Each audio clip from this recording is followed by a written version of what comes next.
Всем привет, дорогие... Oh, sorry, we have our stream in English, sorry.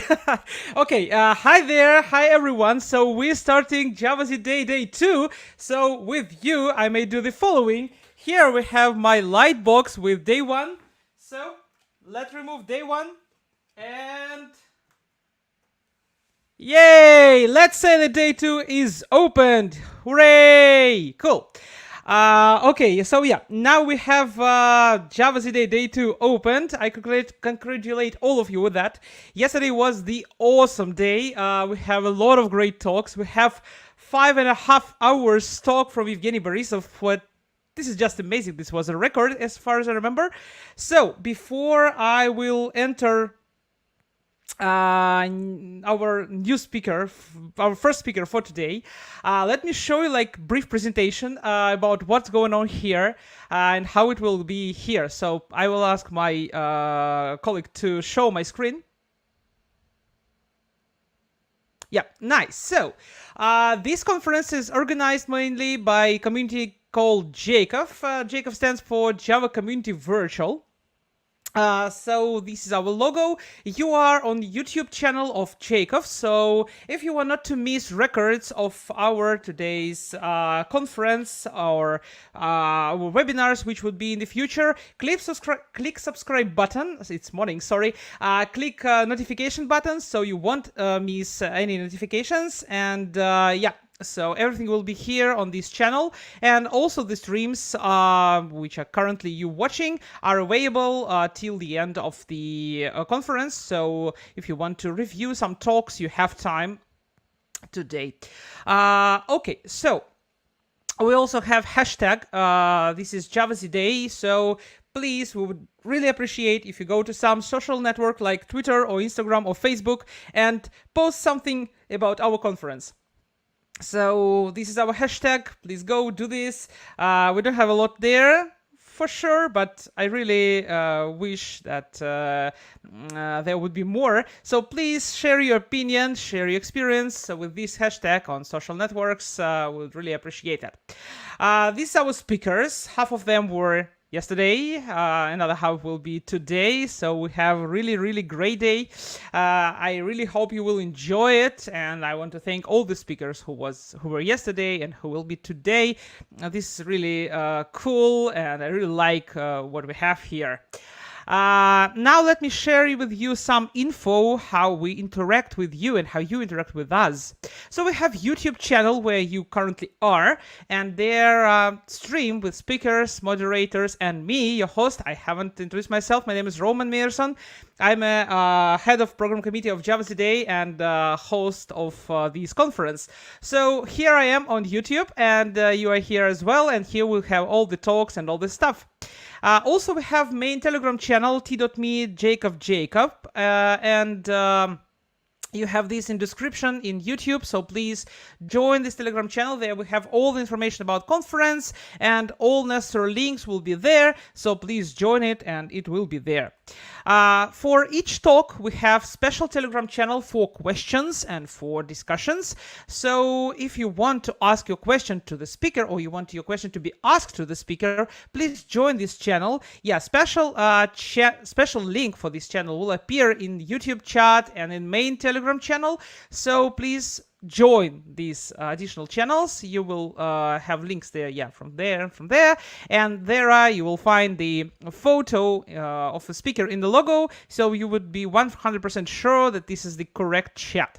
And after the talk end, we opening discussion room in Zoom, and you have ability to go there and discuss directly with the speaker questions you have. So all the speakers will be there, and yeah, so if you have questions to the speaker, or you want just to discuss the topic, just go to this discussion room and discuss it with guys directly. Yeah, also I want to say that we have podcast. This podcast is in Russian. It calls Java Hut. So if you speak Russians and want to hear more about, for example, RSocket, we already had Oleh Dokuka as our guest previously. So follow this link, follow QR code, and listen to our podcast. I think it's useful and nice. So again, it's in Russian only. So if you want, please join. Also, I want to say that that through all the days, yesterday and today, we have Fight Club. Link could be found in description, so you may go and code your bot, and your bot will fight with other bots, and the winner will receive the 1-year IntelliJ IDEA license. So I think it's easy way to win the license, so please participate and try your luck. So I think it's really good opportunity, first of all, to win the license, and the second thing to have fun. And also today on After Party we will have mini movie night. This is some fun quiz prepared by Miniq, our friend community from Vitebsk. Guys made really good job, and it's really fun. And also the winner will receive 1-year IntelliJ IDEA license. So join us today after the conference on After Party. Agenda of our conference may be found down there in the description. So join us on After Party and have fun and win the license for 1 year. Yep, that's it what I want to say. Here's the photo of our first speaker. This is Oleh Dokuka. So, as far as I remember, he is already with us, and I will ask our operator to bring him here to my virtual studio. Hi, Oleh. Hey, can you hear me? Yeah, we can hear you fine. And also with us, moderator of this talk, Sasha Varmin. Sasha, hi. Hi everyone. Good morning, colleagues. Hey, Good morning. Okay, so we have some time to have a small talk. I want to say small talk. So Oleh, could you share in few words what your talk will be about? Actually, I have a few slides about that, but yeah, I can do a short intro for that even right now. So basically, today we will see RSocket, of course. This is my lovely topic, and we will see RSocket in action.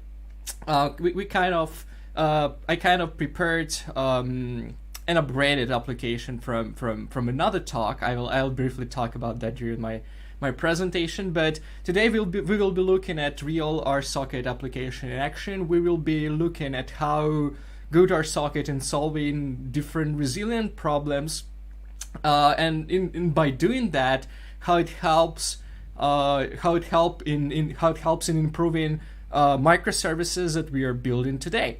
And yeah, this is basically the main topic. I will be showing different cool features. I would say that this is kind of advanced topic comparing to what I've been presenting before. I mean, it's not like an intro talk. It's just a hardcore. We will be coding. We will be running different microservices based on Spring and Spring Boot. And we will be looking at how resilient they are under the different circumstances. So this is basically the main idea of this talk. And yeah, I don't know what else to share with you. Okay, go on. Okay. Yeah, in this case, I'd like to ask a very, very simple and silly question. Oleh, in this case, why should I rewrite my existing application, which is based on an ordinary synchronous communication approach with RSocket? So yeah, this is a good question. Why should we kind of refactor our application from the good old verified by time kind of imperative synchronous style to something else like reactive, for example, Webflux, or even reactive messaging with RSocket? So the answer is, there is a couple of answers. First, you may not doing that at all, and you don't have to do if you are good with what you have.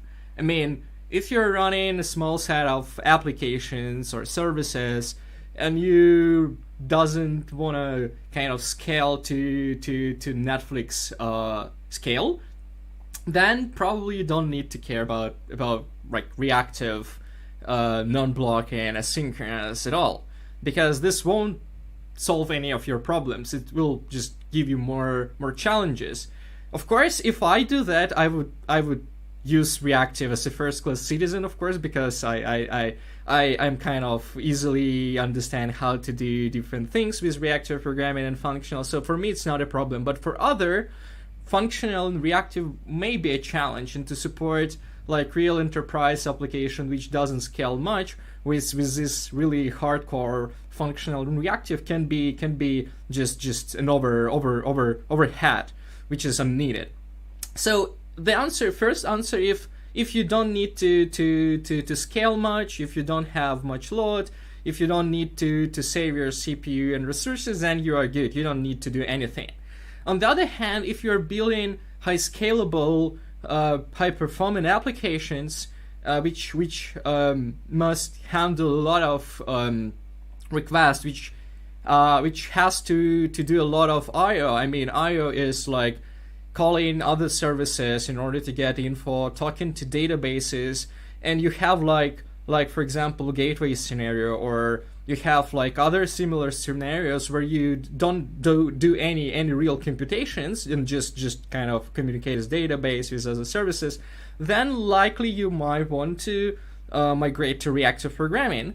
And you may want to migrate to Webflux first, because this is kind of the most familiar kind of set of technologies like HTTP and Project Reactor, which is already like 3 or 4 years on the market and available for everyone.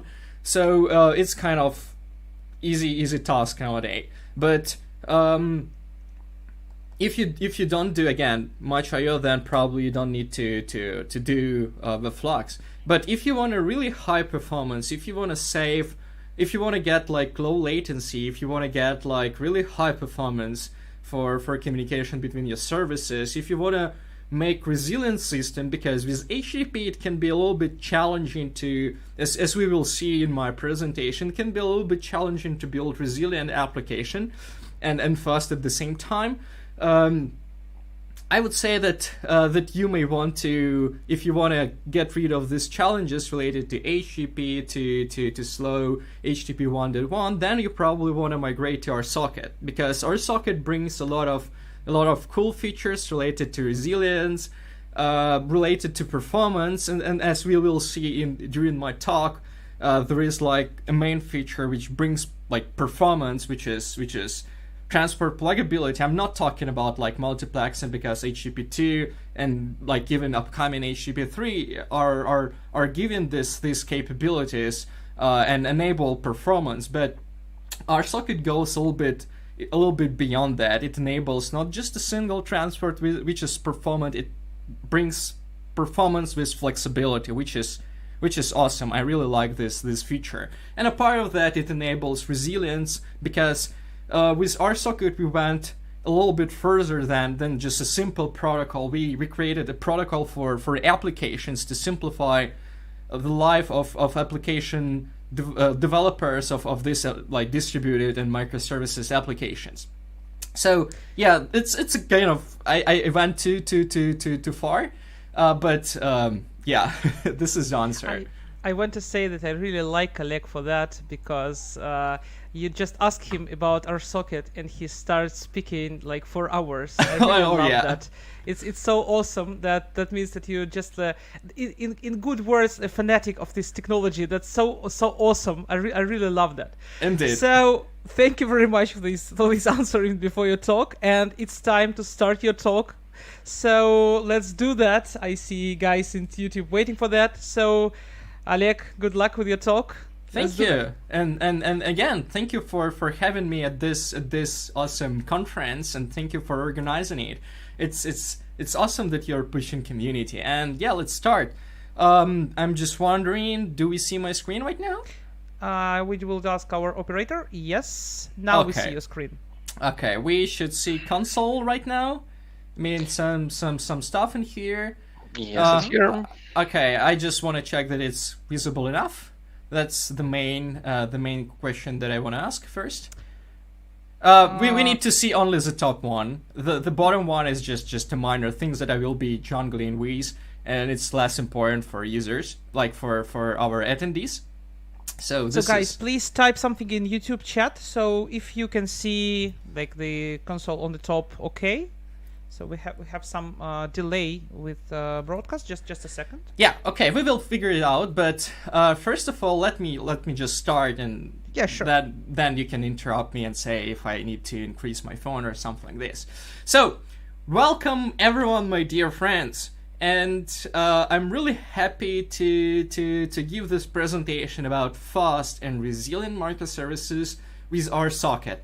So before we really start, because we had this small talk and I described like the main feature of reactive programming and of course RSocket, but you may be pretty new to RSocket topic and you may be pretty new to microservices at all. This, I want to save your time before we start because this is kind of an hour and a half long talk.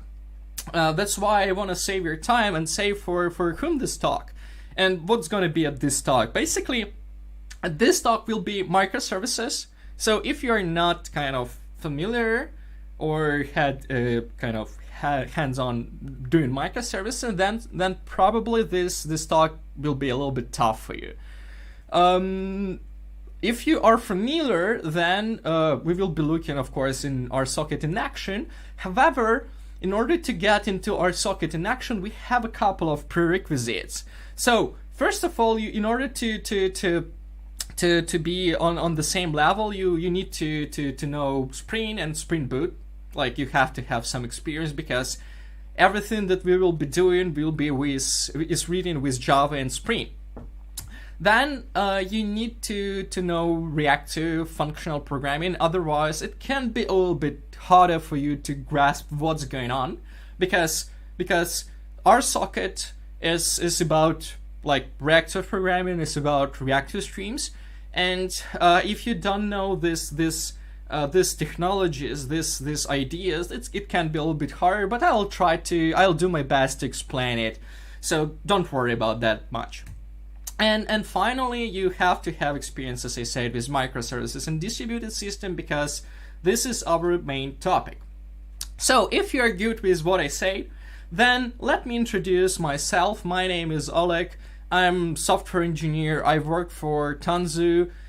Basically, I'm part of Project Reactor. Yeah, I recently joined this team after just 3 years in a row contributing to Project Reactor, and now I am part of this awesome team, so I'm really enjoying it.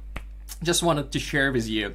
And a part of that, I'm driving and leading our RSocket project. And yeah, basically, I mean, this is just like an org role, but a part of that, the main focus for me, a part of like leading community is building our RSocket Java. And that's why we will be seeing during the whole talk everything with RSocket Java and Spring. And if you're interested to learn more about reactive programming, back in the time I wrote a book about reactive programming with Spring 5, but this one is not about RSocket. That one is about like Webflux, Project Reactor, reactive concept, etc., etc. So let me start. As I say, today we will be talking about RSocket, but you may wonder, for those who have never heard about RSocket before or have briefly heard about RSocket, let me just do a quick recap on what RSocket is. Basically, RSocket is a network protocol. It's absolutely open source. It's developed by community. There is no company behind it. That's awesome thing. It's layer 5, 6 communication protocol, network protocol. Why it's important? Because if you remember TCP, WebSocket, UDP is layer 4 in OSI model, and this one is layer 5, which means it brings session, it's bring application usability, it's bring some cool features like routing and so forth and so on.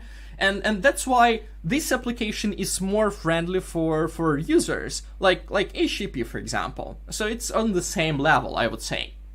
And yes, we will see later that that type of layering brings a lot of flexibility for our protocol.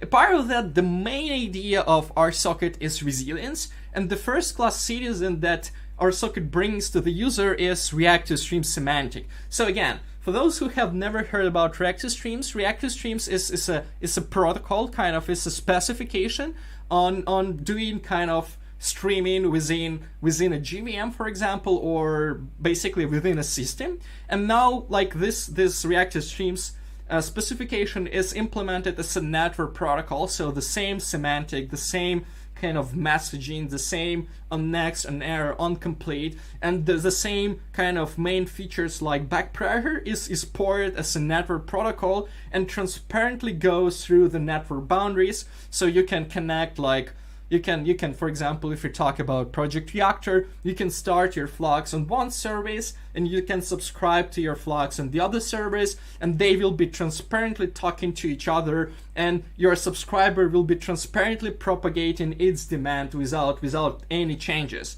So it's called application level kind of application level flow control, real application level flow control.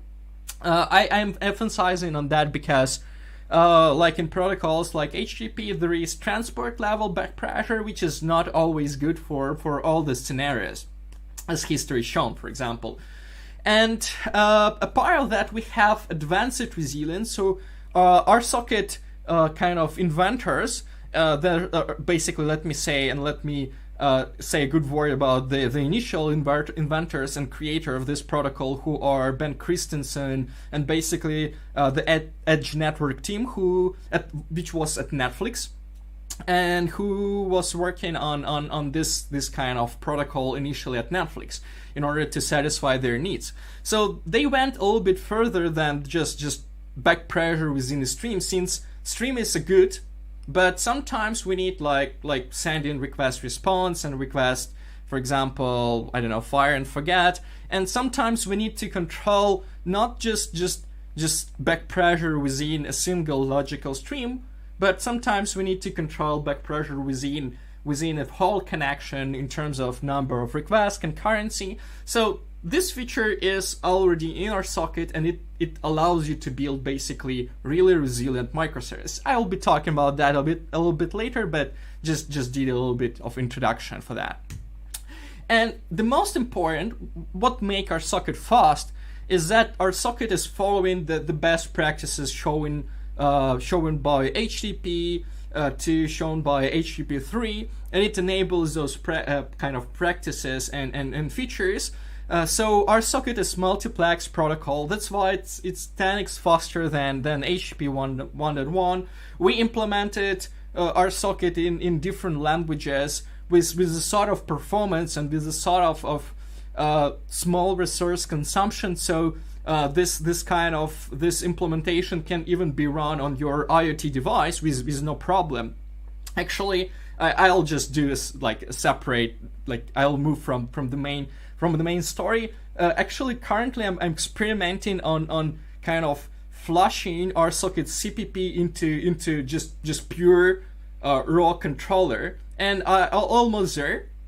So just follow me on Twitter if you want to get more updates. I will be sharing on my progress there. But yeah, we can deploy RSocket CPP, and you will get RSocket CPP on small tiny controller where you have just 4 megabyte of memory. It will work, believe me.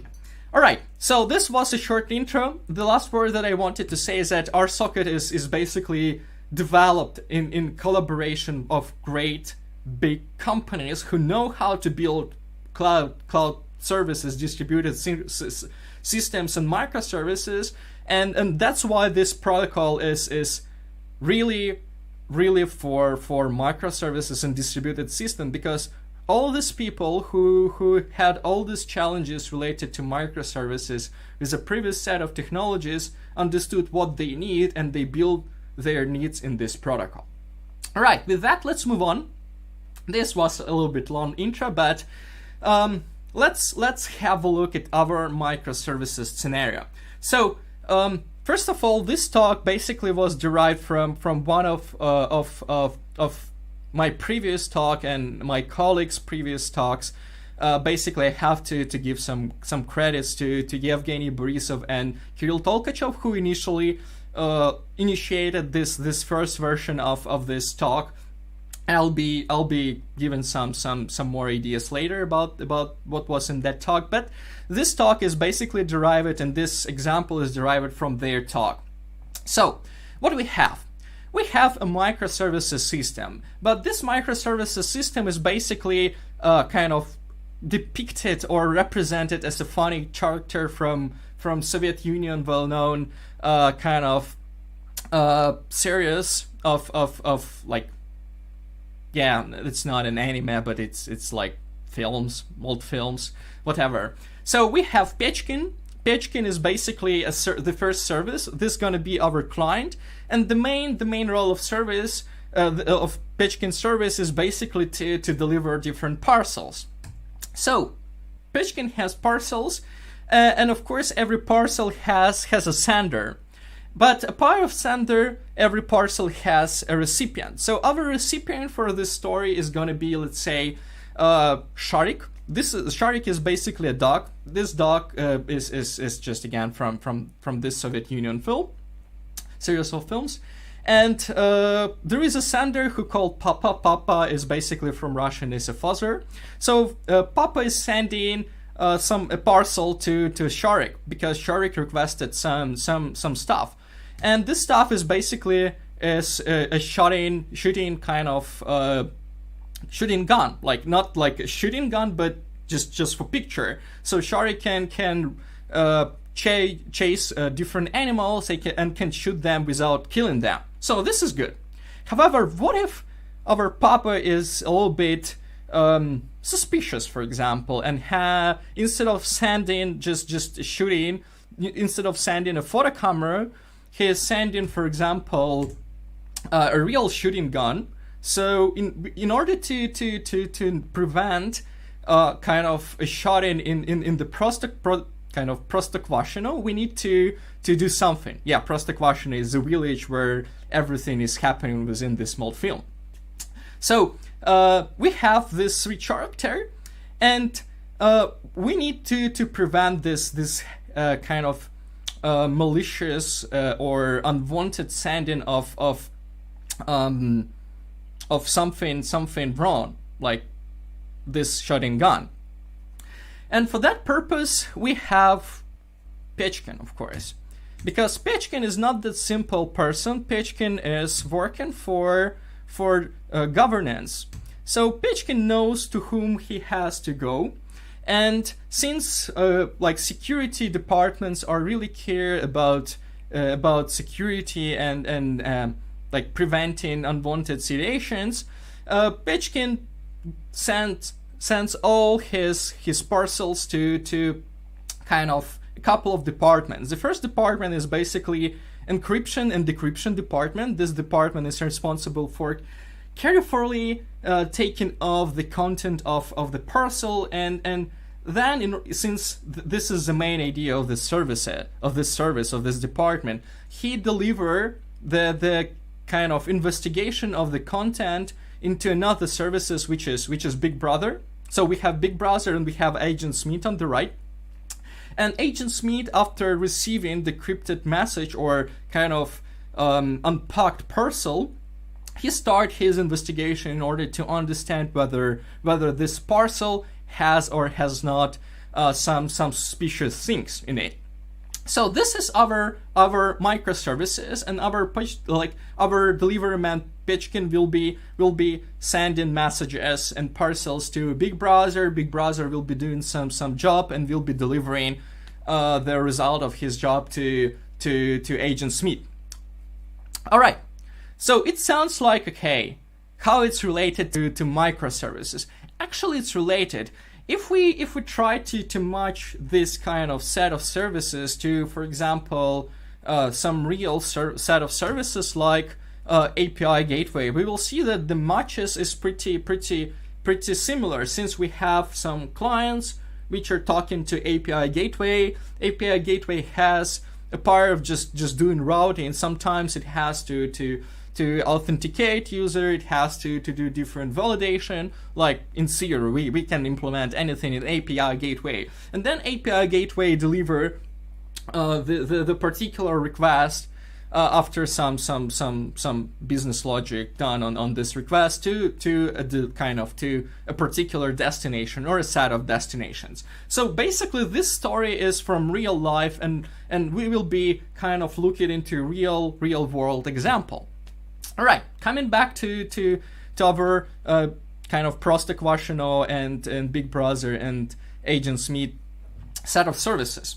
So as I mentioned, Почтальон Pechkin or deliveryman Pechkin is sending messages to Big Brother. Big Brother decoding these messages and sending them to Agent Smith. And as we can understand, the speed of every service in this chain is absolutely different, because for example, collecting different parcels is not a hard job. Почтальон Pechkin and deliveryman Pechkin can just take the parcel from the sender and put it somewhere. I don't know where, but let's say it's somewhere. It's put somewhere, and then he takes all these parcels and immediately goes to Big Brother. However, Big Brother is pretty slow because he needs to carefully decode every message, extract the content. That's why it takes a little bit more time to do this work.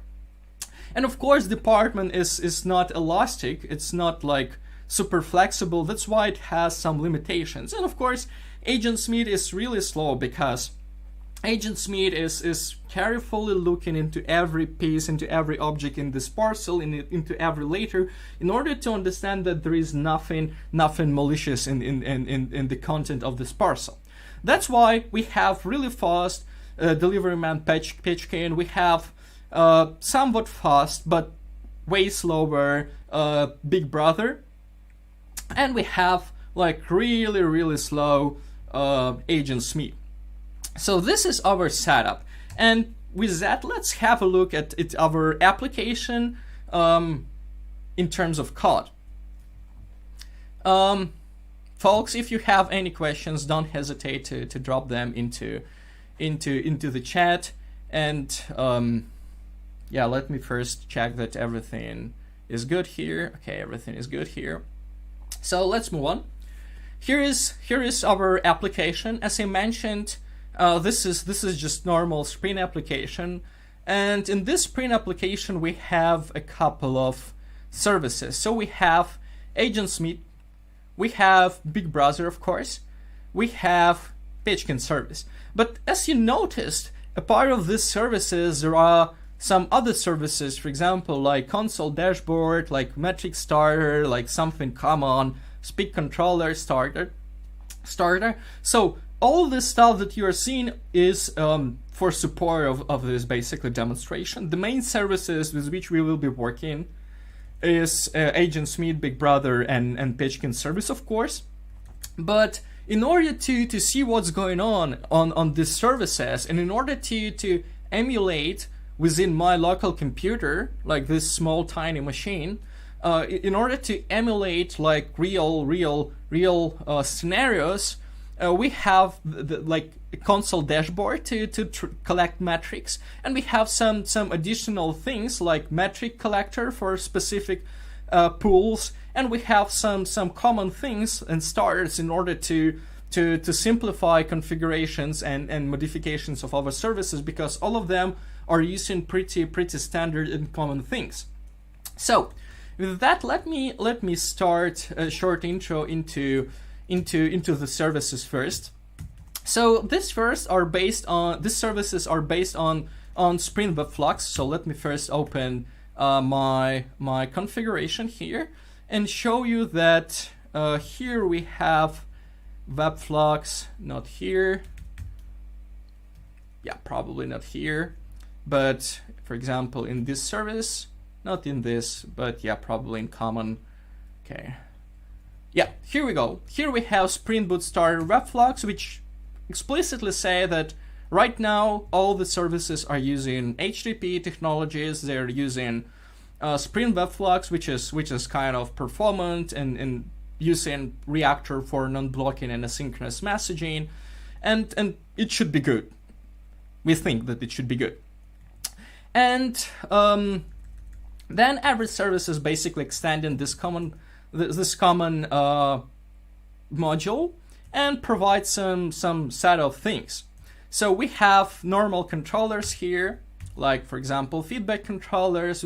This is less important. It's just like Pechkin provided a parcel. The parcel went through to Big Brother. Then Big Brother sent it to Agent Smith. But since the parcel has to be delivered to a real recipient, we have to get back this parcel. That's why once Agent Smith is done with his investigation, he notify us that kind of the parcel is good, and we can take it off and kind of deliver to a recipient. So That's why we have like this feedback controller, but as you may see, this is just normal, well-known, kind of familiar to everyone configurations of our web API. So nothing new here. And a part of that, a little bit about Pechkin. Pechkin has later producer. So this is implemented basically for fake reason in order to emulate the real load. And as we may see here, basically Pechkin is generating his data kind of without any stops. So whenever Flux got kind of requests that some number of messages has to be delivered, this generate function is triggered, and it will generate exactly this number of messages that was initially requested. That's why we basically use Flux here, and we want to see that basically this generate function is not overproducing messages and not kind of overwhelming the recipient with those messages, because if we got just unbounded requests, we will be just throwing messages without any stops, and probably the recipient will die. Let's move on. Then we have later distributor. So later distributor is basically the logic of sending messages to a particular service.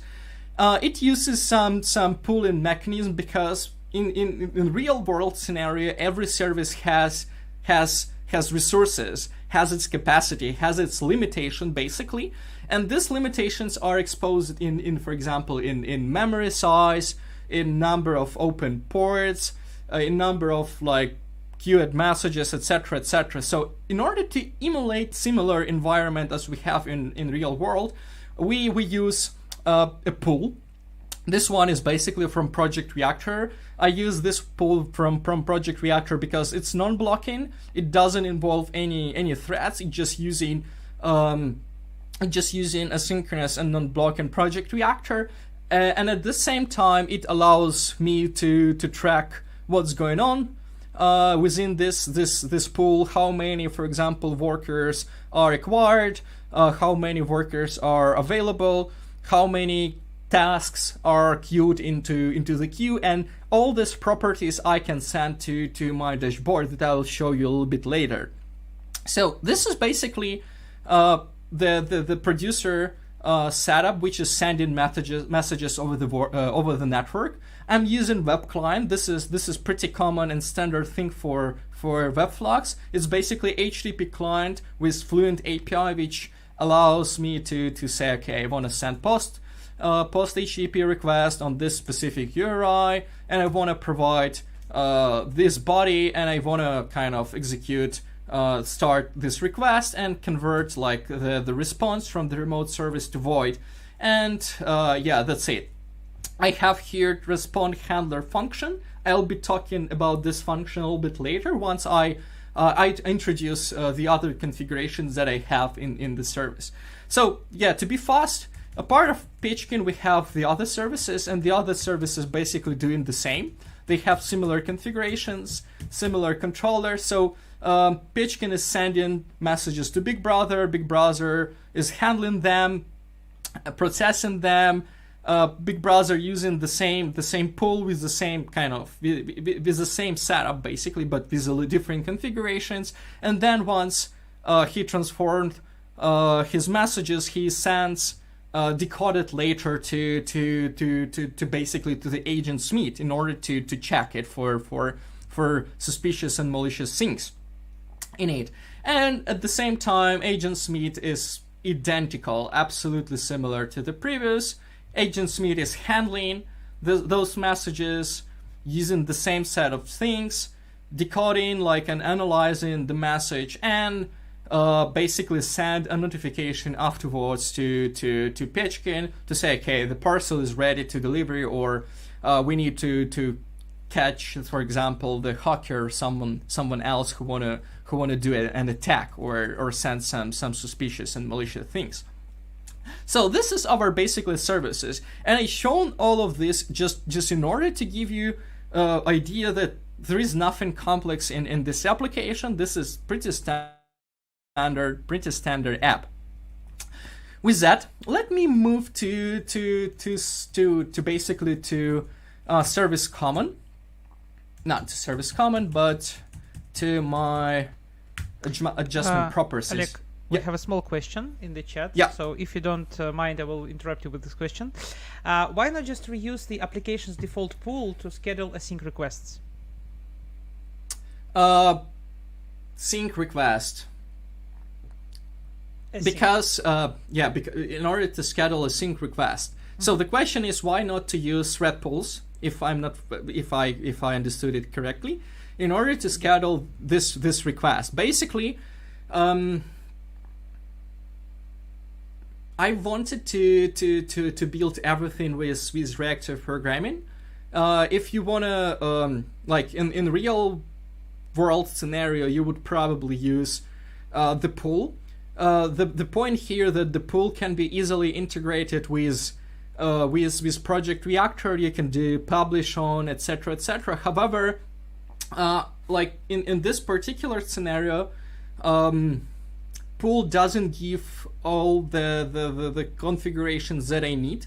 I would be required, in order to use thread pool, I would be required to build like a lot of infrastructure around it in order to track the number of enqueued messages.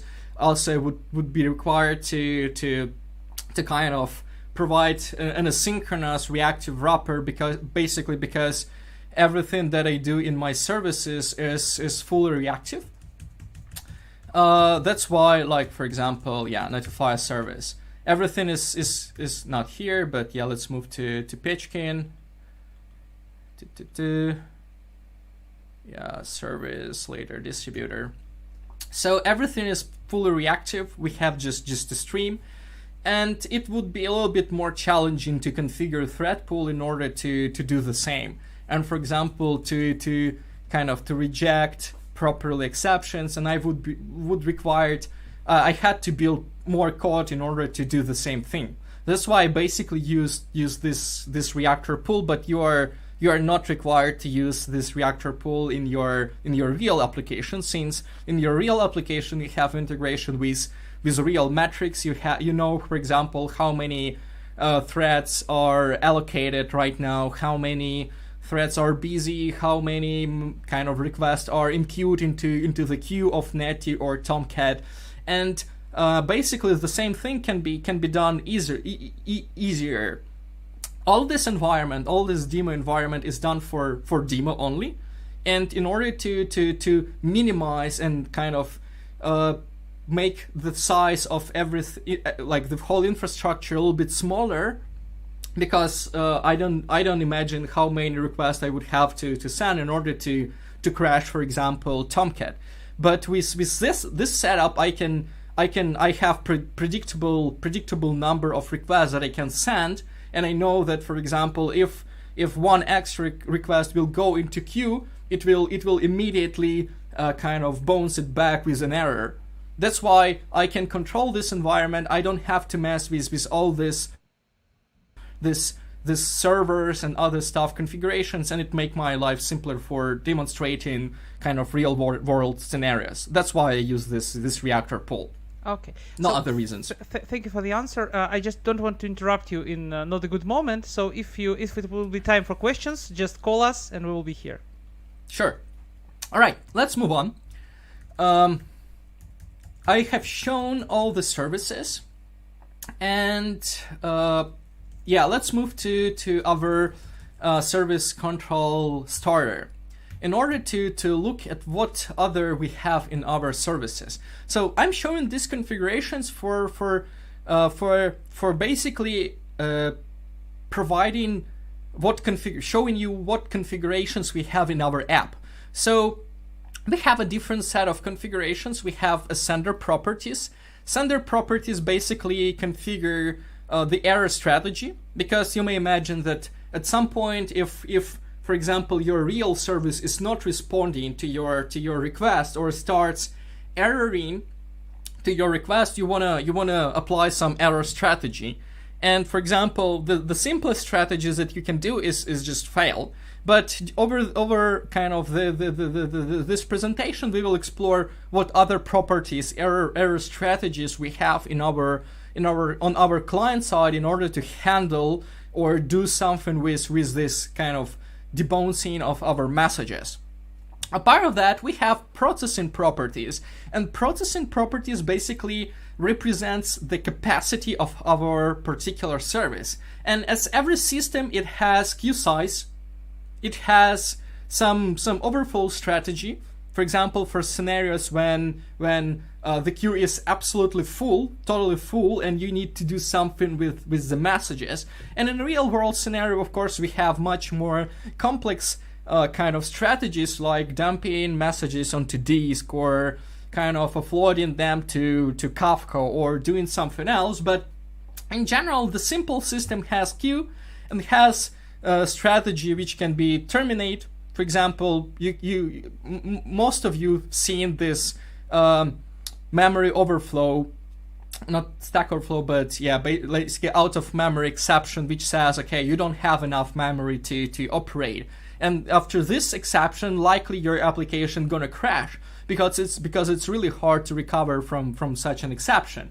Or for example, your application can be configured in order to error and debounce messages back, which is kind of real scenario, but imagine that your real microservices is overwhelmed, and if it's overwhelmed, most likely it's going to terminate for forever, and you would need to restart it. And for just demo scenario, we have blocking behaviors. Like if there is no capacity in queue, this queue will be behaving as a blocking queue. So once you will try to offer a new message, you will be basically blocked and you will be waiting until there is a capacity in the queue. Of course, this is also possible scenario, but less likely because our services just accept network calls and they have nothing to do with saying, wait, I don't want to accept your call. Don't send it to me. It's less possible scenario in the HTTP world, for example. But for demo, we have it. And of course, we have some other configurations like concurrency, because we can have multiple workers which processing task. We have time processing, the processing time or time of doing the business logic. And of course, every microservices has this kind of uncertainty. We never know how long particular request will last. We can kind of estimate. We can say, okay, it's gonna last for half a second or a second, but who knows what's gonna happen over the network. That's why we have this random delay in order to simulate different delays which might happen over the life of the microservices, basically. So this is a set of configurations that we will be working with, and every service has these configurations kind of mirrored in their configuration. So Pitchkin basically has 0 processing time. Whenever he is told that there is a parcel, he takes this parcel and kind of provide it to delivery service. Whenever he get a message, there is no random delay, so Pitchkin is pretty fast. We don't care about Pitchkin in this scenario. Pitchkin has a limitation in 100 of messages, so he can take at once 100 of messages and try to deliver them, or in queue at his kind of postman table. And we have only a single Pitchkin because he's pretty fast. He does his job pretty good. That's why the delivery service is not hiring other delivery or postmen. And for now, for start, it has blocking strategy, but it doesn't matter. And as a sender, he has this error strategy fail, which means that if for some reason the security department is not available, he would need to do something. And if such situation has happened, then most likely it's gonna fail and say, okay, I didn't deliver my parcels, and the delivery service will fire him most likely. But yeah, let's say that we have this fail strategy. The big browser has similar configurations. The big browser does fail. On the other hand, once the big browser is overwhelmed, he would say to Pitchkin, wait a little bit for me, and Pitchkin will be staying and waiting at the entrance. until he gonna say he will be said that yeah, you can come in, like in Soviet Union, like real world scenario, for example. And the department of Agent Smith has 8 workers. He say, okay, my queue size is 100 of messages. That basically the number of messages which can fit into the department table, and the processing time is half a second for the demo purpose. And Agent Smith, as I said, is the basically the slowest one. It has only 2 workers. However, in order to process the message, it has to take 2 seconds, which is a lot compared to the other services.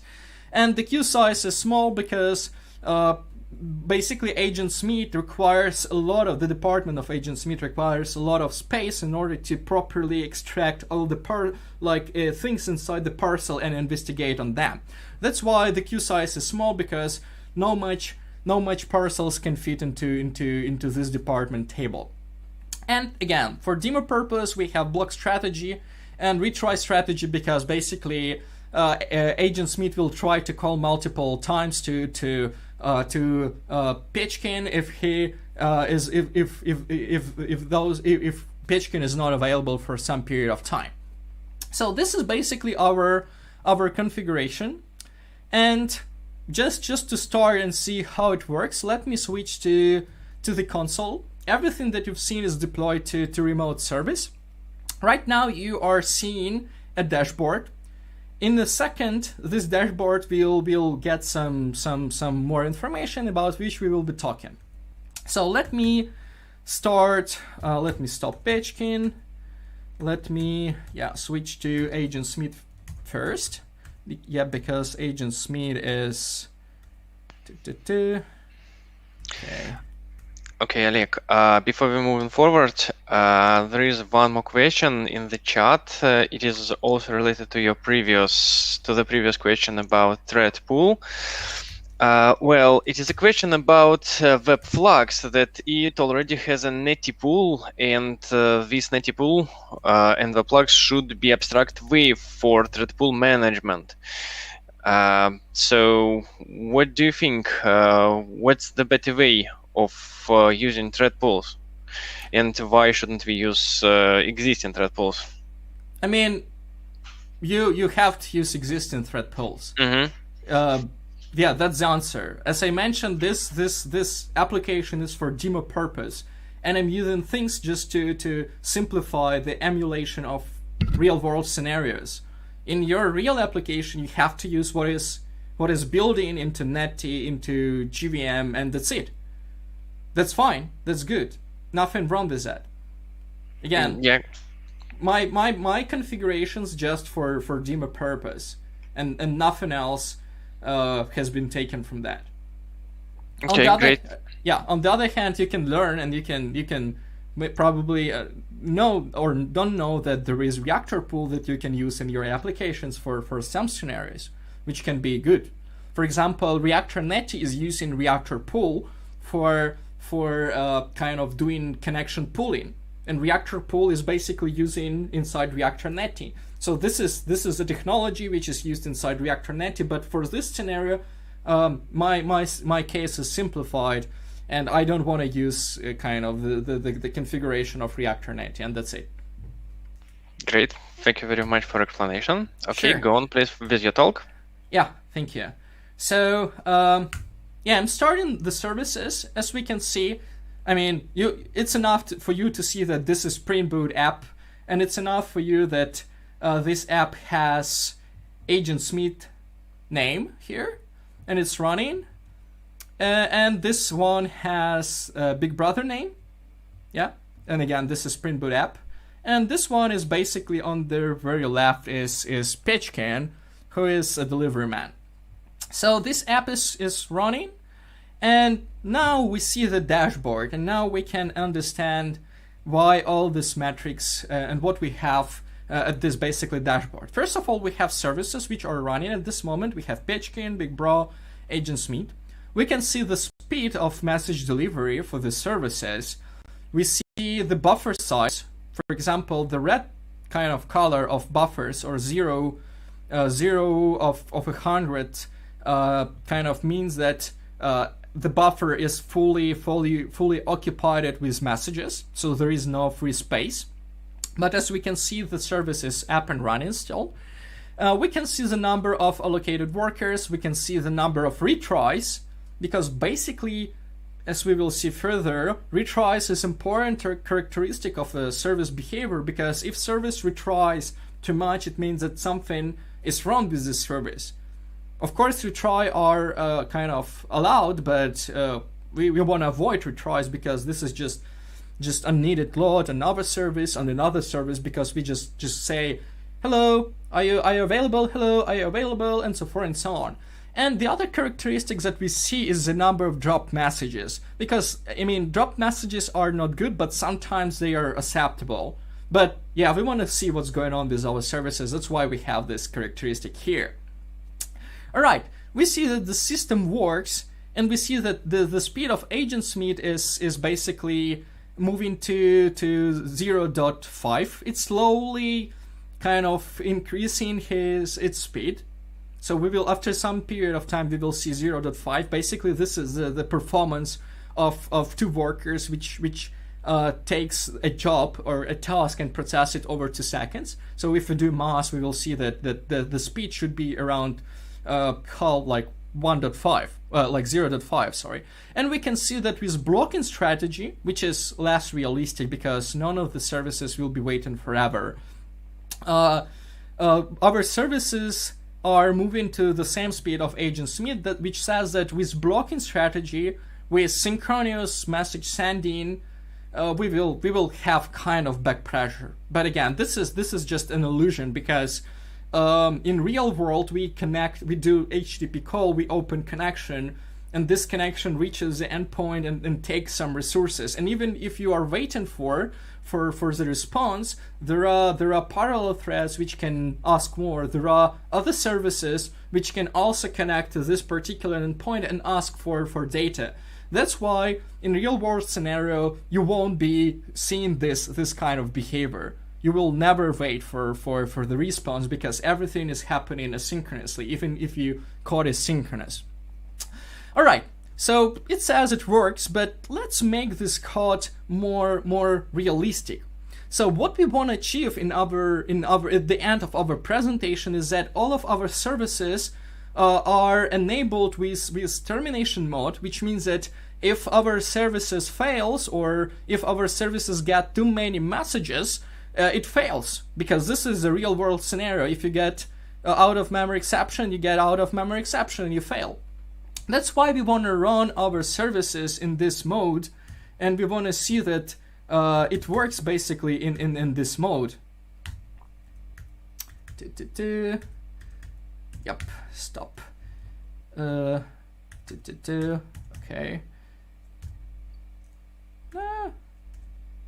Come on, cd base and stop. Yeah, I killed the agent's meat. So we see that after I kill the process, the process is down. The same has to be done for this dude. Okay, Big Bro is down, and Pechkin is down. So all the services are terminated, and now we want to run them in a slightly different mode. So as I said, we want to run every services in more realistic scenario, where instead of blocking on overflow, we want to terminate the whole service. So we say, here I have a specific configurations. I say I provide a profile, which I'll show a little bit later. And this profile says terminate on overflow. So once my service is overflowed with messages, it will be immediately terminated. And I'm running this service with this configuration. Then I do the same for Big Bro. Instead of blocking, he has to terminate on overflow. And of course, if he got an exception back, he fails.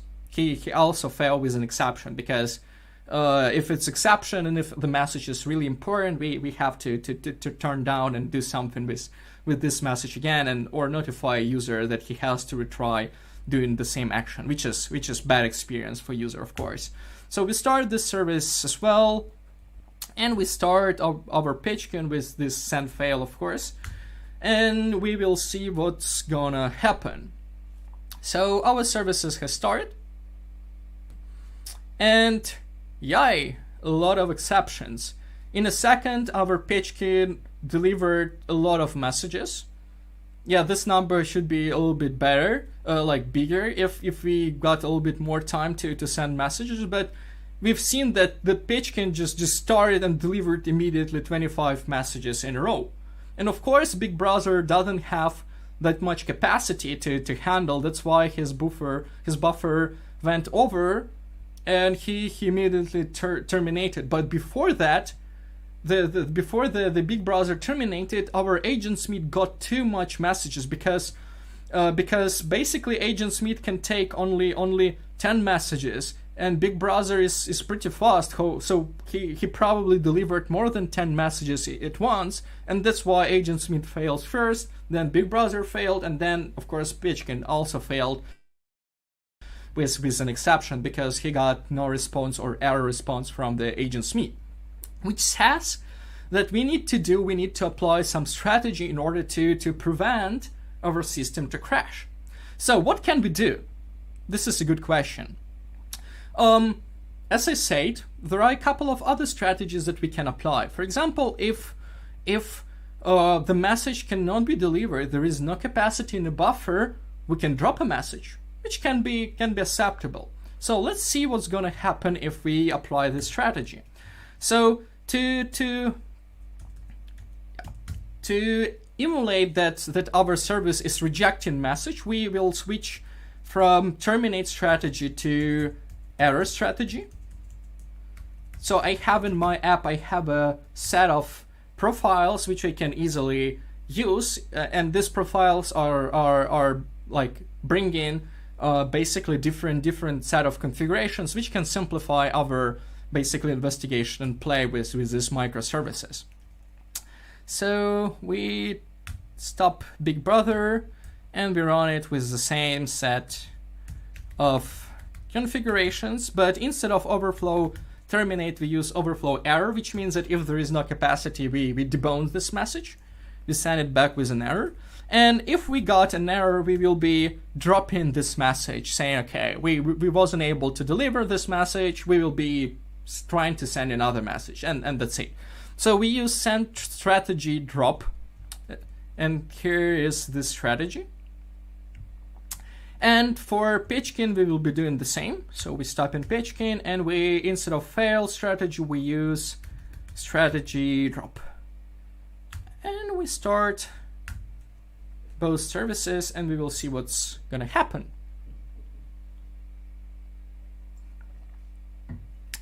All right. So we see agent Smith is up, Pitchkin is up, and all of them are up. We see that everything is fine so far. The speed of Pitchkin is pretty good. Pretty fast Pitchkin, but the kind of productivity of Pitchkin is pretty low because all of the messages are basically dropped, which is bad. And Big Browser is not that efficient as well because he probably throws half of the messages into the throw bucket. So we see that like most than a half messages are dropped. And agent Smith is slowly working, just taking this number of messages that he can take, and the other are basically rejected. So the system is kind of work. Pitchkin is pretty fast, as I said. Like we will see 1,000 of messages per second, probably at like over time. But Pitchkin is absolutely inefficient, absolutely unproductive because all of these messages are dropped, which is not good. So what else can we do about that? So imagine that dropping messages sometimes work if you send in logs, for example, to some server. So dropping some number of logs can be acceptable. Or for example, if you're sending metrics to a metric service, if you have dropped part of the messages or part of metrics kind of status, nothing will happen bad. I mean, everything will be fine because the next message that will be accepted will show the real state of metrics. It's like not a part, it's a snapshot. It shows the whole state of the service which sends this metrics. So sometimes it's acceptable to drop messages, but sometimes if you send real user messages like a payment, it's absolutely unacceptable to drop and lose this message. That's why we need to apply another strategy. So what can we do? Probably if we got an exception, we can retry. Good idea. So let's do that. Let me terminate my Pechkin service, agent Smith service, and yeah, Pechkin service as well, and Big Bros service. So all of the services are down, and now we wanna start agent Smith in with the same setup, because on the agent Smith side nothing has to be changed. But on the Big Bros side, we have to, instead of dropping messages, we have to apply another strategy, which is retry. So instead of dropping messages, we need to continuously retry until we deliver these messages. And the other messages will be waiting in the queue until this particular message will be delivered. So this is a strategy that we want to apply. And finally, Pechkin has to do the same. Instead of dropping messages, he has to retry. So he has to say, okay, big browser, are you available now? Are you available now? Okay, you're not. Okay, I will wait. He will wait. Are you available now? Okay, no, I will wait. And so forth and so on until all the messages which he carries in his hand will be put on the big browser table for processing. And then after that he gonna go to his table and take more messages for delivery. That's how our system will gonna work right now. And yeah, let's start and see if it works like that. So the Pechkin is starting, and we can see that we got a burst of messages at the very beginning. So Pechkin tried to deliver all of the messages that he has on his table in his buffer right away. However, after some period of time, he stopped because he's seen that the big browser is busy. So he started like checking whether big browser is available, disturbing big browser, spending Pechkin CPU because Pechkin has to stay and wait for big browser availability, and big browser at the same time has to all the time kind of move his attention to Pechkin in order to say, no, I'm busy, wait a sec, and so forth and so on. So retries basically in the real world, they are not good as well because the service CPU is spent for something less unuseful, let's say.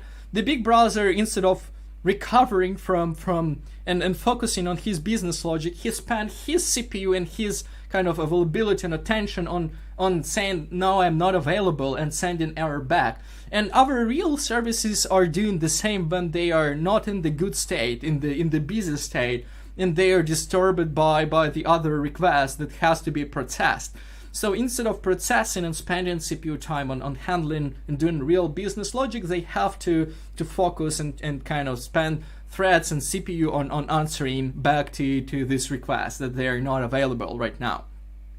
And after all, because in real world application we have timeouts, because none of the messages can wait forever, none of the application can kind of live forever, and none of the users can say, okay, I will wait for an hour until my payment will be processed. That's why some of the messages started being dropped, which is again the same previous situation as before, which is again a failure of this trial, which means that both of the strategies can work, but under the real load, in the real microservice scenario, they will fail.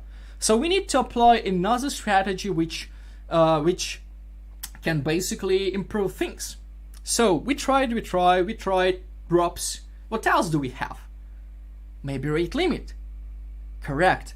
So another strategy which is commonly used and widely used in the distributed system development, in the microservices system development, is rate limiting.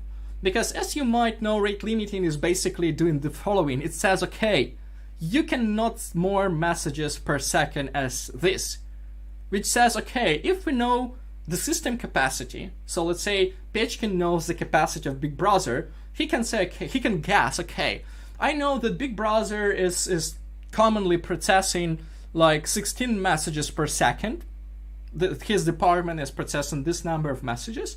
So I should wait this amount of time in order to not wait for in the queue, in order to not wait like behind the door of the Big Brother department. That's why Pechkin can do math and can say, okay, I will be going to Big Brother with this kind of period of time, and will be delivering messages to his department with this period of time, which can be a good solution. Sounds good. So let's try. Let's try to, okay, I need to terminate all the services. And now I need to change the strategy. So Agent Smith works as before. He has nothing to do with this configuration, as I said. The big bro need to change his strategy a bit. So we assume we want to make a trial that basically rate limit is a good strategy. The strategy which can solve problems, because this is well-known strategy and widely used strategy in many scenarios. So let's say, okay, if rate limit is good strategy, let's on the send of message we will fail if something go wrong, if rate limit is not working. So we will see that basically rate limit is not working, we will fail immediately. That's what we want to do, and that's why we want to make this trial. So we want to make sure that basically rate limit is good enough. And a part of this profile configurations, we want to add one extra configuration, which is basically send / rate limit, and we have a prefix in this specific profile which says, okay, instead of fail I have to use rate limit. This is the wrong configuration. I have to change this one. So instead of fail I have to use rate limit, and since Big Brother is delivering messages to Agent Smith, we say, okay, we know the capacity of Agent Smith. That's why we will be applying rate limit, which is kind of identical to Agent Smith capacity. So we do that. We start our application with rate limit Agent Smith. We see that this profile is applied to our service, and now our Pechkin has to do the same. But now we have to guess, okay, if Big Brother applied his strategy to Agent Smith, probably Pechkin has to know only about the capacity of Big Brother. Sounds good, sounds reasonable. So if Big Brother can take like 16 messages per second, then it's reasonable to use this information for Pechkin in order to kind of adjust his period of sending messages. Reasonable, let's try. So this is the first thing that you probably will do when you're going to build your system with rate limiting. And I'm doing the same. So we apply rate limit and we say, okay, we apply the rate limit strategy for Big Brother. And we start a service. While it's starting, let's go back to logs and let's see what's happened. And something went wrong. For some reason, Pechkin tried to deliver 6 messages per second, not much of the messages, but he failed. He failed with an exception that too many requests was sent, and this message was from Big Brother. And at the same time, Big Brother has also failed because probably he filled in his queue, but he got much more messages. Probably. So let's see what's happening on Big Brother side. On Big Brother side, we got an error dropped.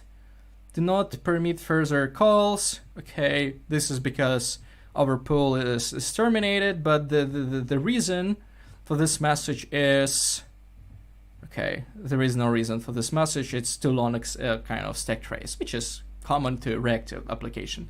But in order to understand what happened, let's have a look at our profile configurations. So we want to open basically rate limit Agent Smith, and we see that we enable rate limiting, and we say, okay, the rate limit for Agent Smith is 2 messages per 2 seconds. So basically it's going to be like 1 message per second. Yeah, this should be a performance of agent Smith. Yeah, kind of. I hope that this configuration are proper. Let's just double check them. Yeah, agent Smith application. Yeah, 2 period of processing time 2 seconds, concurrency level 2 messages, like 2 workers. Yeah, the configurations are proper.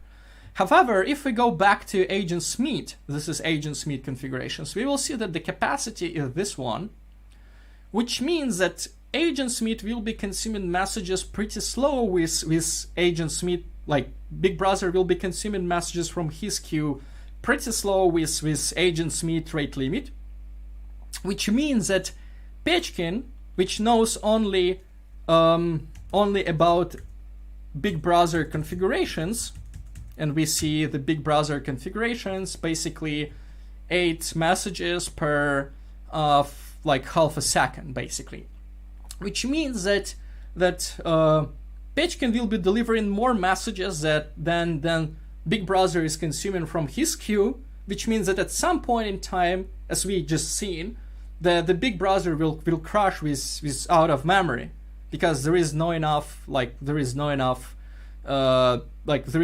capacity in his queue, and it's gonna fail. That's why we've seen this failure. And what this say to us, basically, in order to properly configure rate limit, we always need to understand the full chain of services which are involved in our message delivery. Which means that if you have mobile application which is going to gateway, this mobile application has to know, let's say, like I'm in theory, hypothetically, has to know what is the capacity and performance of this service, which is like recipient of this message. Of course, we have load balancing and more configurations, but it may happen that some service at some point in time will get this number of messages and will fail because we don't have proper control for this. So let's back to slides and let's do a short. First of all, let me confirm that if we configure the whole system working accordingly to agent Smith kind of performance, it will work. Let me just do that.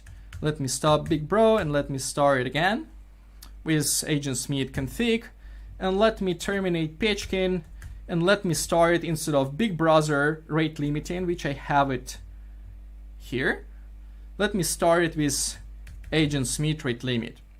So all of the chain will have the same rate limit configurations, so in theory nothing should fail in that scenario. So we are starting. While it started, we are checking that Pechkin agent Smith configurations are identical to agent Smith configuration in Big Brother, which means that now the whole system has the same rate limit configurations, which are equal to agent Smith performance. And now we see that our system works. There is no message dropped. There is no retries which are wasting our CPU. And that's basically something that we wanted to achieve. So it sounds that we are good and rate limit works. Let's say it works. We will see. Okay, so let's go back to our slides and let's do a short sum up of what we see. First of all, we applied a couple of strategies in order to solve a problem of message delivery, like resilient message delivery within our system. The first strategy is dropping messages, which can be acceptable, but in the most scenarios it's not acceptable. We tried the retry. So yeah, basically Почтальон Pechkin saying hello, hello, hello, and of course nobody is responding back because the department of Big Brother is busy. And finally, after some retries, Pechkin will fail because of timeout, because he got crazy. And we will go back to the same case when we drop in messages, and we've seen this scenario, this situation. And finally, in order to apply real flow control, we applied rate limit, which basically says that we don't have to send more messages per second than this. However, this was a little bit challenging because we had to understand the whole pipeline, how every service is configured, which is tough. So we kind of solved the situation, the problem, but is it a real solution? Because right now in our pipeline we have single Pechkin, single Big Bro, and single agent Smith. But in reality, our gateway, which is represented by Big Brother, will be handling much more messages from different departments, like Postman departments, because there is a lot of senders. There is no single bottleneck represented as a kind of as Pechkin, and there are a lot of kind of postmans in the world, and all of them have to send messages to security department in order to make sure that there is no suspicious things in this message, because this is the main idea of security department. So what's gonna happen if we run more than a single Pechkin in our case, using, for example, rate limit, since we understood that rate limit works pretty well? So let's do that. Let's try to see what's going to happen in that case. Okay, we span an hour. We are moving good. And let me terminate Pechkin for a second. Yeah, I'm stopping Pechkin. Pechkin is down right now. And now I will try to run more than a single Pechkin. So I have in my config, I have an option, specific config, which says, okay, I want to run more than a single instance. I have like this property in the terminal, which says, okay, I want to run, for example, 2 or 3 instances in a row. And of course, we will see a lot of messages, because right now I enabled the verbose mode, but probably we don't want to see all the messages. Yeah, we can try to see that at least 3 logo of Spring Boot have started, but yeah, there is no reason to see all these logs. So for now, let's start. We see that the number of instances is 3. All of them are running with the same configurations. We see 3 logo of Spring.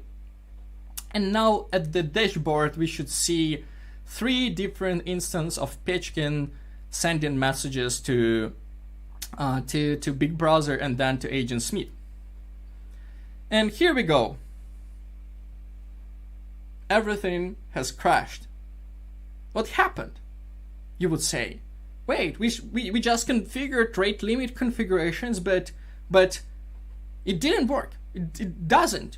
What's wrong with that? Well, we have to think. We have to think, and we have to understand that rate limit is local rate limit. So every Pechkin instance, every department knows that basically Agent Smith accepts messages and consumes them with that speed. But since they are not synchronized at this moment, they are not calling to each other and saying, well, is it my turn to go to Agent Smith right now, or to Big Brother? No, it's yours. Okay, I will be going. There is no coordination right now, and that's the reality of most of the services. There is no coordination between them, because this is waste of resources. They're not talking to each other, and that's why they are failing, because they know the same parameters, and they try to go, and then they see, okay, Pochilon Pechkin 1 is waiting at the door, then the Pochilon Pechkin 2 is waiting at the door, and then the Pochilon Pechkin just stayed here and then say, hey, how long you are waiting here? So there is a queue, and the service of course fails, because all of those services will be waiting too long, which is unacceptable. So what shall we do? The answer? Maybe we have to synchronize them. So what we probably need to do, we need to run some synchronization, and in real microservices, such synchronization can be, for example, an in-memory database or in-memory service, which is going to be issuing allowance and saying that, okay, right now we have this limit of rate, so you can go, you cannot go, you have to wait. And for example, in our application, so let me quickly go back to my common configurations. I'm using a specific library, call it bucket for G. So this is the library that I'm using for this distributed synchronization. And this library is basically capable to talk and store data in Hazelcast, which is pretty fast in memory store. And then all the services can see what is how many kind of leases or allowance was used, and they would know whether they are allowed to go or not allowed to go at this moment. So this is basically the tool that we will be using. Just for your information, previously we used just resilience for G, which has integration with Reactor. This can be useful if you decide to use like rate limiting within your single client. But if we want to synchronize multiple clients, Bucket for G can be a good solution. We will see if it's a good solution. And now we have a specific profile which says, okay, the page can run in distributed mode. It specifically enable rate limit distributed, which in turn run and enable, let me show it to you, base configuration. So we have Hazelcast instance here, which we create, which we create here, and then we configure our rate limit worker according to like presence or absence of Hazelcast. So if Hazelcast is present, we use Hazelcast and we configure Bucket for G. Otherwise, if we have different profile, we just use rate limit, or if nothing is kind of configured, we just use simple worker, which just send messages. Basically, no rate limit is enabled at all. So we have this configuration. So let's move back to our Pitchkin. Let's terminate them all. Okay, we killed all of them. We see that they're down. We stop brother, and Agent Smith is still working because he has like error strategy, so he will never fail. He will be just bouncing messages back with an error. And now we restart Big Bro, and now we use a distributed config. For Pitchkin. Send. Okay, it's not send. It's just distributed. Distributed. Let me check. Is it distributed? It is. And we start Pitchkin. Okay, this is single instance. We wanted to start multiple of them. Okay, let's try just with single instance to see that Bucket for G works. You just start it, and it works. Nice. So a single instance still working, which is kind of a confirmation that awesome, all good. But now let's try to run the previous scenario where we got multiple instances of our Pitchkin service. So we have like this instance number configuration, and we say, okay, we want 3 Pitchkin to be ran, and we start. So we have instance number 3. We have send rate limit configuration according to Agent Smith configuration. We have distributed scenario, and we see that 3 services have been run, and they should appear there in a second in our dashboard, where we can confirm that this technique works or not.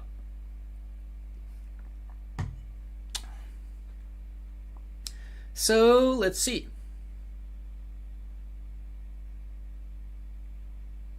It takes time, of course, to start, because right now we have Hazelcast.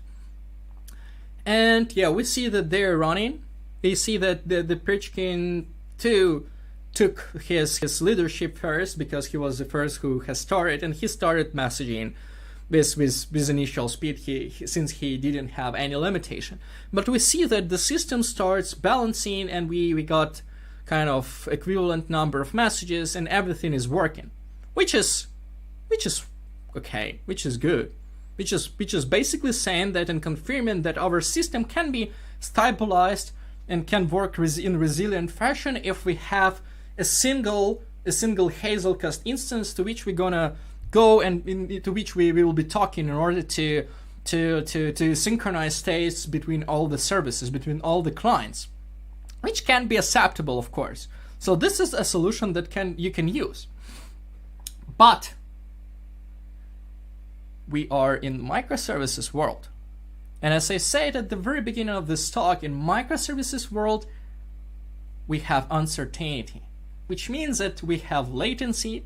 This latency is not always stable, which means that if something goes wrong, if we got a little bit more time to process resource, what's going to happen? Will it work or will it not? So let's see. Right now we want to emulate the full real world scenario with all the delays, with all the real latency to make sure that Hazelcast used for rate limiting works as expected. We want to confirm that. So I'm stopping my Pitchkin service, I'm stopping my Agent Smith service, and I'm stopping, of course, my Big Bro service. And now I'm running my Agent Smith. It's enough to run Agent Smith with random delay. So I have this extra profile, call it for Big Bro. I have it application random delay. And here I have random delay, which can be within a second. So it means that it's random. So it can be 0, it can be 10 extra miles, it can be 100 extra miles, or it can be just 1 extra second to process this response. Because you know that if too many Pitchkins are coming into the room and saying, hey, what's going on, the attention of the worker go from the main job, and you as a developer know how it's important to take attention on what you do. Because if you lost it and you forget what you've been doing just a second ago. That's why if we emulate real microservices, we have to take into account this possibility of delays as well, of network and all other things that may happen.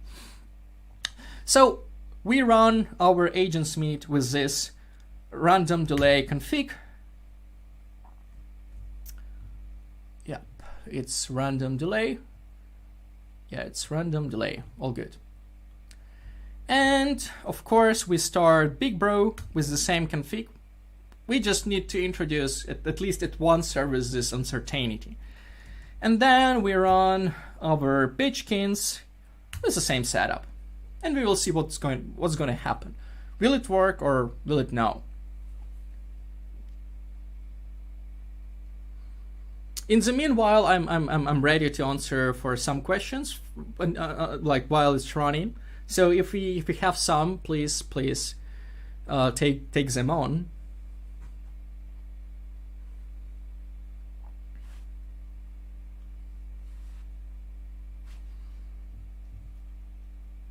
Am I online still? Okay, I'm online still. All good. And it's running. Okay, we see that it's running. We get some messages. We get some speed.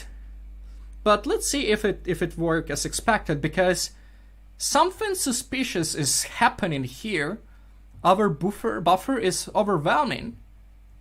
But according to our config, this producer, this Big Bro, doesn't have to send more messages than 2 or 1 per second or 2 per 2 seconds. But we see that the buffer is overwhelming, which is not good, which means that Big Bro is sending more messages that the Agent Smith is capable to handle. And we see that Big Bro just failed. It doesn't work again. What's wrong with that? And the answer? Yep. Okay, yeah, I'm finally online. Sorry for the delay. And we have a couple of questions in our chats. So first of all, Bela Boros is asking us, when do you suggest using RSocket instead of Kafka, or vice versa? So yeah, we will get into that. Basically, Kafka is a queue. So it's the same queue as we see right now, but it's just distributed queue, which means that it can scale, it's more reliable. But the point here is that there is no unlimited resources, that every service, every computer has its limit. And if for some reason, if at some point in time your application will send more messages to Kafka than it can store on disk or handle in memory, then your Kafka instance gonna fail. And the same can happen to any distributed system. If for some uncertainty, if for some fire of messages you wasn't able to balance it properly, to store it properly, then you fail. And that's it. I remember scenarios where at similar situations, like half of the Hazelcast cluster were failing. Basically, it was failing, and we got like in production this brain split problem, because half of the services were thinking about this one, another half was just failed and restoring, but since they wasn't able to kind of desynchronize in time, messages was just lost and dropped, and that was just mess. I remember how long we solved this mess. So and the problem with that is that kind of every service, every system can fail. Of course, Kafka is pretty reliable and kind of really resilient system, but now you have to think how many resources you would spend and how much money you would spend on maintaining such a cluster. How many nodes would be required for a cluster for Kafka cluster? How many kind of memory and disk availability should be allocated for those services? These all questions are related to money. And with RSocket, where you have, I will be talking about RSocket in a second, with RSocket where you have big pressure, where you have advanced resilience, you don't have to queue and store anything. You just send whenever you know that the recipient is ready. And that's what we want to have. And that's why all this rate limiter and other technology are failing. They're good. I'm saying they're good. They're awesome. But they're failing, and we can do better. And that's why we are moving to our slides to do a summary. First of all, we've just seen that Hazelcast, the distribution synchronization has failed.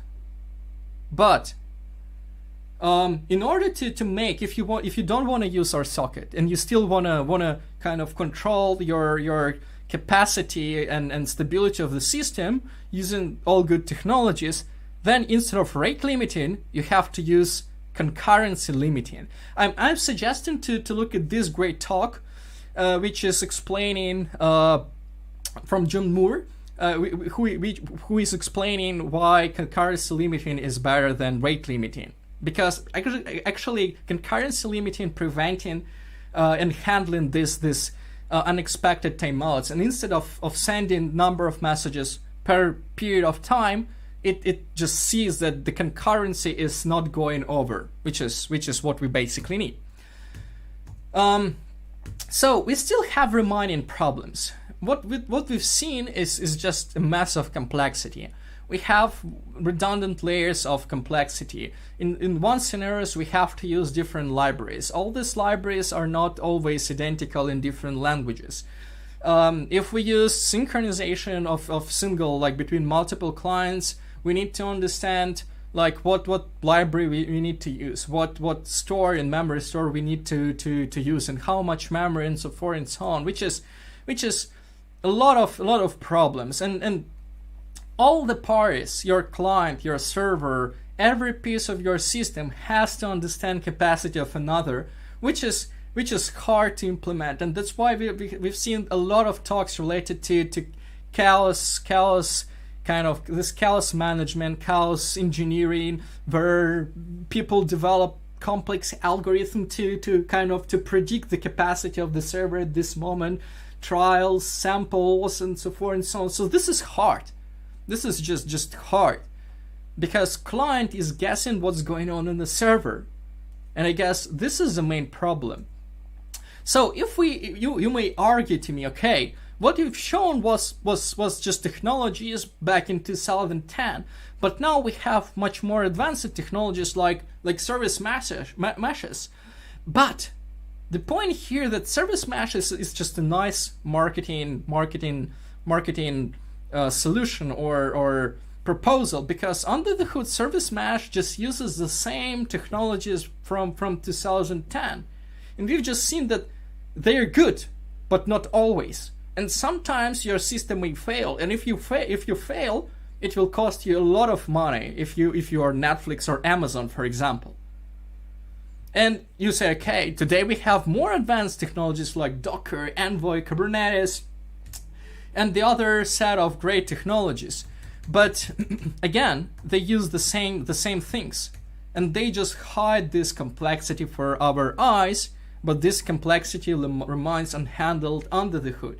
And all this service meshes still uses this Redis and Hazelcast, and who knows when they go on fire and what's going to happen when they go on fire. And I can recommend a couple of readings related to Redis went on fire and how the whole system just crashed because of one node of Redis failed. So we have a huge problem. All this stuff is a little bit outdated, and we know that we can do better. And the problem with this technology, this is my own opinion. I'm not kind of saying that RSocket is a silver bullet. No, it has its own limitation. But I'm saying that the problem that all this technology are solving are symptoms of another problem. And the problem that they are trying to solve is that like the protocols that are used underneath are not like bidirectional, not peer-to-peer. There is no communication between sender and recipient. And if we have this communication, so the sender know in advance that recipient is busy or not, because recipient just told to this client that, no, I don't have capacity, don't send me messages, then we will solve all the problems. And RSocket basically helps with that. So yeah, let's make 1 or 2 minutes question session if we have any other question, because I just answered one question, and we can quickly move to RSocket, and I will show how RSocket is awesome. I believe we're almost out of time, so let's proceed without any additional questions, and next we will discuss them in our discussion zone. Guys, are you okay with it? Yeah, I need just 15 minutes to show the awesomeness of RSocket. Before I need to prove that we need to solve problems, and now I can just prove that RSocket solve them. So RSocket... We may give you just a second. So yeah, we may give you 7 or 10 minutes. Yeah, it's enough. So I'll speed up. So RSocket is awesome protocol. It's application level protocol. It brings peer-to-peer. It brings streaming. It brings normal daily type of messaging that you get used to for many years, like request response. It has reactive streams back pressure. This is basically the mechanisms that I just explained. When a recipient can say to a publisher that he is ready to receive messages, where we have this kind of pushback from the recipient to a publisher that we are not ready, or we are ready to consume messages. And this mechanism was proven by time, was proven by many reactive libraries which we are using, including Project Reactor, including RxJava, including Ekka streams, and many others, that this mechanism is good. And in RSocket we have even more advanced mechanism called leasing. So this is advanced resilience, when if for flow control for reactive streams back pressure, you have back pressure within your logical stream. For leasing, you have back pressure for the whole connection, for the whole number of requests that your requester can issue. So basically this is concurrency limit or rate limit driven by server. So client has nothing to do, has nothing to guess. He just received some information from a server about how many requests it can do. And we have other awesome features like resumability, fragmentation, and you can extend protocol if you need that. So all of this support. And on top of that, we have a lot of good stuff. So it's binary protocol. It's flexible in terms of communication, and it's of course supported by many languages. And we are expanding our community. And even today we have Swift support, Kotlin, full native support, and more is coming, which is great. And the coolest features that I really like and appreciate in RSocket is flexibility, which brings flexibility in terms of usage. If you need WebSocket, you don't have to rebuild your app, you just use WebSocket or TCP. Or if you need performance, there is HTTP3 or Aaron, and you don't need to stick to some protocol and then rebuild everything. You can use in part of your system one protocol, like one transport, in another transport, and that's how flexible will help you build your good microservice application. But first solution that we can apply is basically with reactive streams, and this solution you can see how it was done a couple of years ago when I've been talking with Eugene Borisov at JaCoV, and you can basically look at this presentation and get an idea how it can be done with reactive streams, only with reactive streams. The problem basically, there is no problem. RSocket solved all the problems and we got like stable performance, but in the cost of changing our API. What I mean is basically we started using Flux and publishers on the whole pipeline, and we lost this kind of request response behaviors, and we want to kind of preserve this request response behaviors, because in many systems we are not allowed to just migrate to a single stream, and in many scenarios reactive stream, just a single stream, is not applicable because we have multiple services sending messages to recipients. So streaming is good, but it's not always applicable. That's why we want to preserve our behavior request response that we had with HTTP and using RSocket, and we want to see if RSocket helps in solving and kind of preserving stability. So instead of flow control, we want to use rate limit or leasing. And let me quickly explain how leasing works for inside RSocket for you. So we have Big Brother and we have Pechkin. So at the very beginning of communication, Pechkin does nothing because he is not allowed, because if leasing enabled, requester is not allowed to send a message unless, yeah, basically this is a situation, but Pechkin is not allowed to send any messages unless a server sent an allowance, an information that a particular client or requester can do request. So once such a request or lease is kind of received, Pechkin is allowed to do 10 requests, and a part of that he has like a time limitation or time box during which he can do these 10 requests, because server reserved this capacity for this particular requester or client. And that's why during this period of time and using this number of requests, Pechkin can send request and receive response with no problem, because he know in advance that this is the allowed capacity. Once time or issued number of requests went out, Pechkin is not allowed to do anything again, and he is required to wait until the next lease or the next allowance is received. So basically, as you may notice, this mechanism looks pretty similar to rate limit or concurrency limit, but now it's absolutely driven by a server who knows his capacity, who knows what number of messages are in progress right now, what number of memory are used, and so forth and so on. And based on this info, the server can guess whether a requester is allowed to send request or not. And that's how the problem can be solved. And I really like it because it works. So let's have a look. Let's quickly move to our socket scenario. First of all, let me quickly switch to our socket. Check out revision. To our socket branch, and let me show you what's going on under the knees, under the hood in our socket case. First of all, we brought our socket dependency into our project. Here we have our socket bomb, the latest, the greatest bomb that we're gonna release next week. And we have as one extra dependency here, not here, there, not there, okay, maybe in the main. We have Spring Boot Starter RSocket. Yeah, we have RSocket right now. And let's quickly have a look at our changes.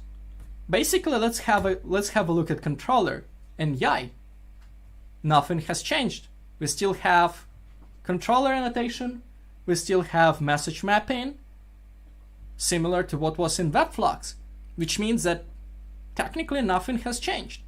What we have on the sender side, well, not much of the changes. If you remember what was there before, here we had web client. Now we have RSocket requester, which is a similar mechanism to web client, and it uses the same technique, the same setup. And now we say, okay, we want to route message to this endpoint. We provide a message, we call send, and we transform the response as it was before. So from the implementation perspective, if we migrate from WebFlux to RSocket, not much to do. Great. And this code is available on GitHub, so you will be able to confirm that I'm saying true, that I'm not lying to you, and it's really smooth migration from WebFlux to RSocket. And yeah, that's basically it. The other services are the same. So the only thing that I want to show you is setup of RSocket requester, and I want to show you how it's easy to configure this leasing, this native protocol-based kind of concurrency limiting mechanism in RSocket. So this is how we configure RSocket requester. On the client side or connector side, we just say, okay, we want to enable lease. And once lease is enabled, the requester will follow the allowance provided by server. So, okay, good. On the server side, since we run both the connector and the server, we say, okay, we want to configure a mechanism. So this is a mechanism that we want to use. And at this moment, we use well-known library from Netflix, really good library from Netflix, which is called Netflix concurrency limit. So this library is basically used to calculate the capacity, the number of concurrent requests from at this moment. And since server knows everything what's going on, and the server he knows how to properly calculate concurrency and capacity, because it's much easier than predicting it on the remote side. And once we know, we will send leases over the network. And if you're interested, we can discuss it in the backstage after this talk, how this mechanism properly works on the protocol level. But this is how it's configured, and all this setup is using concurrency level queue capacity of this service. So service know what is capacity, and it configures concurrency limit according to its capacity. So the others doesn't have to guess what's going on this server, which is awesome. There is this isolation. There is no leak of information behind the servers, which is awesome.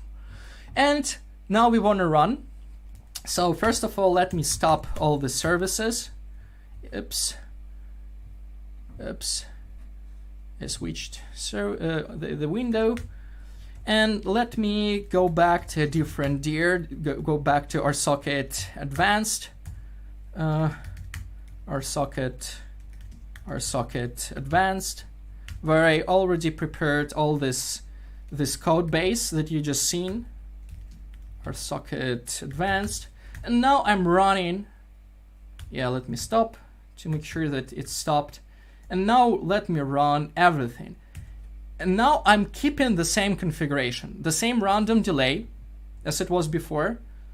And instead of error strategy, I will be using terminate strategy to say, okay, we are risky. We want to make sure that RSocket is really solving the problem. And if we got out of memory exception, we will kill the service. So we want to make sure that RSocket won't cause out of memory and will preserve our system stable. So I'm running Agent Smith. I'm running it's the same terminate. And instead of rate limit, I'm not using rate limit anymore. I'm using send fail. So I'm only relying on RSocket strategy and nothing else. I'm saying if I send too much or if I receive an error, I should fail. And I'm running Pitchkin with the same, no distributed, nothing distributed anymore. Only send fail, as it was before. And we run, let's start from one instance to see that it works. And then we can increase the number of instances to make sure that RSocket works even at scale. So it's running. And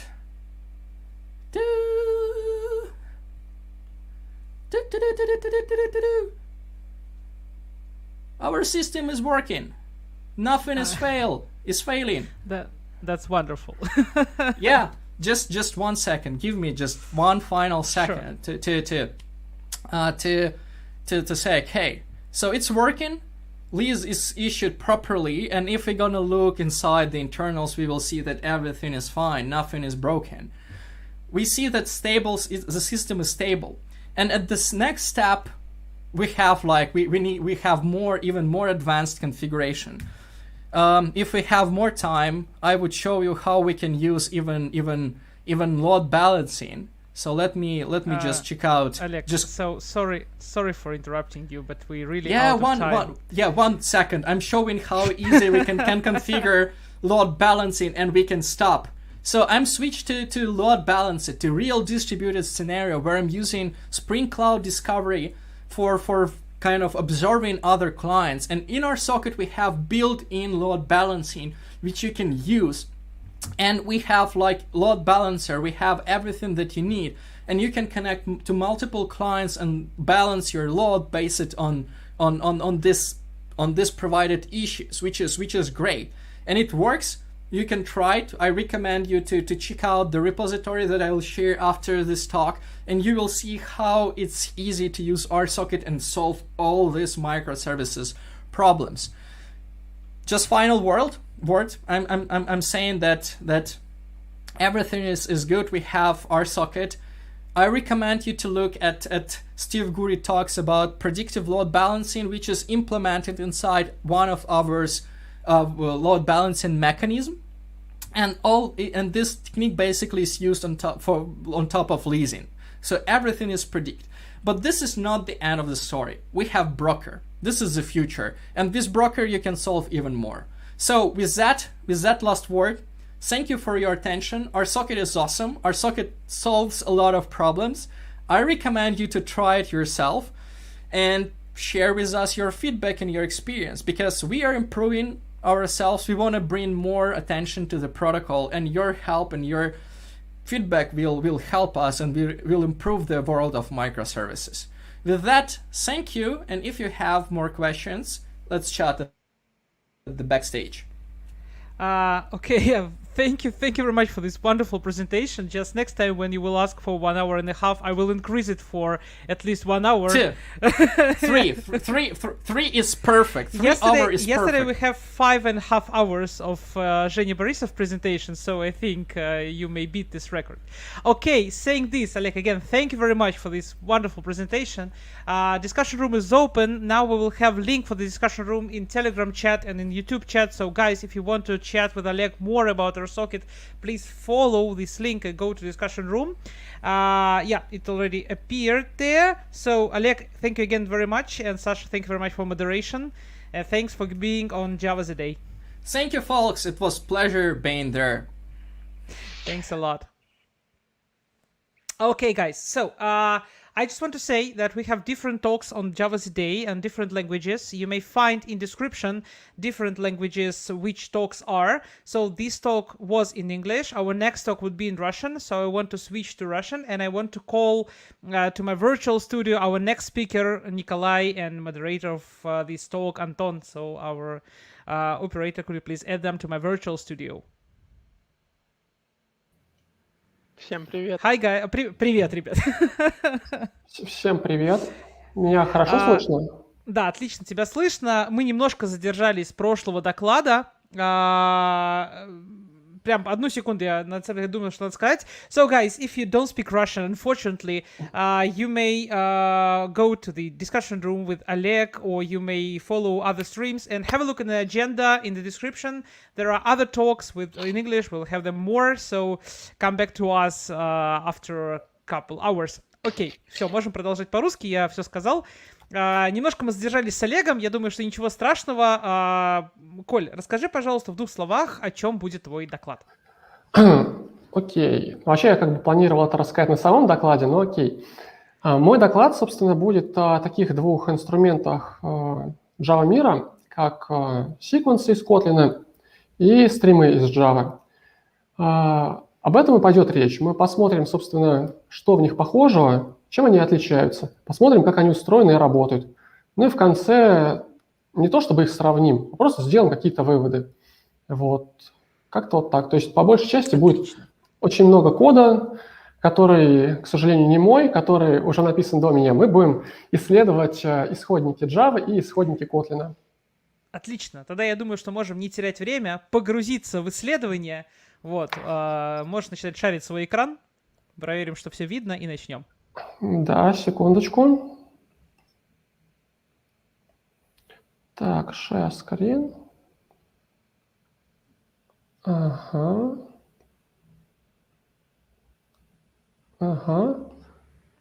Отлично. Все видно, да? Экран? Да, мы видим твой экран. Погнали. Удачи. Окей, спасибо большое. Собственно, еще раз, меня зовут Николай, я работаю в Тинькофф, и сегодня мне бы хотелось рассказать про 2 ленивцев из Java мира, а именно про стримы из Java и про секвенсы из Kotlin. Вообще, почему я решил про это рассказать?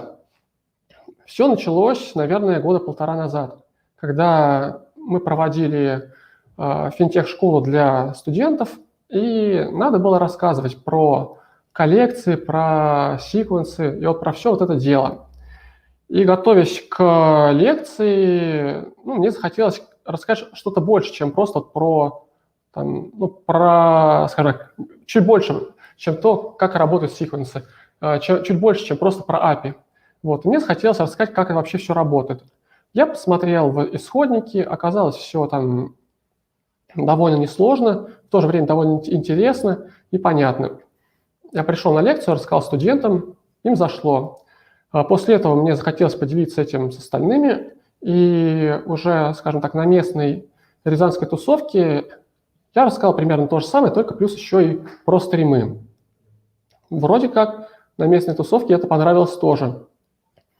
Ну и после этого решили, а почему бы и не поделиться с большим количеством людей.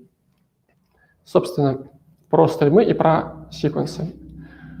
Почему же ленивцы? Чтобы ответить на этот вопрос, давайте посмотрим такой простенький и, наверное, всем привычный пример. Есть у нас какой-то списочек. Здесь у нас имена известных мультяшных персонажей. Мы его фильтруем, затем мы применяем преобразование какое-то и в конце пробегаемся по, скажем так, потому что мы там намапили и выводим на экран. Так, кстати, это код на Kotlin. Собственно, что здесь не так? Здесь не так то, что после операции фильтр мы создаем новую коллекцию, потому что, извините, фильтр – это функция расширения, которая возвращает новый список. Окей. С map у нас аналогичная история. Мы возвращаем новую коллекцию. И как бы мы изначально хотели просто, скажем так, пробежаться и вывести какие-то преобразованные результаты, а тут у нас на каждый шаг мы имеем новую коллекцию, которая нам, в принципе, не сдалась вообще никак. Что делать? Для этого в Kotlin придумали такой инструмент, как секвенсы. Собственно, пример один в один, только мы добавляем одну строчку. S-sequence. В итоге S-sequence нам возвращает sequence. Дальше, когда мы фильтруем на выход, мы опять получаем sequence. Потом, когда мы мапим, получаем опять sequence. Ну и в конце применяется терминальная операция, которая все это дело запускает. И профит.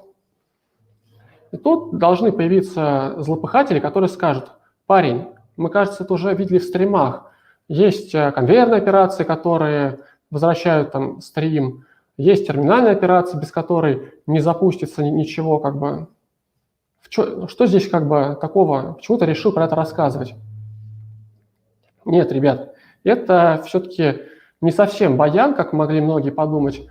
И чтобы вот посмотреть на, скажем так, на разницу, да, я предлагаю чуть-чуть окунуться в, скажем так, в то, как работает один инструмент и как работает другой, ну и в конце уже какие-то делать выводы. Собственно, давайте начнем с секвенсов, потому что они чуточку проще. Рассмотрим аналогичный пример тому, что мы видели в самом начале. Имеется некий список. Хрюш, Степаша, Филя. Получаем секвенс, фильтруем, маппим, ну и в конце преобразуем это дело, например, в список. Что у нас здесь происходит? Во-первых, нужно сначала сказать, что sequence — это не что иное, как просто интерфейс, который умеет отдать итератор наружу. В принципе, ничего особенного. Чем-то напоминает iterable из Java. Окей, идем дальше. Что происходит, когда мы этот sequence вызываем? Кстати, sequence — это функция расширения, которая у нас объявлена на iterable. Что же происходит? Мы вызываем функцию sequence, куда передаем оригинальный итератор от iterable. Что же происходит в, собственно, самой функции? Мы создаем объект sequence, где реализуем один единственный метод, итератор.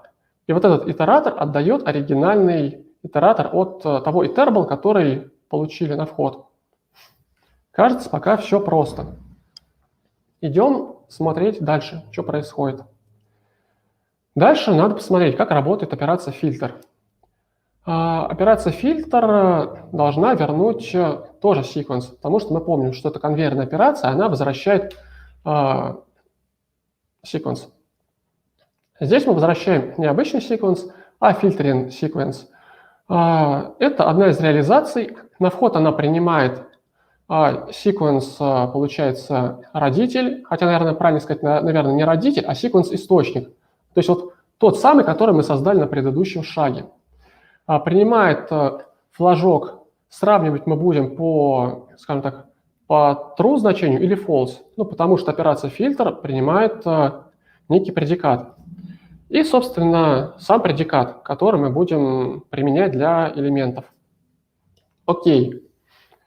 Что же происходит, ну, то есть как работает вообще этот filtered sequence?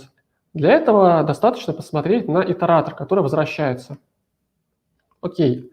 Смотрим на функцию, которая возвращает итератор. Здесь в самом начале происходят довольно простые действия. Мы берем итератор от оригинального секвенса, который, как мы помним, в данном случае тот, который мы создали, который идет у нас от iterable. Говорим, что next state у нас минус единичка, то есть пока неизвестно, найдем мы что-то или нет. И следующий элемент у нас null, то есть самое такое начальное состояние. Окей. В чем, скажем так, ну, что самое главное в итераторе? Это две функции, это next и hasNext. Давайте посмотрим, как вот, собственно, они здесь работают. В функциях next и hasNext здесь самое главное имеет вызов приватного метода calcNext, который что делает? Который, когда вызывают или же одну функцию или другую, вызывает, собственно, этот calcNext, вызывается, мы бежим по итератору до тех пор, пока не найдем элемент, который будет удовлетворять нужному нам переданному предикату. То есть мы будем для каждого элемента выполнять предикат вот этот вот, сравнивать со значением true или false, в зависимости от того, какой был передан. В нашем случае это true. Ну и, собственно, если нашли, мы говорим, что окей, вот он next элемент, вот он next state, все, хорош. И дальше уже результаты, скажем так, результаты этой функции будут использованы или же в next, или же в hasNext. В случае hasNext мы просто сравним результат с единичкой, то есть было ли что-то найдено, ну и, соответственно, вернем true, ну или же false, если не нашли. Ну а в случае next мы проставим в результат то значение, которое нашли, и следующий там, скажем так, следующее состояние, следующий элемент, который, ну, типа, потенциально может быть, мы опять, скажем так, выставляем в дефолтные значения. И получается, что у нас в данном случае итератор оборачивает оригинальный итератор, который мы получили из предыдущего секвенса. Просто для каждого элемента выполняем предикат. И что как бы ок устраивает, мы пропускаем дальше. Что не ок, мы как бы не пропускаем. Кажется, довольно просто.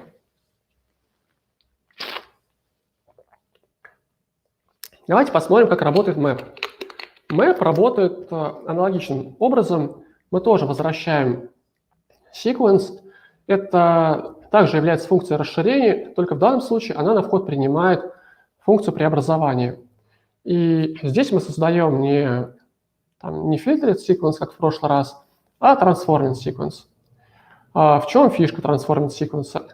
То, что, собственно, в данном случае мы будем элементы не фильтровать, а преобразовывать. Что здесь происходит? Здесь функция итератор еще проще, потому что тот итератор, который мы возвращаем, собственно, не делает практически ничего. Мы в функции next для каждого элемента, который получаем из оригинального итератора, просто вызываем функцию transformer, которую получили на вход. То есть все. А в случае с hasNext все еще проще. Мы просто оборачиваем оригинальный итератор и, собственно, больше ничего и не делаем. Вот она. Идем дальше. Мы выполнили конвейерные операции. Нужно выполнить терминальную, которая, собственно, все запустит, без которой, точнее, ничего это не будет запущено. Окей, давайте посмотрим сначала самую простую операцию. Это for each. Что здесь происходит? Во-первых, for each это тоже функция расширения, которая у секвенса имеется. На вход принимаем некое действие, которое мы можем выполнить. И мы в форе, получается, пробегаясь по итератору, так как у нас в секвенсе есть итератор, мы можем это сделать, да, мы применяем для каждого элемента вот то действие, которое получили на вход. А как мы помним, мы в данном случае будем пробегаться не просто по какому-то итератору, а вот по всей вот той вложенности, которую вот мы сейчас с вами наблюдали. То есть есть источник sequence, есть оборачивающий его filtered sequence, и есть оборачивающий его же уже transforming sequence. Что происходит в случае, если мы пытаемся вызвать терминальную операцию count, то есть посчитать, сколько же у нас элементов? Мы точно так же пробегаем по, скажем так, всему источнику, итерируемся. Просто на каждом шаге мы выполняем инкремент, и результат отдаем наружу. Вот. Тут даже чуть-чуть попроще. И давайте посмотрим, как можно получить списочек наружу. Для этого есть, опять же, функция расширения toList, которая должна вернуть список. Здесь мы будем возвращать список, который не модифицируемый. Да, в Kotlin есть два типа коллекций, это модифицируемые и немодифицируемые. Поэтому сначала мы получаем изменяемую коллекцию, mutable. Для этого мы создаем, собственно, array-лист, куда будем помещать весь результат. И вот этот array-лист, который будет, скажем так, приемником, да, передаем внутрь функции расширения toCollection, где опять же мы пробегаем, скажем так, итератором по всему источнику, и каждый элемент, который прошел через всю эту цепочку, мы помещаем внутрь результирующей коллекции, то есть array-лист. Дальше он преобразуется в read-only и отдается наружу. В принципе, кажется, все. Вот так вот работают несложные секвенсы. Я когда вот этот материал давал студентам, у меня постоянно была в голове аналогия. Что же вот, какие вот у меня вот, на что это похоже, скажем так, как им вот попонятнее это объяснить. И, в принципе, аналогия родилась быстро.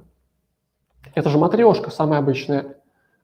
Сначала у нас есть списочек, вот, который справа, потом он оборачивается в sequence, потом он оборачивается в filtered sequence, потом он оборачивается в transforming sequence. И затем, когда у нас есть финальная терминальная операция, мы всю эту цепочку прогоняем.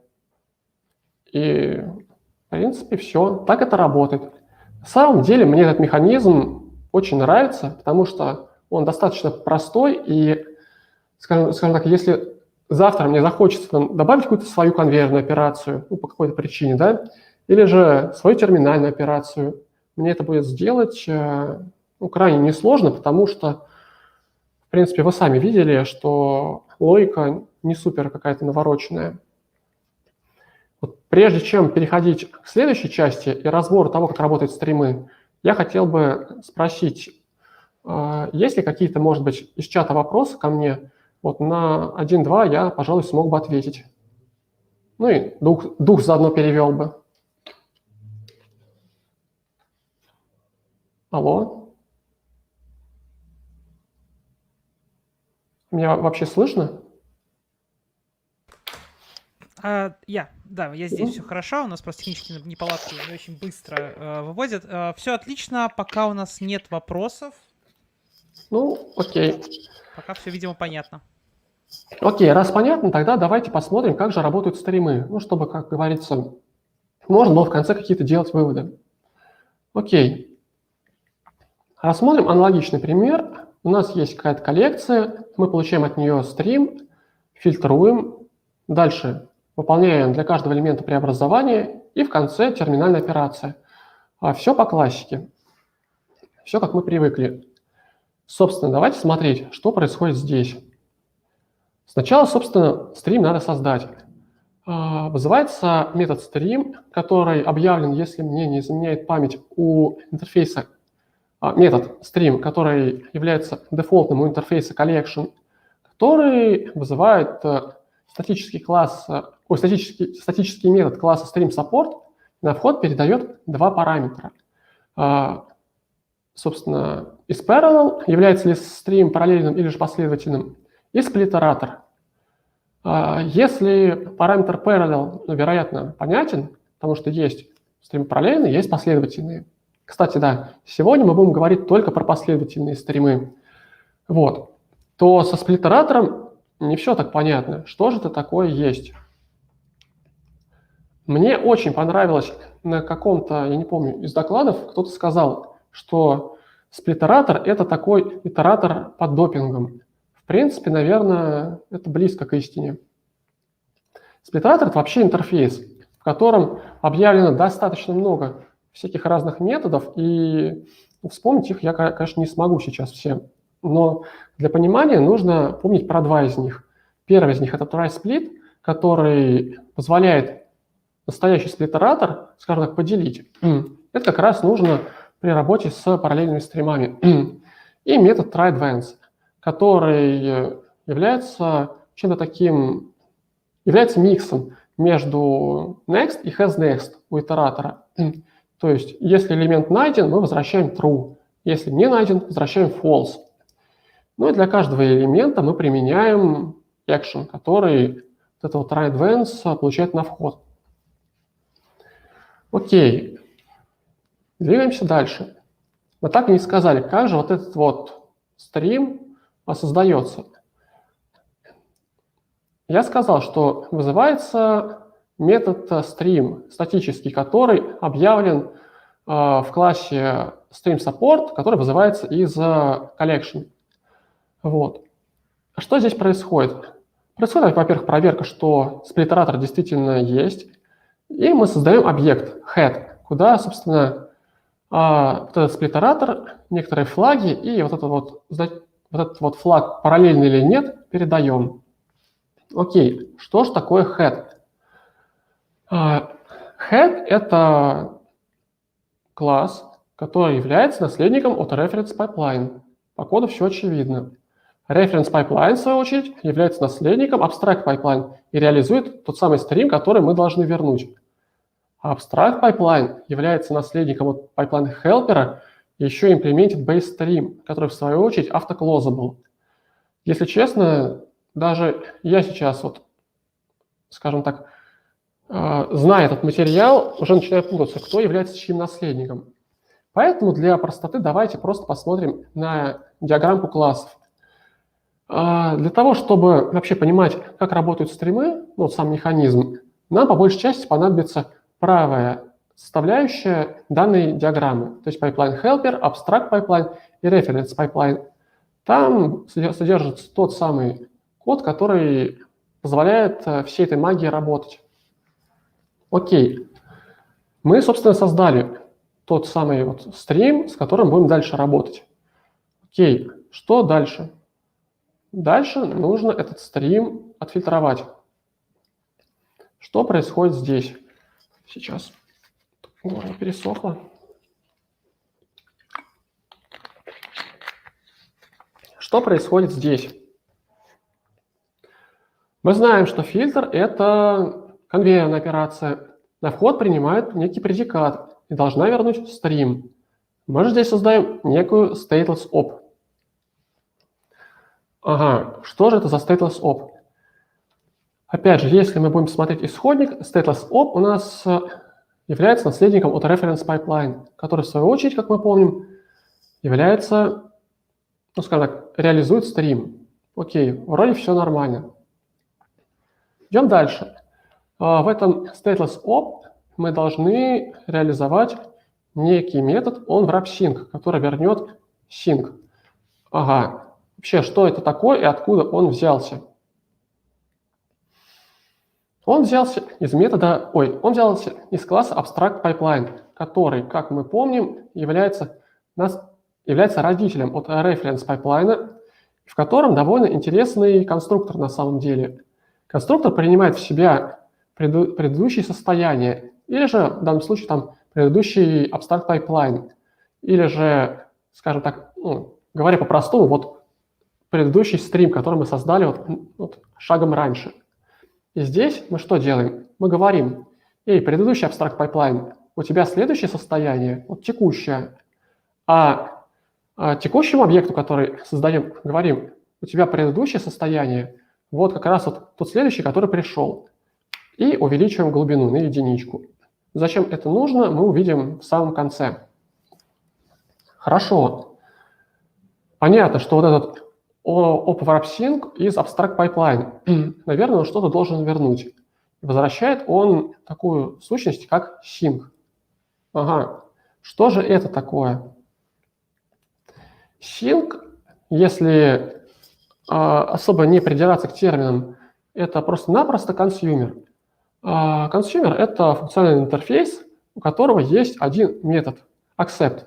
То есть, собственно, что мы будем делать с вот каждым, грубо говоря, accept. И здесь мы описываем некое действие, которое будет применяться к каждому элементу.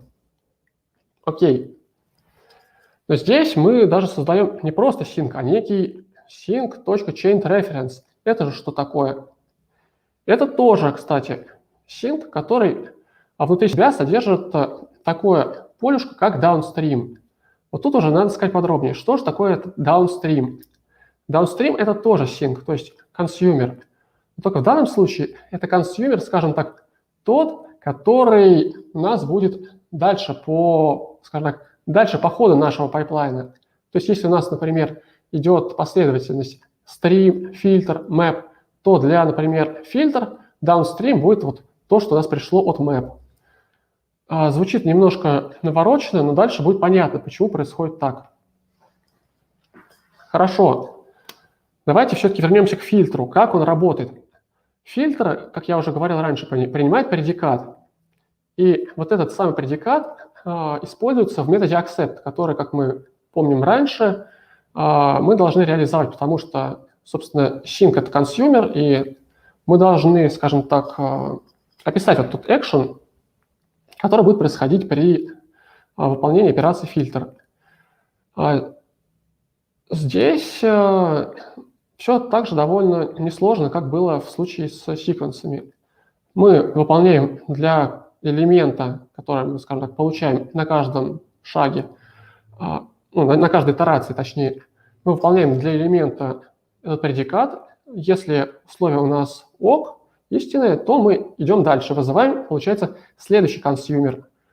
Соответственно, для фильтра это будет уже вот в нашем случае, да, в нашем примере, это будет консюмер, который идет от map. Окей. Наверное, надо дальше поговорить, как работает map. Тут тоже мы должны вернуть стрим. И, в принципе, здесь все очень похоже, за исключением того, что здесь мы на вход принимаем не предикат, а некую функцию, которая будет преобразовывать один тип к другому. Даже, наверное, не преобразовывать, а создавать вообще какой-то новый объект. Окей, возвращать какой-то другой объект. Окей, здесь мы также возвращаем stateless op, который, как мы помним, является стримом. И здесь также есть метод accept, который мы должны реализовать от консюмера. И в данном случае мы для даунстрима, который идет дальше, точнее, даунстриму, то есть консюмеру, который идет дальше по цепочке, мы передаем каждый пришедший элемент, но только предварительно применив к нему вот эту вот функцию преобразования. Вот. Так работает функция map.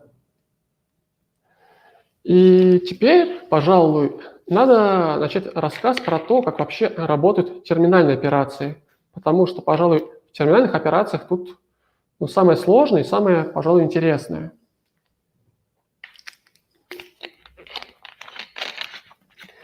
Для начала рассмотрим, как работает терминальная операция for each. На вход здесь мы получаем, передаем в операцию for each функцию, которая будет печатать просто каждый элемент, который, скажем так, дошел до этой терминальной операции. Что происходит, когда мы вызываем вот эту вот терминальную операцию for each? Мы видим, что есть некий метод evaluate, который на вход принимает некий результат от makeRef, от метода makeRef. Давайте разбираться, что здесь происходит. Когда мы вызываем статический метод makeRef от класса forEachOps, мы туда передаем два параметра. Является ли стрим упорядоченным или нет, и, собственно, само действие, которое мы хотим применять. В нашем случае это println. Хорошо. Что возвращает этот makeRef? makeRef возвращает некую сущность terminal.op, которая, вероятнее всего, как раз вот описывает ту терминальную операцию, с которой мы будем иметь дело. Хорошо. Что происходит дальше? Дальше мы создаем некий offref из класса, некий offref, и туда передаем все те же самые параметры. Offref у нас является наследником от forEachOp, вероятно, forEachOperation, который, в свою очередь, реализует terminal.op, и тот, в свою очередь, скажем так, движется в сторону, тот, в свою очередь, extended sync. Да, тот самый sync, который является консюмером. Опять же, такая не самая короткая цепочка наследований, поэтому надо привести диаграммку. Окей, то есть в данном случае мы опять будем иметь дело так или иначе с синком, то есть с консюмером. Хорошо, движемся дальше. Что из себя представляет вот эта терминальная операция, про которую я говорил? Она представляет из себя просто некий, скажем так, контейнер и описание, что окей, при вызове вот этой вот терминальной операции мы будем выполнять вот тот консюмер, который получили на вход, то есть println. Окей, идем дальше. Теперь поговорим, что происходит в методе evaluate, который на вход принимает ту самую терминальную операцию. Тут происходят сначала какие-то проверки, которые, наверное, нас особо сейчас волновать не должны. И мы смотрим, является ли стрим параллельным или последовательным. Мы говорим сегодня про последовательные стримы, поэтому идем по второй веточке. Что происходит дальше? Мы вызываем, собственно, evaluate sequential, который на вход принимает два параметра. Собственно, некий helper и, собственно, сплиттератор. Что же это за helper? А это вот тот самый pipeline helper, про который речь шла, когда вот мы говорили про reference pipeline, abstract pipeline, и они, в свою очередь, были наследниками от pipeline helper. Вот его мы как раз и передаем. И, на мой взгляд, самая, скажем так, интересная часть, это именно касается pipeline helper. Что же там происходит? Тут мы вызываем метод wrap and copy, куда передаем все это добро. То есть мы передаем, собственно, sync, ну, потому что мы вообще вот этот evaluate sequential вызываем от терминальной операции, то есть от sync, да? Собственно, в helper мы передаем subsync и сплит-оратор. Да, кстати, забыл показать диаграммку. И что же здесь происходит? Здесь, опять же, ну, скажем так, все не очень просто, с другой стороны, не очень сложно. Сначала выполняется некий метод wrap-sync, куда мы передаем, собственно, subsync. Ну, те, кто забыл, sync — это consumer. И в данном случае во wrap-sync мы бежимся по, скажем так, вот всей той вложенности, которая у нас была, когда вот я рассказывал, что abstract pipeline получает себе на вход предыдущий abstract pipeline и так далее. Вот тут мы пробегаемся по всей этой цепочке только в обратном направлении и вызываем функцию obwrap-sync, куда, собственно, передаем sync предыдущий, и вот так мы бежим, скажем так, в самое начало от терминальной операции и выполняем оборачивание. Это как раз вот именно поэтому в obwrap-sync downstream это вот тот самый консюмер, который будет выполняться дальше. Вот. В итоге выполняется это оборачивание, и на выход отдается такой, скажем так, жирненький sync, то есть, ну, который, скажем так, является такой, скажем, капустой. Он оборачивает, скажем так, другие синки. И вот это вот все дело, вот этот вот консюмер такой жирненький, мы отдаем на вход в copy-into. Что же происходит в copy-into? В copy-into, во-первых, мы сначала смотрим, является ли данная операция картка замкнутой, то есть можем ли мы ее, ну, скажем так, закончить, не пробегаясь до конца. В нашем случае нет, не является, поэтому мы делаем все по-честному. Здесь вызывается метод for each remaining у сплит-оратора, который в свою очередь вызывает try-advance до тех пор, пока есть элементы в цикле do-while. И для каждого элемента выполняется то действие, которое было передано. В нашем случае это вот тот самый action, который, скажем так, который мы вот оборачивали на предыдущем шаге, когда там сначала там у нас идет там, как называется там, я уже забыл, когда у нас сначала там фильтрующая операция, потом операция преобразования, ну и она оборачивается уже операцией вывода элемента. И вот так вот на каждом шаге мы выполняем всю эту последовательность, и таким образом отрабатывает терминальная операция for each. Хорошо. Мы посмотрели операцию for each, но для такого, наверное, полного, скажем так, ну, проведения полной аналогии с секвенсами, наверное, надо посмотреть еще операции count и получение результата в виде списка.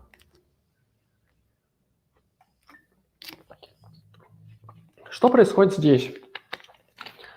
Count у нас вызывается из класса reference pipeline, реализует, собственно, метод count из стримов. Здесь что мы делаем? Сначала выполняется операция map to long, которая на вход принимает некую, скажем так, функцию преобразования, где мы каждому элементу ставим в соответствии единичку. Ага, где это происходит? Это происходит, собственно, в том самом методе map to long, про который я сказал. И на выход мы отдаем тоже стрим, только уже не стрим, который работает с объектами, а стрим лонговский. И здесь как бы все примерно то же самое, что и с обычными стримами, только тут как бы лонги. И здесь, и здесь мы выполняем приведение каждого элемента к единичке. Зачем? Ну, кажется, уже можно начать догадываться, зачем. Затем, чтобы в операции sum можно было эти единички как-то использовать. Окей, что происходит в sum? Sum у нас объявлено в классе, по-моему, long reference. Сейчас, там был reference pipeline, здесь long pipeline, да. Объявлен в классе long pipeline, и в sum вызывается один метод reduce, который в себя принимает начальное значение, нолик, и функцию, которая будет, собственно, считать, сколько всего у нас элементов осталось. Хорошо, как она работает, эта функция reduce? Функция reduce внутри себя вызывает, скажем так, внутри себя создает терминальную операцию, потому что без нее никуда, и опять же тот метод evaluate, который, собственно, работает аналогично, как с предыдущим кейсом. Давайте посмотрим, как создается терминальная операция. Здесь создается терминальная операция, которая должна вернуть reduce op. И, собственно, reduce op должен вернуть тот самый sync, consumer. Сам reduce sync объявлен прямо тут же. И он работает достаточно просто. Здесь есть такое поле, как state. Его мы заполняем тем значением, которое пришло у нас извне. Тот начальным значением, вот тот нолик. Хорошо. Дальше при вызове метода accept, тот самый, который у нас тянется от консюмера, мы на каждом шаге будем выполнять вот ту операцию, которую мы передали. В нашем случае это sum. И на каждом шаге будем увеличивать наш счетчик. Хорошо. Ну и в конце, собственно, да, sum. И в конце, собственно, мы результат этот должны будем вернуть. Окей, что происходит дальше? Дальше мы вот эту терминальную операцию отдаем в функцию evaluate. Ну а дальше выполняется все то же самое, что и было в случае с операцией for each. Оборачивание друг друга и т.д. и т.п. И в конце получаем результат. Хорошо, поговорили про то, как считается. Давайте посмотрим, как получить результат в виде списка.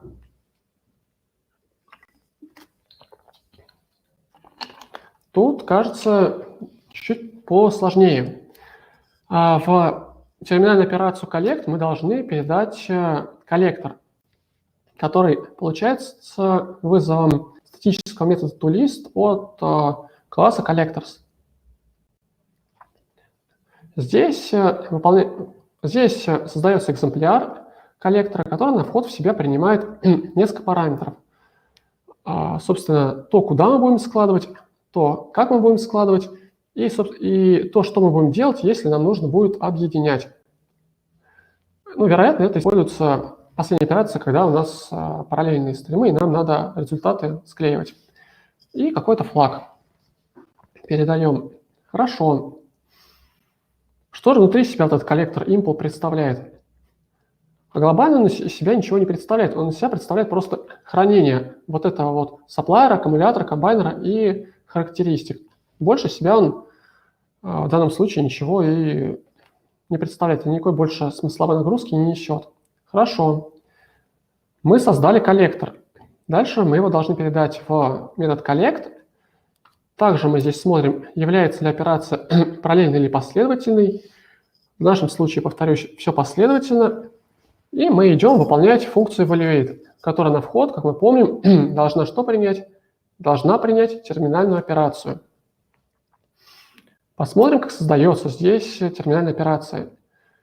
Метод makeRef, который на вход принимает в себя коллектор, он создает тоже терминальную операцию. Здесь мы также, как в случае с каунтом, возвращаем reducing sync. И в целом логика здесь очень похожая. Мы здесь также работаем со стейтом. Только в начале, когда мы начинаем, скажем так, все наше действие, мы в этот стейт присваиваем то значение, которое, скажем так, мы передали из, получается, коллектора. На один слайд назад вернуть, чтобы было понятнее. Вот. Мы передали коллектор, в коллекторе у нас содержится supplier, операция и т.д. и т.п. Собственно, на начальном шаге мы присваиваем стейту вот то значение, которое у нас было. То есть, насколько я помню, там array-лист у нас. Хорошо, что дальше? Дальше у нас должна выполняться на каждом шаге функция accept. Что происходит в функции accept? Здесь мы выполняем ровно ту функцию, которую передали. Насколько я помню, там была функция добавить элемент. То есть мы на каждом шаге выполняем превращение, то есть добавляем элемент, который до нас добежал. И в самом конце, и все. Если у нас стримы параллельно, еще выполняется combine, то есть когда мы слепливаем результат вместе. Вот, так выглядит терминальная операция. Что же происходит далее? Далее вызывается все тот же самый метод evaluate, про который мы говорили раньше. Мы получаем результат в некий контейнер. В нашем случае там будет обычный array-лист.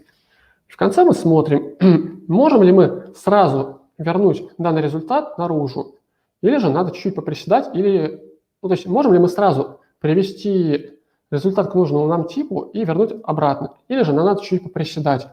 В принципе, больше здесь ничего не происходит.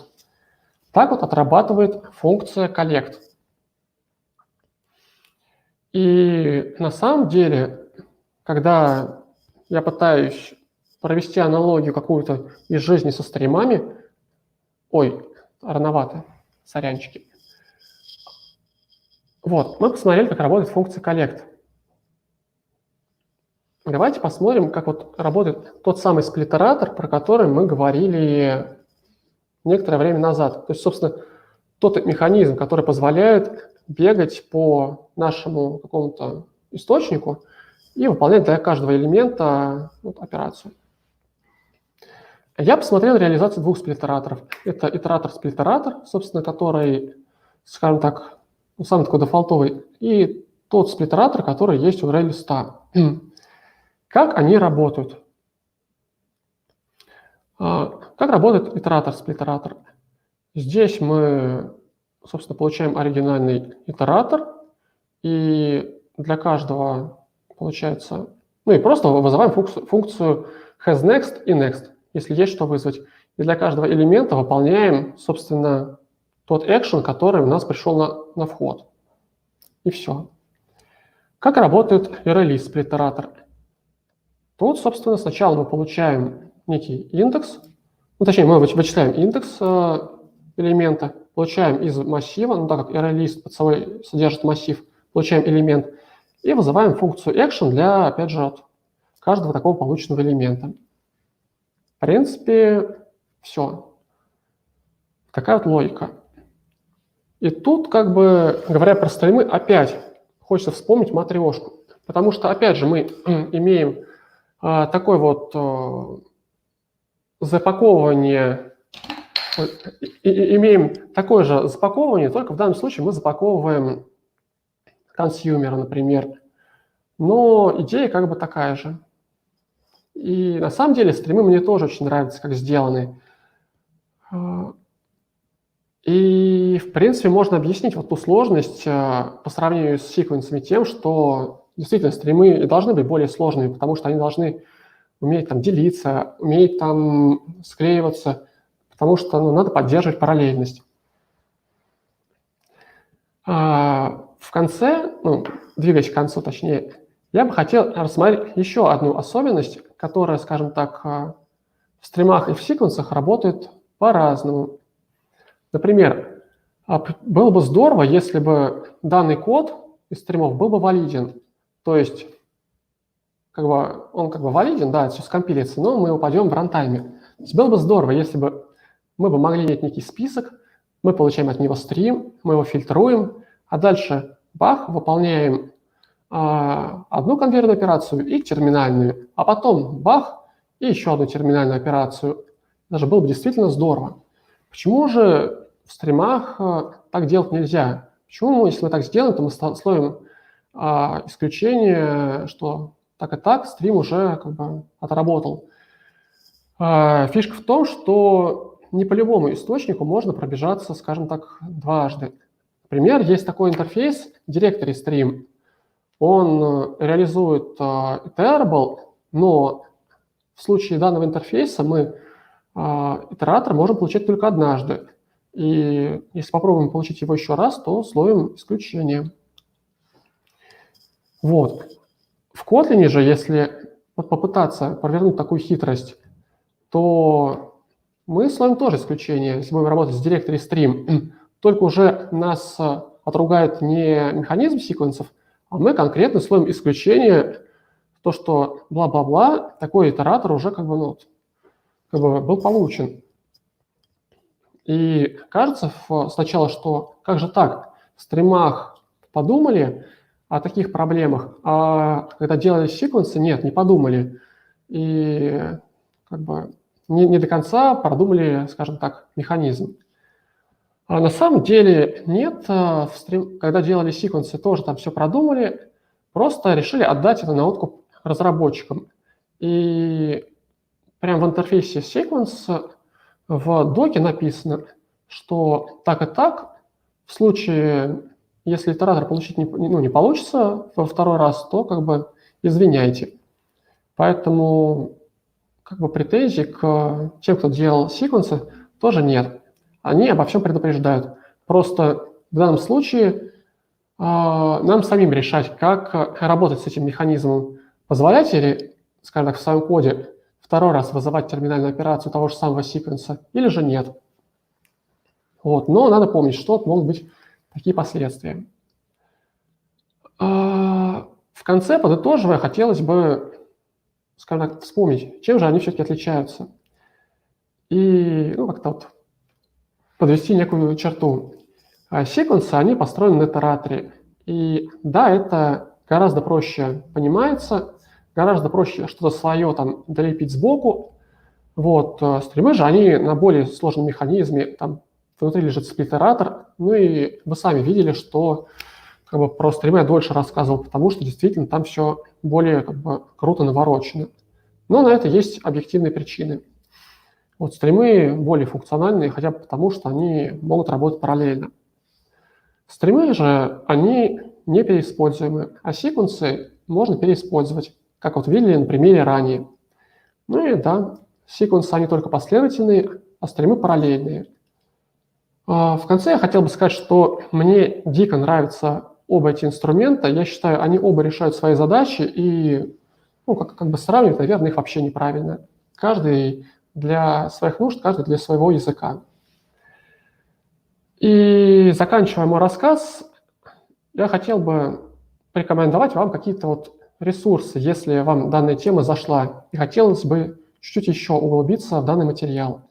Например, есть неплохое обсуждение на Stack Overflow, почему же стримы, так сказать, одноразовые.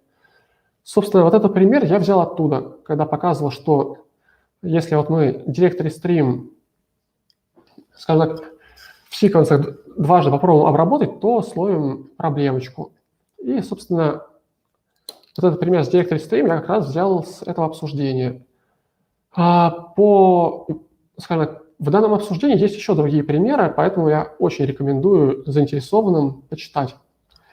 Есть еще занятный доклад от девушки Маргариты, фамилия не знаю, как читается. Там вообще доклад про Kotlin и про его ленивость. И часть доклада уделена как раз секвенсам. И как раз она тоже приводит подобный пример, что как же жалко, что, насколько я помню, если не ошибаюсь, опять же, что как же жалко, что, например, в стримах нельзя сделать так, что мы тролливали, сделали дважды терминальную операцию. А в Kotlin можно. То есть такой пример можно посмотреть и у нее. И если хочется посмотреть каких-то интересных примеров работы со стримами и вообще так прям погрузиться, тут, наверное, надо смотреть в первую очередь доклады Тагира Валеева. У него очень много интересного материала на данную тему. И я уверен, что каждый, посмотрев эти доклады, для себя узнает что-то новое. На этом, пожалуй, у меня все. И если есть у кого-то ко мне вопросы, я на них буду рад ответить. Спасибо большое, Коль. Спасибо большое за очень крутой доклад. Мне кажется, очень интересно, очень много подробностей о том, как оно все внутри устроено. Антон, есть у нас какие-то вопросы? Да, сначала тоже хотел бы поблагодарить за доклад. Спасибо, кишочки, все как мы любим. Есть вопрос в чате про разницу между sequence и stream. Наверное, он немножко провокационный. Зачем использовать sequence, если уже есть stream? Один кейс ты привел, но когда нам нужно переиспользовать какой-то источник данных, но, возможно, есть еще какие-то кейсы. Окей. Ну, во-первых, наверное, это даже, не кейс, а просто особенность, то, что вот типа в секвенсах так можно, а в стримах нельзя. Это во-первых. Во-вторых, я могу сейчас очень сильно ошибиться, но, насколько я помню, первая версия Kotlin, первые, да, они разрабатывались, когда еще там 8 или же не вышла, или же, где-то в тех краях. И, как я понимаю, тогда не было уверенности, что вот реально такой механизм, как стримы, будет. А язык уже делался, Kotlin. Поэтому, собственно, подобная штука нужна была. Это это вот один посыл. Другой посыл, что все-таки есть такие ребята, как Android-разработчики, которые, у которых, не все так гладко. Я не очень в курсе, как там вообще обстоят у них дела вот в их мире, но предполагаю, что стримы у них появились тоже вот не очень давно, и какое-то время назад вот писать вот такой вот декларативный код при работе с источниками данных, да, было возможно только используя секвенсы. Вот как-то так. Хорошо, спасибо. И тогда у меня есть еще вопрос от себя. Возможно, ты знаешь, возможно, между у стримов и у секвенс есть какие-то различия в производительности, если мы говорим только о параллельных версиях стримов. Про последовательные, наверное, нет? Да, про последовательные. Я, честно говоря, данный вопрос не изучал. Вот, ты прям вот не копал. Но можно порассуждать. Давайте порассуждаем. В одном случае что мы делаем? Мы выполняем какое-то действие, цепочку действий, да, когда пробегаемся итератором. Вот. Это в секвенсах. В стримах, кажется, мы делаем примерно то же самое, чуть-чуть создаем по ходу движения, вероятно, да, вероятно, создаем по ходу движения чуть-чуть больше каких-то объектов, обвязок и т.д. и т.п. Поэтому предположу, что для каких-то простых случаев разница там будет, наверное, такая прям микроскопическая. Мне кажется, в рамках современных приложений про это даже, наверное, и не стоит говорить. Хотя, опять же, я могу ошибаться. В случае, если там идет сравнение с for-each, наверное, там, будет разница, потому что в одном случае, если, опять же, какой-то прям примитивный случай, то что тут мы все-таки создаем какие-то обвязки, там мы просто бегаем, наверное. Вот, по идее, кажется, создать там парочку-троечку консюмеров и там пробежаться, это не так сложно и не так дорого. Поэтому, я полагаю, там все измеряется какими-то там прям микрочастицами. Опять же, при каких-то прочих равных простых примерах. Возможно, какие-то есть кейсы, где там, да, будут различия, но я в этом не копался. Кстати, по поводу, раз уж тут пошли такие провокационные вопросы про сравнение, раз уж, когда я данную историю рассказывал друзьям, скажем так, у меня был коллега один, который говорил, как же так? Типа, секвенсы – это все от лукавого. Вот эти всякие ваши обвязочки, этот весь ваш сахарок с там типа to-list, там to-set, это вся ерунда. Вот. А в стримах все так брутально, по-пацански, через коллектор, но зато как бы вот надежно. Вот. И самое забавное, что сейчас вышла 16-я Java, там появился метод у стримов to-list, который возвращает список. Вот. Но на самом деле тут тоже не все так просто. Насколько мне известно, там возвращается, в отличие от коллектора, возвращается иммутабельный, от того коллектора, который я показывал, возвращается иммутабельный список, и там, в случае в случае toList от стрима, там не просто обертка над коллектором, там несколько все более сложно. Вот, я, честно скажу, не ковырялся, как там это все работает, но там точно возвращается иммутабельный список. Поэтому, вот, скажем так, что-то, возможно, даже и стримы у Kotlin подтыривают, ну, в кавычках подтыривают. Хорошо, спасибо. Да, у нас есть небольшая поправочка, прям, секунду. В чате Ютуба ты показал доклад Маргариты, ее зовут Маргарита Недельская, прекрасный спикер, смотрите ее доклады. Да, простите, прервал. Да, раз уж про это речь зашла, да, я тоже видел у нее несколько докладов, она очень прикольно, интересно рассказывает, причем у нее все доклады такие, как это называется. Если у меня сейчас было все так довольно сухо, да, я смотрел в экран, то у нее там с какими-то там шутеечками, насколько я знаю, там всегда какие-то игрушки стоят, там, скажем так, при ней рядом. У нее такое там всегда около шоу. Так что я тоже рекомендую смотреть. Ну и, кстати, еще плюс есть. Она рассказывает и на английском, и на русском, и, насколько я знаю, на украинском. То есть тут вообще вся аудитория покрывается. Хорошо. Я думаю, что на этом будем потихонечку сворачивать этот доклад. Спасибо большое, Коль, тебе за доклад, Антон. Спасибо тебе большое за модерацию. У нас сейчас стартует дискуссионная Zoom комната. Ссылочка появится, уже появилась в Telegram-чате и сейчас появится в чате в YouTube. Ребят, провожаю вас туда. Пока-пока. Соответственно, да, спасибо большое за доклад. Спасибо. Вот, мы продолжаем нашу конференцию. Напоминаю, что адженда со всеми докладами есть внизу, вот там вот. Следующий доклад у нас будет доклад от Орестеса. Он рассказывает про TDD и как его строить на примере игры в боулинг. Оставайтесь с нами, сейчас у нас будет небольшой перерывчик.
So, hello everyone again. We proceed our conference Java Day, day 2. If you forget the number of the day, just have a look here on my lightbox. So, here would be, here is the number of the day.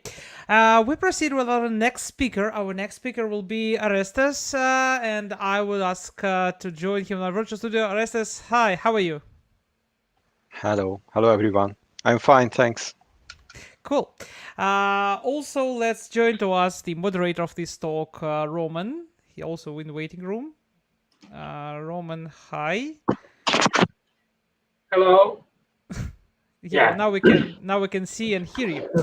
Okay, so just like a few minutes left till we start the talk itself. Before that, Oresztesz, could you tell us in a few words what your talk would be about? Yes, so my presentation will be a little bit about software design and partially about test-driven development. So we are going to go through a real problem and make a solution using TDD. So writing tests first. Okay, great. That sounds great, and I think it should be very, very, very useful, like as all the talks we have here on the conference. Roman, I have a question to you. How often do you use TDD practice in your real work? Generally, I never use TDD practice in my work. Do you know what it is? Yes, I know what it is, and I know benefits and what can we do with it, and what is not good with TDD, in which case it's not applicable. But all my previous project was without TDD, and it's not possible to include TDD in these projects. Well, yeah, that does make sense. So, guys who listen to us, so we have YouTube chat, and shortly in this YouTube chat, and in our main Telegram chat, it already appears the link to special Telegram chat for questions to Oresztesz. So please join this Telegram chat and just write anywhere there or in YouTube if you use TDD. Just write pluses somewhere, so we would know how many people are listening to us carefully and how many of you use TDD. Or write minus, for example, if you don't. Oresztesz, we have a comment in chat that speaker with cutest room background detected. Sorry, can you repeat it again? Yes, we have a comment. Oh, the in cutest chat room. That, yeah. That's the background. We have the cutest room for all the conference. Thanks. Okay then. So I think, so my question about TDD, so we have some pluses, we have some minuses, we have some big minus in the chat, so somebody, some more pluses. So somebody use TDD, somebody not. So yeah, I really hope that this talk would be useful for you, because here would be real test case. By the way, I know that in your talk you would use the system to score scores in bowling, right? Yeah, that's right. Okay, guys. So do you know how scores in bowling are scored? Just type say pluses in the chat. Do you know all the corner cases and stuff with that? So yeah, we have some delay between translation and the chat, so probably it would be with some delay, guys will say us something. So anyway, I think that this will be useful for you. I just want to remind you that we have in description all the links about what's going on here. We have special event Fight Club, which is going through all the conference, so come and join, and you will be able to win the IntelliJ IDEA license for 1 year. Also, in the end of the conference, we'll have after party, where you will be able also to participate in fun activities and win 1 year license for IntelliJ. That's it, what I wanted to share. Now let's start the talk. Oresztesz, good luck. Thank you. Okay, so again, hello everybody. Today we are going to hold a practical TDD session that's entitled as Protect Your Invariants. My name is, again, Oresztesz Margaritisz, and I work here at EPAM as a chief software engineer currently. So, yeah, as it was heard, we are going to implement a bowling game, but or a score evaluation for bowling game. But before do that, maybe it's good to revise the basic rules of TDD. I won't go into details, just give you a short summary of what are these rules and what do they mean in brief. Okay, so there are different phases in test-driven development. There are actually 3 phases for different kind of activities. There is this called red phase, when you actually just implement one additional test case that needs to fail. That basically can be seen as the next specification of the next feature that you are targeting. All right, then comes the green phase. And in the green phase, you actually just make enough code to make the previous test that failed to pass. That ensures that you don't stuck into just coding and implementing features after features before having another test introduced. And then we have this kind of refactor phase. And in the refactor phase, we're just trying to make things still working the same way, but with a better design. So if you think about these phases, you can say that each phase concentrates on different activities during development. So the red phase usually is focusing on just the specification, green phase focusing on implementation, and the refactor phase is focusing on design. All right, so let's talk about the bowling game itself. And let's talk about the terms of this specific domain that's related with the scoring of the bowling game, because without you knowing the rules, it would be hard to understand the code itself. Okay, so it's necessary that we go through the basic meanings and rules of the game itself. All right, so what you can see on the screen is just a small part of the score sheet that's used during bowling. It's enough for me to actually show you the different kind of terms. We will go through the score sheet from the beginning to the end by applying also the examples later. All right, now we're just focusing on the terms themselves. There is one specific term called pins, and basically pins means these kind of things in the bowling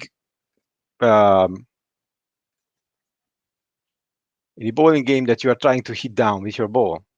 All right, whenever you hit down an amount of pins with your ball, you have to write down the amount of pins hit down here in your score sheet.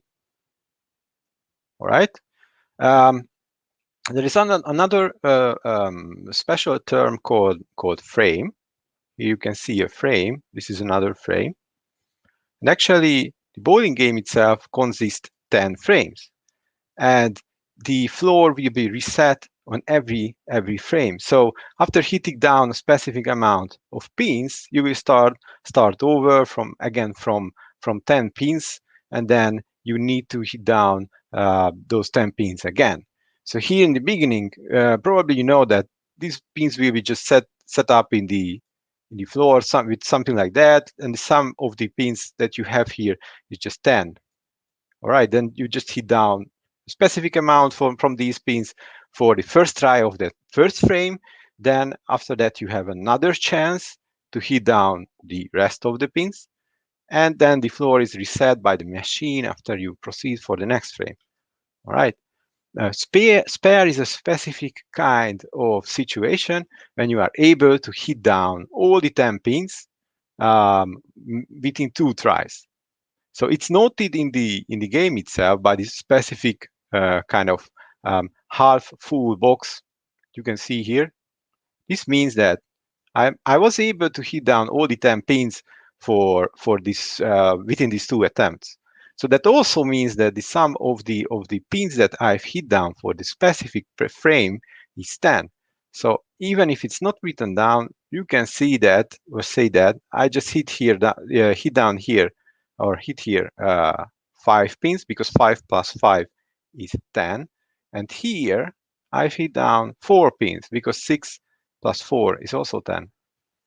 And there's other kind of specific term, which is called strike. You can see it here. This means that I, again, was able to hit down all the pins, but now I made it for within the first attempt. So I was able to hit down everything with just one try. That means that the hidden score here is 10 actually, and it's noted in the score sheet by using this full box. Okay, so now this is how the whole score sheet looks like. You can see that 10 frames here. So we have 10 frames. That's the scope of the whole game. All right, now we just go through the score sheet itself, just zoom it in and talk about the score evaluation one by one. All right, let me just change the color because I think it will be more visible. So for the first attempt, I just hit down one pin here. For the second attempt, I hit 4 here. So the current score for me is 5. Then I just proceed with the next frame. So here comes the next frame.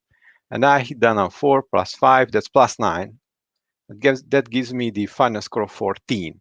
Now, this is a spare. I know this because of this specific notation that you can see here. Even though it's hidden, the score here is 4. And I get, whenever I have a spare, I get additional bonuses. The additional bonus for spare is the score of the next attempt. So if I hit down 5 pins here, I get an additional plus 5 bonus here. So here the additional score is 10 plus the bonus, which is 5. 10 plus 5, which is 15. That gives me the score of 29. And then we saw that we had here 29. Then I have, again, a spare. So the hidden score is here 5. Here I have a strike. So again, this is a special case. Here the hidden score that is not seen in this sheet is 10. So here the additional bonus is 10 plus 10, that's 20. That's why I have the score of 49. All right. For the strike, I also get some additional bonuses. But for strike, the number of the bonuses that I get for the specific round is the value of the next two rows. So not just the next row, but the next 2 rows. So even though I hit down no pins in the first try, I still have the bonus of plus 1. That's why I have the score of plus 11. That's why I get the score of 60 here. All right, here I just have plus 1. We go again forward. Here the score was 61. Okay, here I have again a spare. So again, some of the pins hit down is 10 again. The additional score that I get as a bonus is 6. That's why I get plus 16. Oh, sorry, not 14, 16. Yeah. Here again, I have a 4. I hit a strike, so that means that here I have a 10, even though it's not noted. So here the additional number of bonuses is 10 plus the value of next row, which is fortunately again 10. That's why I have 20 here. That's why I have 97 as the score. Here I have a strike and the 10th frame. Note that the 10th frame is it's a bit different than the others. Okay, but here the notation is the same. So I had a spare here, meaning that I have the score of 8. So when I have a strike, the number of the bonuses is the number hit down by the next 2 rows. So again, it's 2 plus 8, that's plus 10. So I have plus 10 here because of this number, that gives me again plus 20. Now in the 10th frame, actually I have 3 tries, not just 2. And the rule is the following. If I hit down, let's say 2 rows or 2 pins in the first attempt, then 2 pins again, this means the game's over. All right, so I just have the score of 4. If I hit down 2 pins at the first attempt, then I get a spare. So that means that I have 8 for the next attempt. Like here, I get the chance to roll another round. So I get the, like in this case, I just hit down 6 pins. So here for the 10th frame, the sum of the points I get is the total number of the pins hit down in this frame. So that means that this is plus 16 for me.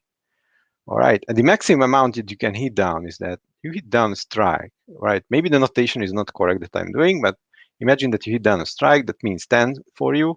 Then you hit down again 10 for the next attempt. And in this case, if you hit down a strike, even though you haven't hit down all the pins here, now you have the chance to have another try. Okay, so 10 plus 10 plus 10 is also a valid number here. 10 plus, I don't know, 3 plus 3 is another kind of valid number here. So if you have a strike, then you have additional 2 attempts to go. All right. Now let's talk about the representation of how the whole score sheet can be presented. Let's do a little bit of design ahead before we jump into coding. All right. So one of the obvious solutions would be to try to map one by one each of these small boxes into an array. But that would mean, as you can see here, that I will have some holes here. I can use something like a special number like -1 to identify these holes, or some other number. But somehow these have to be distinguished from the others. All right. Another option would be to don't just punch in holes into this array. Use the whole array, but make the length of the array various. So what could happen is that the end of the array is not getting used, but still I have to understand, and in this case, how the mapping changed. So here I had the 10, so I can write this number here, like here. If I have an array that's shorter, then okay, I will have here a 10. But I should know then that this index is skipped. This means that here, in the previous example, the mapping will be 1 to 1. So here I will write the 0 in this index. But in this case, this has to go up to the next index. Then somehow note that, okay, this was a strike, so the next attempt is not stored. Instead of that, I just jump into another frame and have the first value noted here. All right, so this might work, at least for some level, unless we want to also capture the invariants that we have in our little domain. All right, so let's talk about what are these invariants now for a very brief moment. First of all, I only have 10 pins that I can hit down. So I cannot write something like 11 here. That's not a valid value. All right, or some different numbers. Every number here is less than 10. It's still followable in the array representation at some level. The 10th frame is somewhat special. I either have 2 or 3 rows to go, depending on the result of the first row or the sum of the first 2 rows, and so on. And one that's very special kind of a requirement for just frames is that the sum of rows is always 10. So even though I have like 1 here, I cannot have the score of 10 in the next index. So if I want to keep this invariant in the array, I somehow have to figure out at which index I am whenever I hit a strike or not. And depending on the representation that I chose, I will have to play around with the indexes and apply these rules accordingly, which might make our code less readable. And yeah, what's also important, it's a bit hard to see here in the index representation or the array representation, is that I have 10 frames. So if I just go ahead and store values in the array, I won't store this kind of specific invariance that, right, I have 10 frames and I won't represent this so obviously in my implementation itself. All right, one of the other good questions is that where should I enforce these invariants? All right, if you think about something like the model view controller, or if you think about different layers of your application, like a domain layer, an application layer, and the UI layer, you might think that, all right, obviously I don't want to put every kind of invariant enforcement into the UI or the user interface, because anyway I have to do another round of validation later on. It might be obvious that this should come close to the entry point of the application, so when later on I make this call here, then I know that I just have to deal with valid numbers. But this would mean that okay, if I put the invariants or the enforcing these rules as some kind of validation into the boundary of the application, that I will have some kind of dependencies, either directly from my model to the framework or the code that's in the controller, or if I try to inverse the dependency, then indirectly I will have an interface and an implementation. But anyway, this means more dependencies between different layers. So what I would suggest to do is just encapsulate everything at once in the domain itself.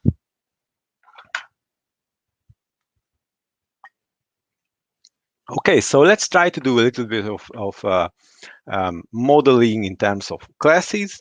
I should aim to have a game class which consists 10 frames, then some kind of special frame which is called the 10th frame, and the rest of them will be subclassed and named as intermediate frames.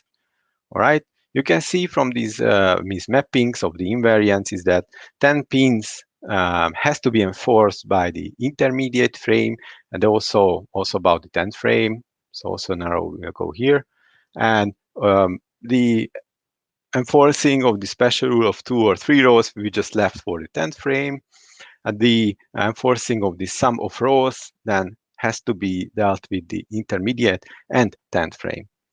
And by nature, by using this kind of composition, and by having this fixed amount of frames or fixed amount of associations here, I just enforce that I have 10 frames here in the game itself. All right. So what's strange is that what you can see on the diagram immediately is that only one invariant is pointing to the game class. So if I would want to do everything inside one class and don't have this kind of composition, then it would be harder to implement and to manage all these rules at once, because it might overcomplicate the implementation. All right, so now let's jump to the coding and start talking about how or about what should happen really at class level. All right, so first I would like to talk about this kind of simple implementation that you might start with if you are using arrays. So I just started with a game class and haven't planned to use any other kind of class hierarchy or decompose my problem into smaller classes. And I started with just a primitive array of rows, and the score should be just then the sum of these values stored here. Now immediately what you will see on the screen is that I talk so in the code itself I don't talk about the frames, so it's not shown anywhere in the code. So also here there is a number which might be hard to interpret if you are not familiar with the nature of bowling game. It's true that you could easily just jump off to the internet and search for the rules, but if you, let's say, if this is a financial application, it might not be so easy.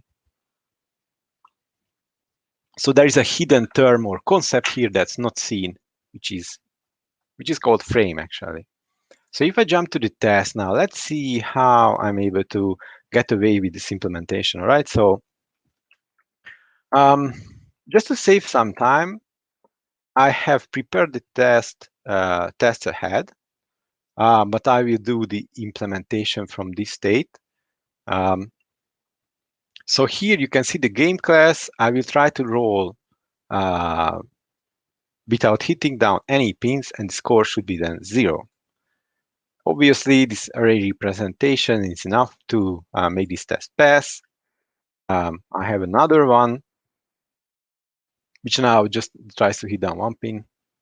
Score should be 1. This one is going to pass again. Then I will try to do an implementation with a full game. So I have 20 tries to go, 20 attempts to go. I will try to hit down one pin in every case. The sum of the score should be, or the sum of these scores in each frame should be 20 in this case. All right. This is also quite okay. Now, after having this kind of very simple implementation, then I might want to explore what should happen, or I want to specify what should happen if I have something that's an illegal move. So let's hit down 7 pins in the first attempt in the first frame, but still in the first frame again I have this score of 7. It should be invalid. So if you again go back to the score sheet, try to visualize how this looks like. This would mean that in the box itself, I have a 7 and another 7. This is not valid because the sum of these rows here is 14. Okay, and here's the situation where the problem comes. So when I want to really represent this in the game itself, might be troubling because I don't really know where I am. I need to treat this kind of indexing a bit special way. So that was the point when actually I decided that okay, maybe I need to compose my problem into certain sub-problems. So instead of talking about this solution, I should really talk about what should happen in a frame itself, the simplest way I'm able to. So now let's jump to another test, which will just talk about the intermediate frame. So if you remember the class diagram here, this is the intermediate frame we are at, and this is what we are going to specify and implement.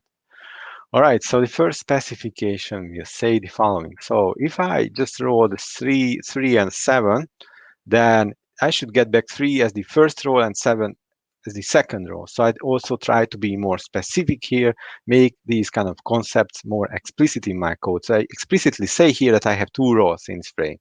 First row and second row don't need to do any indexing.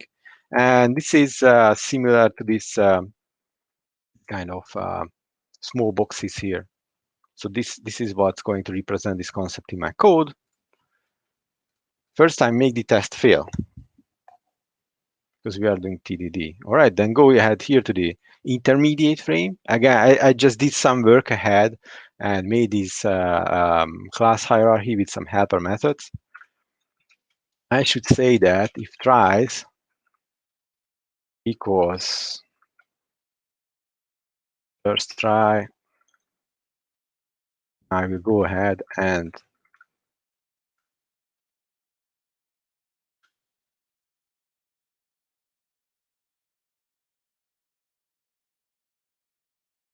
set first row.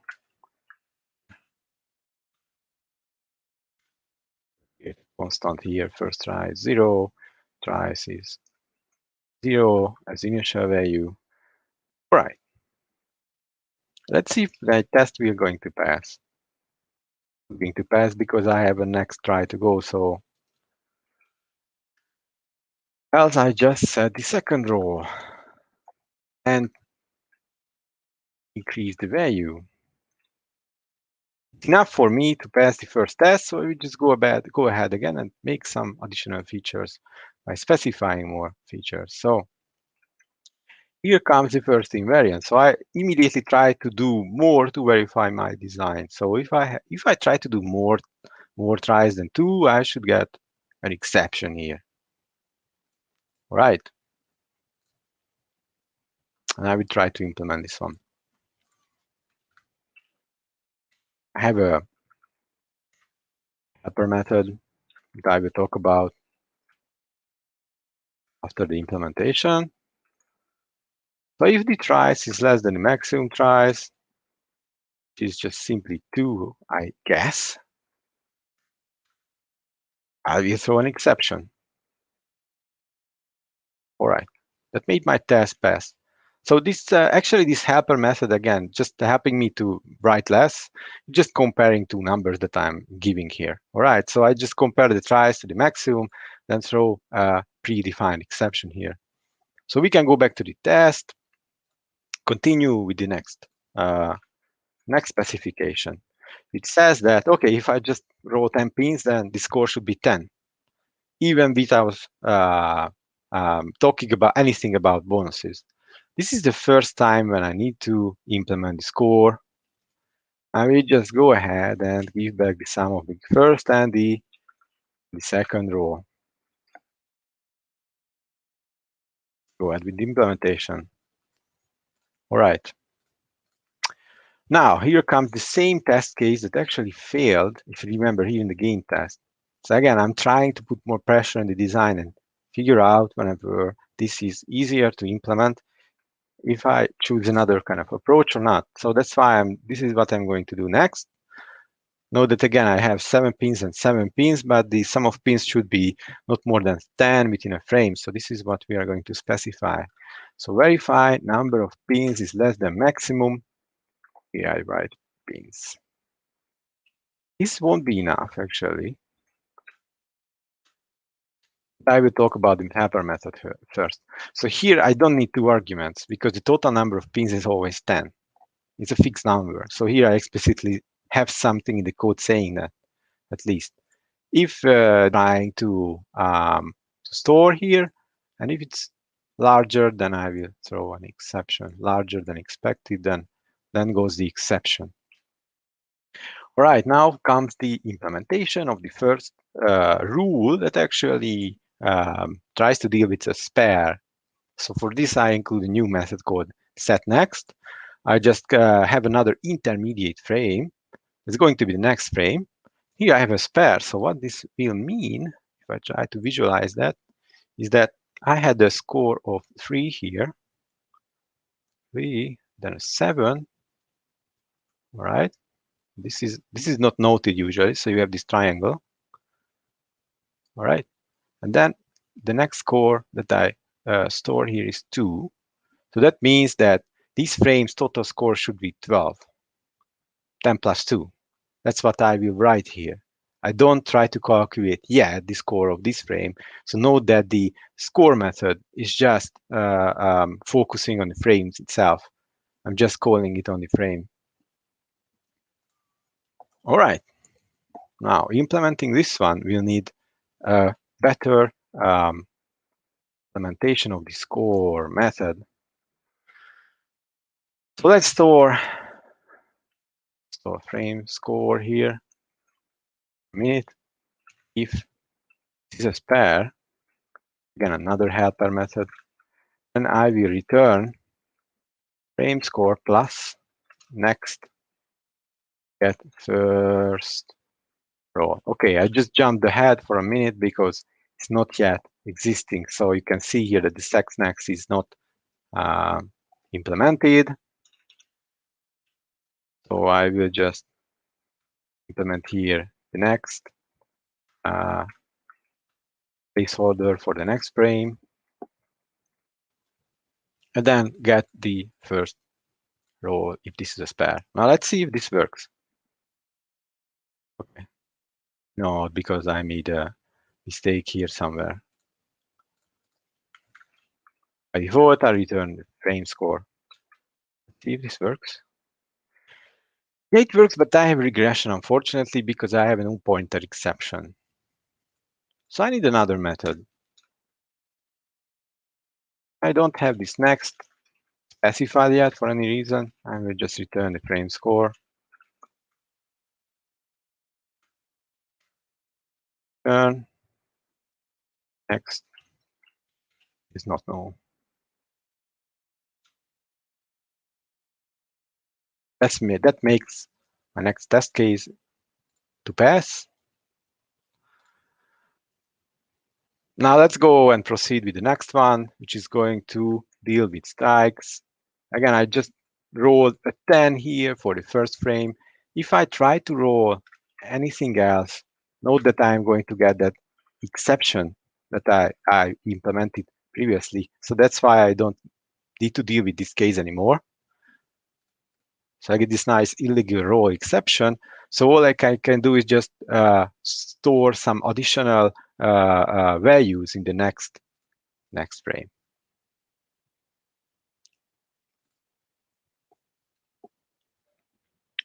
and I just get back not the value that expected.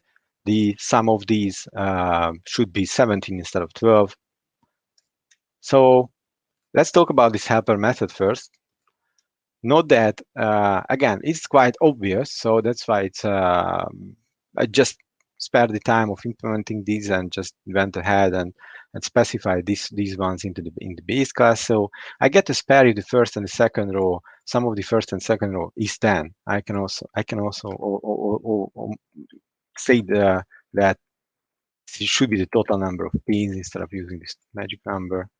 Here also the same for strike.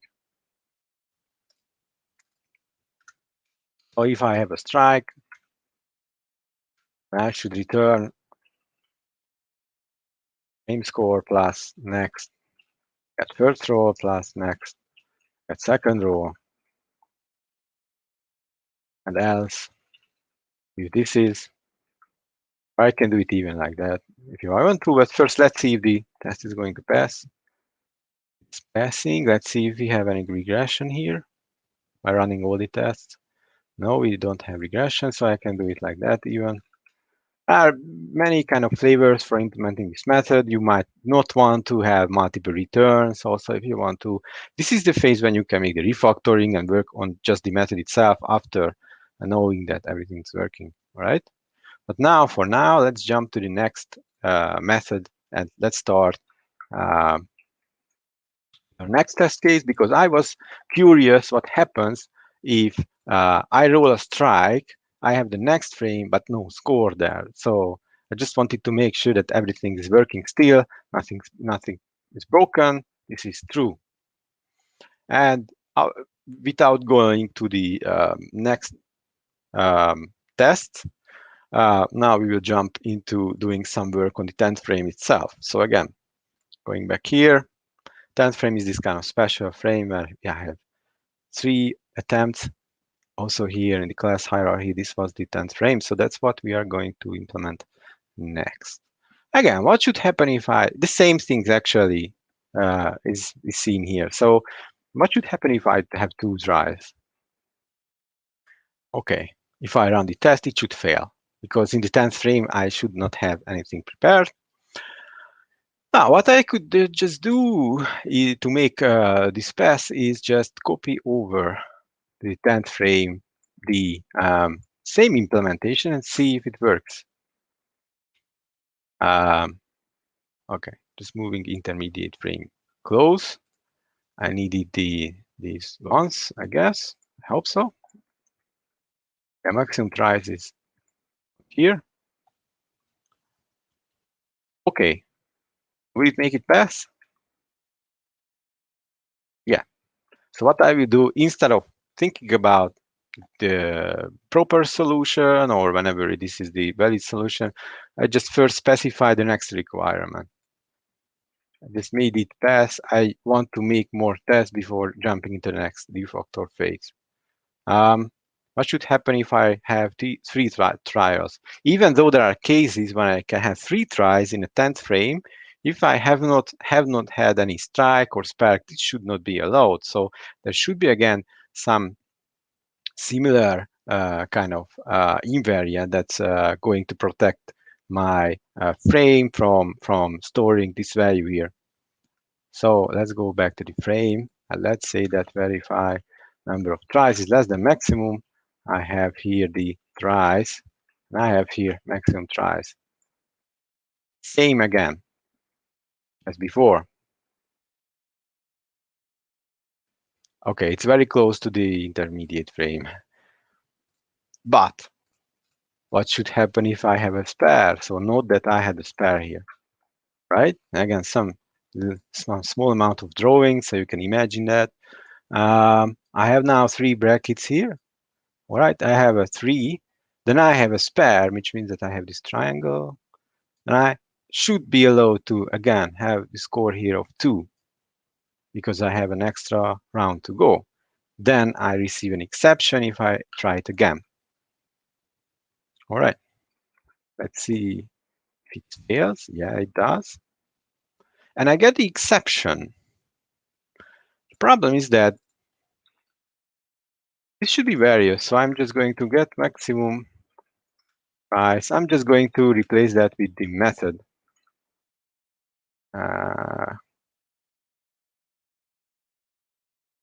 Wait a second. All right.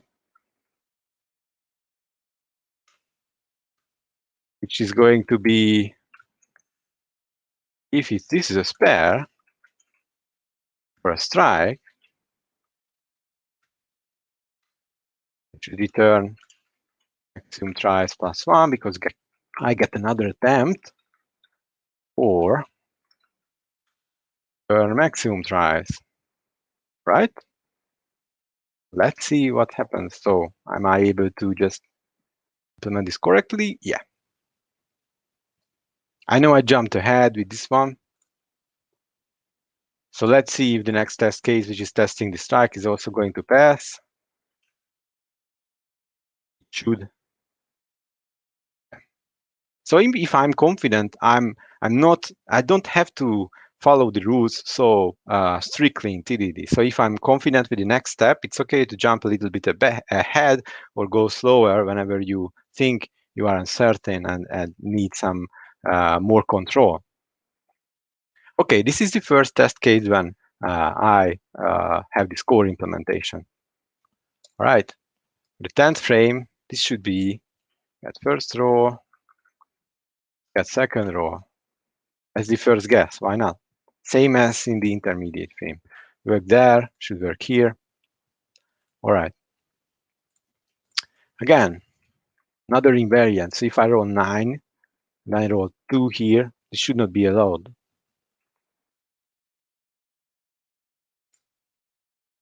This should be the verify number of pins is less than maximum.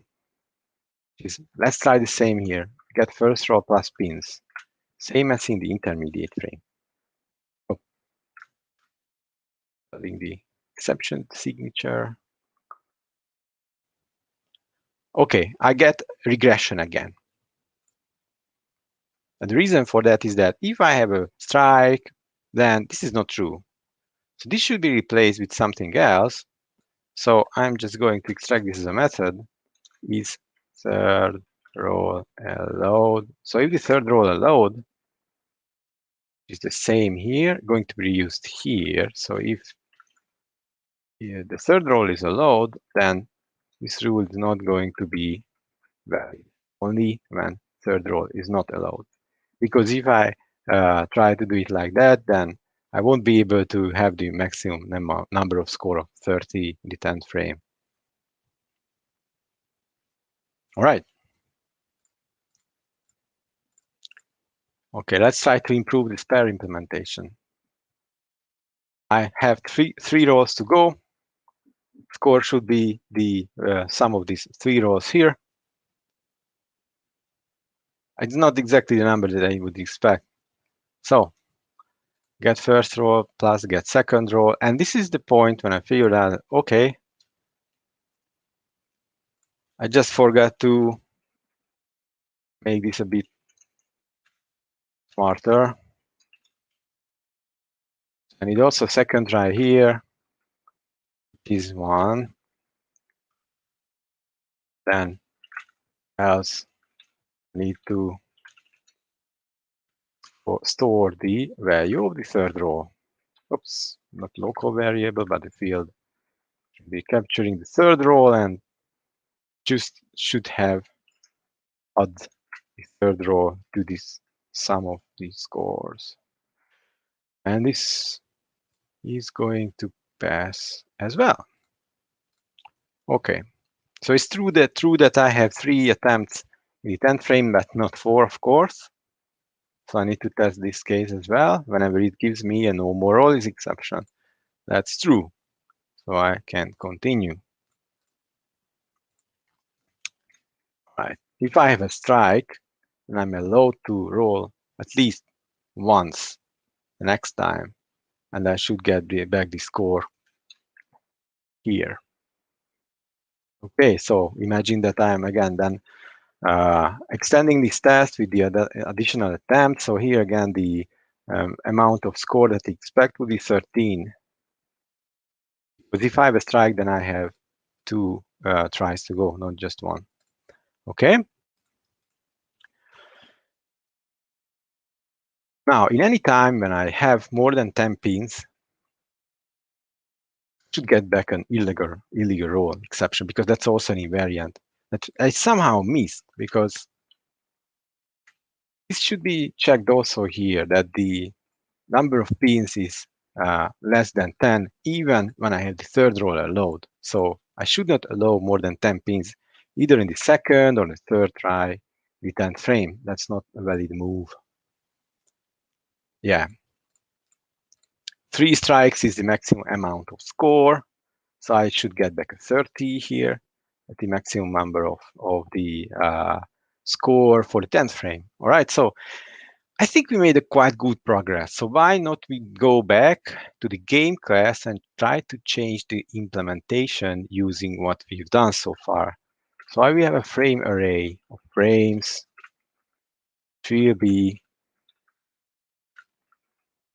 which will include 10 frames. So this immediately tells in my code that a game consists 10 frames, explicitly saying that, okay, this is what's in my domain, or this is how I represent the game.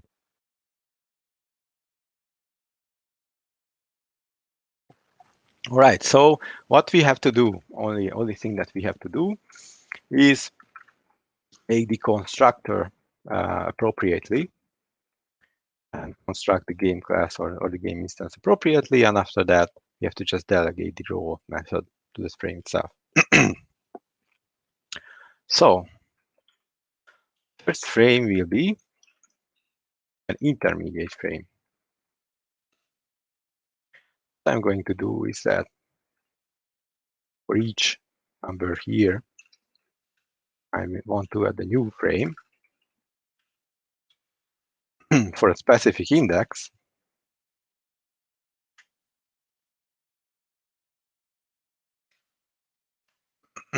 I need to do that. It needs to be a frame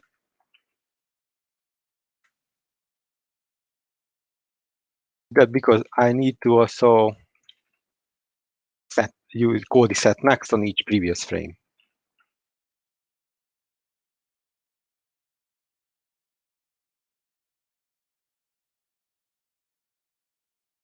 I have to use the set next here. Previous index.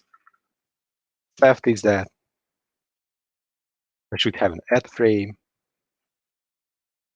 with the index of 9, but this will be a 10th frame this time. Role will change.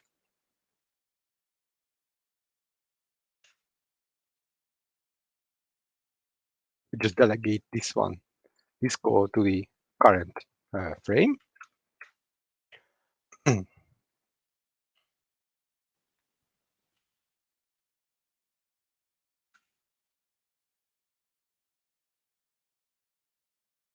I just sum the score of each frame that I included.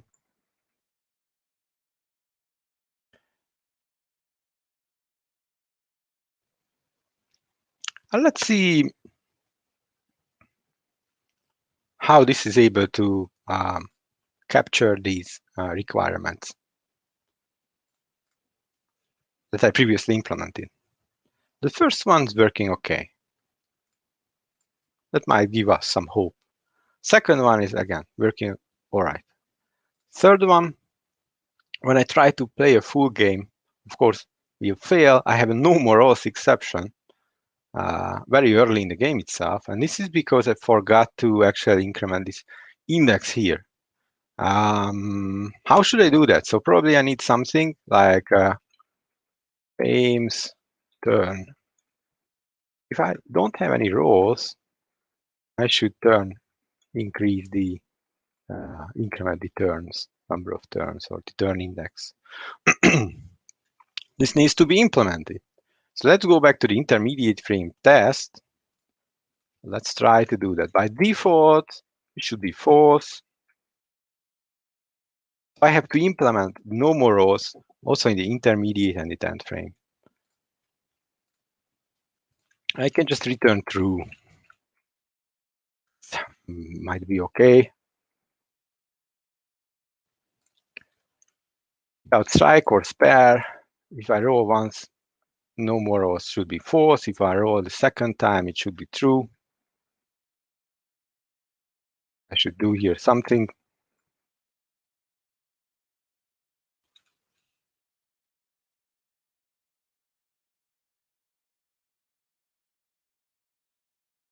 What did I use here? Tries. Okay.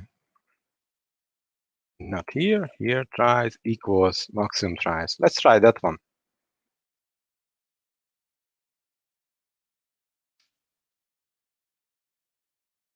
Yeah. Okay. This is going to pass now. With a spare, same thing, but with a strike, that's going to be quite different. I should have no more rows for the second after the second attempt. Yeah. So here, we strike or I just depleted the number of tries. Okay. Now let's jump to the 10th frame. Again, I use the same trick, so I will just go back to the 10th frame or the intermediate frame. If I can find it, yeah. Try to copy over the no more rows.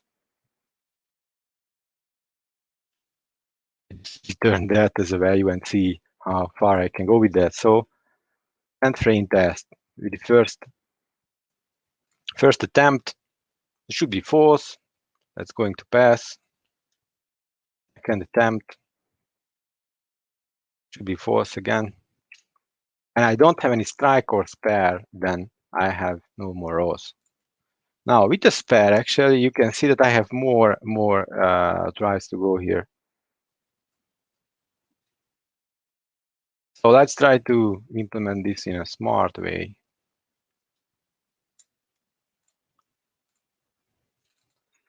If I use the get maximum tries method, because in theory, this should be not a fixed value. I just reuse the same method that I already implemented. This is going to pass. This is going to pass as well. It's testing the same for strike. So for strike, I also have 3 attempts, and after that, I don't have any more rows to go. If I go back to the test, I use this method itself. Now I go back again to the game test. See if I'm able now to proceed with the test with the game. In theory, because game is just delegating everything to the frames, it should not do anything more complicated than that. So you can see here also that even though it's throwing the same exception, it's not enforcing that with any rule. That's the responsibility of the frame. Fortunately, that's going to pass as well. Now, what's happening if I have a spare? I had a spare here. See, so the score here is 10. And I have a score of 8. Now, the total number that I get, the score is 23. It's going to work because frames are working properly. Now, let's test with all strikes. Be tricky, so again, I have to go back to drawing. I made a mistake, actually, because here I have first frame, second frame, and third frame. I have a strike here, and a strike here. Now the score for the first frame itself should be 30 because I have 10 plus next row, which is 10, plus next row, which is 10. So this is 30. The next one, because I don't finish the game here, I don't know the additional values, but again, this should be 10 plus anything that comes next. So instead of, so this is 20 then, and this is 10 for now. Instead of jumping to just the next frame and reaching out to just the next frame to understand this value and this value, I have to jump one frame ahead in case when it's a strike to understand the number here. So even though this might be 0 because that's a default value, this should not be used. And that's quite a mistake that I made, fortunately, when writing the score, which needs to be fixed now. I will try to do it without additional tests, just because I feel confident enough. So instead of going for the next get first roll, get second roll, I should go here for a special method, get second roll for bonus. Might not be nice or might not be the best naming, but for now, let's see how it works. Get second roll for bonus should return, if I'm a strike, should return next first roll. So this is the advancing with one additional frame, else get second roll. All right. Oh, forgot the returns. Sorry for that. Going to make the game test pass. Now we are going to test with a perfect game. I have 12 attempts here, 10 plus the 2 additional rolls at the 10th frame, and 300 should be the value for the perfect game, or the sum of the score. Yeah, there is an unsupported operation exception here, just because the 10th frame is not implementing this method, so I'm just going to use the get second row in this case explicitly, because that should always exist. Now, as the final example, I try to make it real, include this example here with the scores that you can see here. That's why the final number of the final score should be 133, which you can see here at the end. So let's see if it works. The implementation is finished, so a test should pass. Sorry, this was debug mode, so I just run again all tests. Yeah, so actually this finishes up or the exercise. This is the time when usually just revisit the solution, make some additional refactoring if that's necessary. So note that, for instance, here in the 10th frame and in the intermediate frame, we might have some duplicates that could be extracted or moved up even further. In the intermediate frame, we have this null check, and we have to think about that whenever it's worth replacing it with, let's say, a default object, if that's okay, or just experiment with the design a little bit and improve it any further. But for now, I think we will finish up this exercise. So thank you very much for listening to this presentation. As the summary or the conclusion, I want to say that very often for me, TDD definitely helps. So I noticed that it's making my design better, just simply because it is making my code testable. All right, and I felt that I can make this kind of design decisions in their own phase instead of just jumping off into each of these parts or phases of coding that I was talking about in the beginning of the talk. And often what I use to just self-check the implementation itself is just include this kind of invariants right into the domain. So whenever there is some inconsistency, immediately after that, I just highlight this with an exception or with a similar behavior, so I know that there was some mistake made previously. All right, so that was all for me. And again, thanks for listening. You will have these links here on the right side after receiving these slides. So feel free to reach out to me either by writing me a message. If you have any further questions, or I encourage you to also look at my GitHub account. I have also this code base with the examples and with the slides in GitHub as well. So just want to say again, thanks. You will see additional links at the last slide that's actually showing these parts in the GitHub repo. And there will be also a coding story available where I have a quite different approach, but you can follow it step by step. Again, revisit the steps, make it by yourself and see if you have reached the same solution as me or some different solutions. Okay.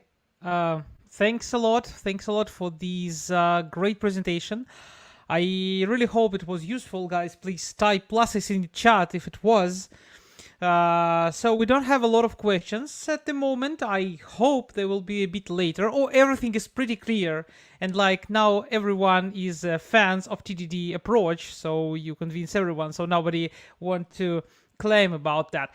I have a question to you from my side. So how often do you really use TDD approach in your career? Currently, because usually I'm not writing production-ready code, I'm not using it. Previously, I was using it, I don't want to lie to you, but for around 6 to 8 years after a very early phase of my career, when actually I bought this book, which is I think called TDD by example. So it's quite a short book. It's quite practical. It has many code examples, and I just started using it. And I think you don't have to have the whole team agree that we are doing TDD or something like that. Nobody cares if you are writing your tests first and your implementation next. It's not affecting the overall teamwork or something, because they will just receive, the pull requests and see the end result, but they don't see the coding itself when it's done. So yeah, I'm using it for quite a while. Okay, and I have second question. Okay. How often do you play bowling? I played it quite long ago because of course the restrictions, you cannot go anywhere right now. But previously I played it in a few times with my family. I had no idea how the scoring is done because it was done by the machine, and we were not even have the opportunity to figure out what we are doing. We were just enjoying the game, so that's quite automated right now, I think. Okay, cool. So I see we have a question. So Roma, I pass the voice to you. Yeah, we have a question in the chat. Do you start with AC tests and going deeper and deeper, or is it focus on the domain layer first? That depends really on the context, on the application. So it's hard to say which approach is the best. Usually when you have a project which is built up by test first approach or by covered, which we test with a high coverage, it's easier to start from the domain if requirements are clear. Very often you have to use this kind of outside to inside technique when you need to write one failing acceptance test which remains failed for a longer time. Then you can go deeper and figure out the internals. So yeah, so not every time I start with TDD. Sometimes it's better to just jump off with experimenting. But also you can use something that's called learning test just to figure out how something is working. For instance, recently I started learning Webflux and how this kind of reactive libraries are working with TDD. So I started writing tests which are self-verifying, and then it was easier to write the test for the real application later on. I hope I answered your question. Yeah, I have a question too. Maybe you provided some suggestion. If I start to write TDD tests on the project, how many functionality I can cover by TDD test before I start writing the functionality itself? You need to focus only one thing at once, all right? Because otherwise, you will just stick in that specific phase for a very long time. So if we go back to the phases, and what I can say is that you should not spend too much time on each phase. Ideally, each phase should be not much than just a few minutes until you figure out your next step. Okay, so I think one test should just focus on one feature or some small addition, then implementation also, just to make it pass. And then on refactoring, you can just make a smaller or larger refactoring depending on the situation that you are in. Okay, thank you. And, okay. Yeah, since Yeah. we don't have any more questions here, and now the Zoom discussion room is starting. So we already have a link in our YouTube chat. I see it, and we have a link in our chat in Telegram. So guys, first of all, Oresztesz, thank you very much for your talk. It was awesome, and thank you very much for participating in Java the Day. Thanks for listening. Roman, yeah, and Roman, thank you very much for moderation. Thank you, guys. All right. Have a nice day. Bye. Yeah, thank you. Okay. Yeah, so guys, please follow to Zoom room. There would be discussion if you want to discuss more TDD or you want to argue about that. Maybe you want to. So just follow to discussion room and there you may do that. Okay, so we proceed with our conference. Our next speaker will appear shortly. But before that, I want to ask all of you who are listening to this conference. So I see that we have more than 100 people here on the stream. But unfortunately, we have only 6 likes. That's not really good. Please, guys, I really want you to go to YouTube, like open the browser and click the like button. So at least we have more than 6. Well, for previous stream we have 25, not really much, but anyway, so please go click this like button. We would really glad and appreciate that. So we will see that we have more people who are really listening to us, and this will be really nice. Also, I want to remind you that we have special activities which are going through all the conference. We have Fight Club, which is happening now. Find the link down in the description. So this is the fight of the bots which you may code, and just like spend some time, code this small program for this bot, and you will be able to win 1 year IntelliJ IDEA license. So I think that's a good win for just a couple minutes. Also today we will have after party after the conference, after the closing. You may find time here in agenda. So please join us on this after party. It will be in Zoom as well. Our friend community Miniq from Vitebsk prepared some really fun movie quiz. So it will be fun, and we will have real winner who will also receive IntelliJ IDEA 1 year subscription. So join us on this after party. We will discuss the conference, how it's going, how do you like it or not, and also you would be able to win a prize. I think that's a good thing for just a couple hours of your time. Okay, let's have a small break, and we will be back shortly with our next speaker.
Okay, so we proceed with our Java-Z Day 2.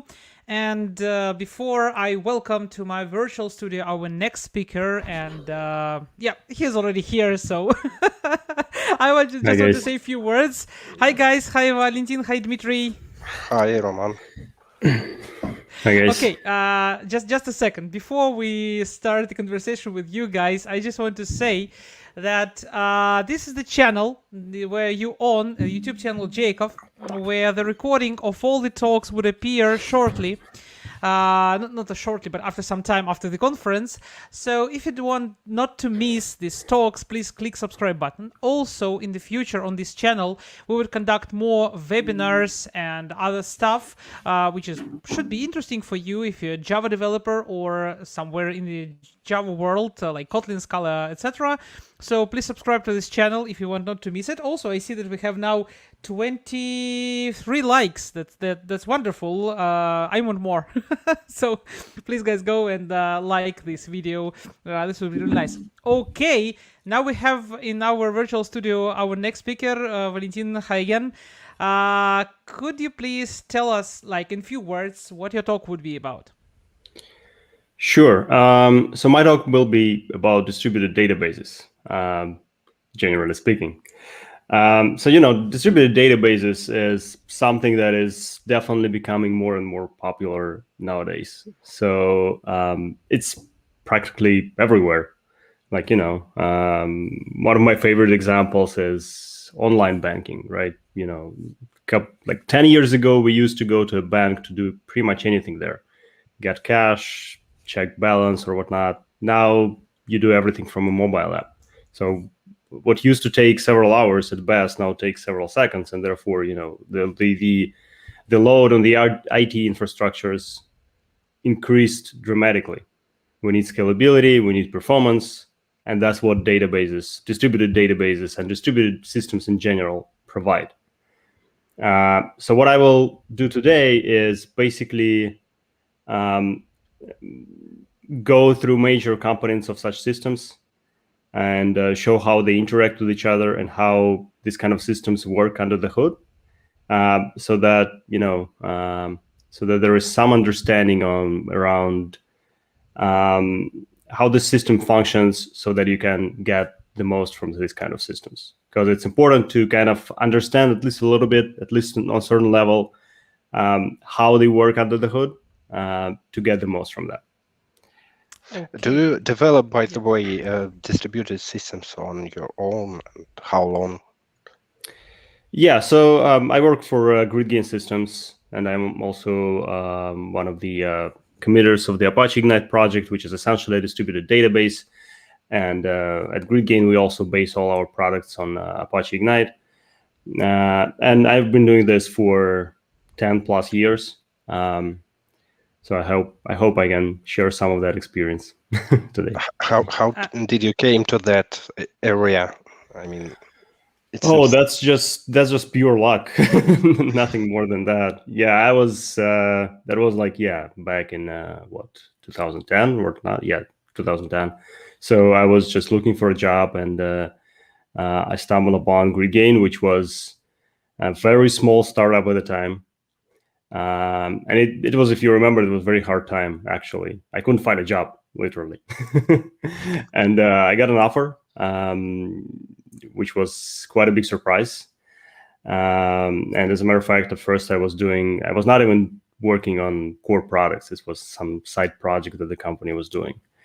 But then, eventually after a year or so, I transitioned to the core product, and, that's basically where it all started. I think I just want to say that when Vali, you say that like you work for Apache Ignite, Dima should do something like this. Yes. Because, do you mean that? Yeah. So something like that. So it's not a secret. You both guys are one of the main contributors to Apache Ignite, from what I know. Once I was also a contributor to Apache Ignite, so I see both of you in these letters, which I receive a lot for that time. So hope this would be really useful for everyone. I just have a small question, like a fast one, because we have not a lot of time before the talk start. So could you tell us with the secret? The Apache Ignite exists for a pretty long time. What's the secret? Why it's more or less popular? Well, I mean, as I said, there is a lot of demand right now. I think Apache Ignite is kind of a cutting edge technology, which again, I mean, I actually wish it was more popular, and I think the popularity will increase over the time. I would not even say that right now it's much less popular than many other databases or many other systems. But what Apache Ignite does is basically attempts to do that other systems don't do. One of the main focus, for example, is hybrid workloads, right? Basically, the combination of transactional workload and analytical workload. This is something that many companies are struggle with and are looking for solutions for. And Apache Ignite is basically one of the very few products that try to address that. So yeah, I mean, I think as long as we do our job well, it will become more popular over the time. Actually, at least I hope so. Okay. That's great. Anyway, so let's not waste time anymore. Let's start the talk. Good luck. Thank you so much. Yeah, so as I said, you share, I need to share your screen. Yeah. Yes, sorry about that.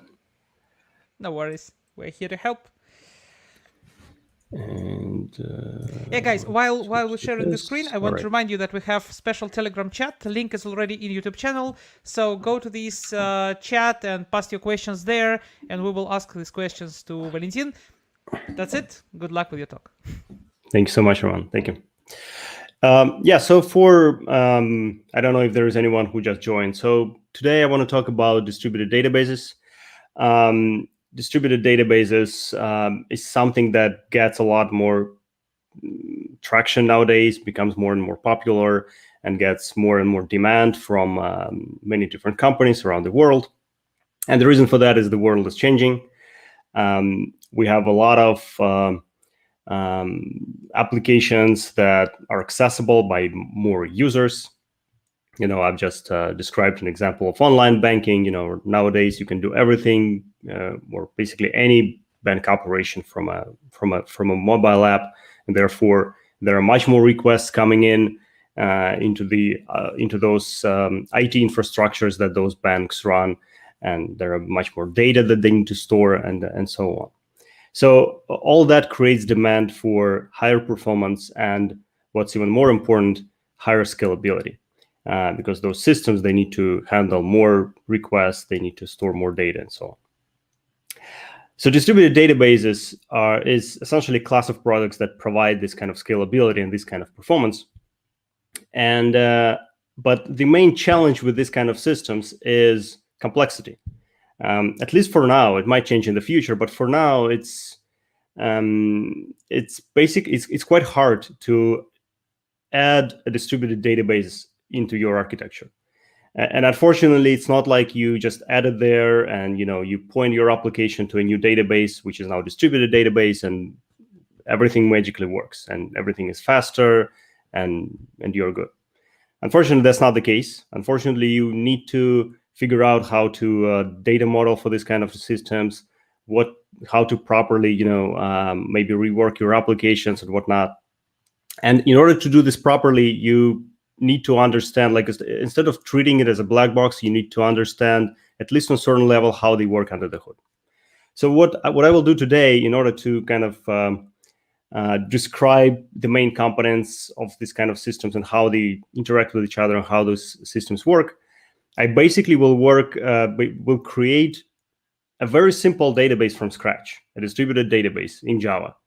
Of course, it will be very kind of primitive database with very few operations available, but nevertheless, it will be functional and it will demonstrate all those main concepts. My name is Valentin Kulichenko. I work for GridGain Systems, which is a company that base all products and all services on the open source Apache Ignite project, which is a distributed database with all the different capabilities. At GridGain, I do product management right now, although I've been doing development and customer support and many other different things. And that's basically my whole career. I work with distributed systems for 10 plus years, and I hope I will share some of this experience with you guys today. All right, so let's get started. And we'll get started with defining requirements for this new database that we're going to build, because that's always important.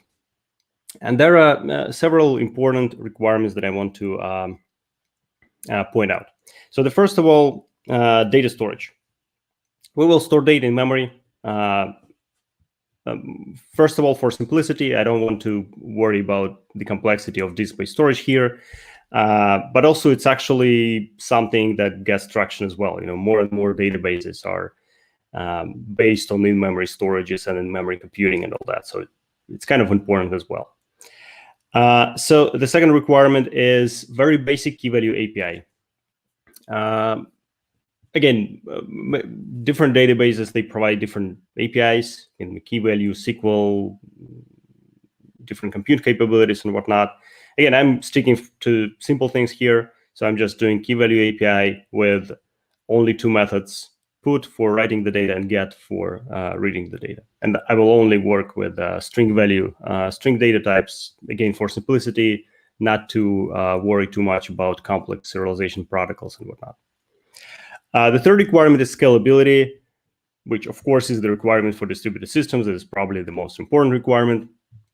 And by scalability, I basically just mean that we want to be able to run multiple computers that are visible to the applications as a single database, right? So the application doesn't have to worry about how many computers are there, how they're connected to each other, or anything like that. Application only knows about those public APIs, right?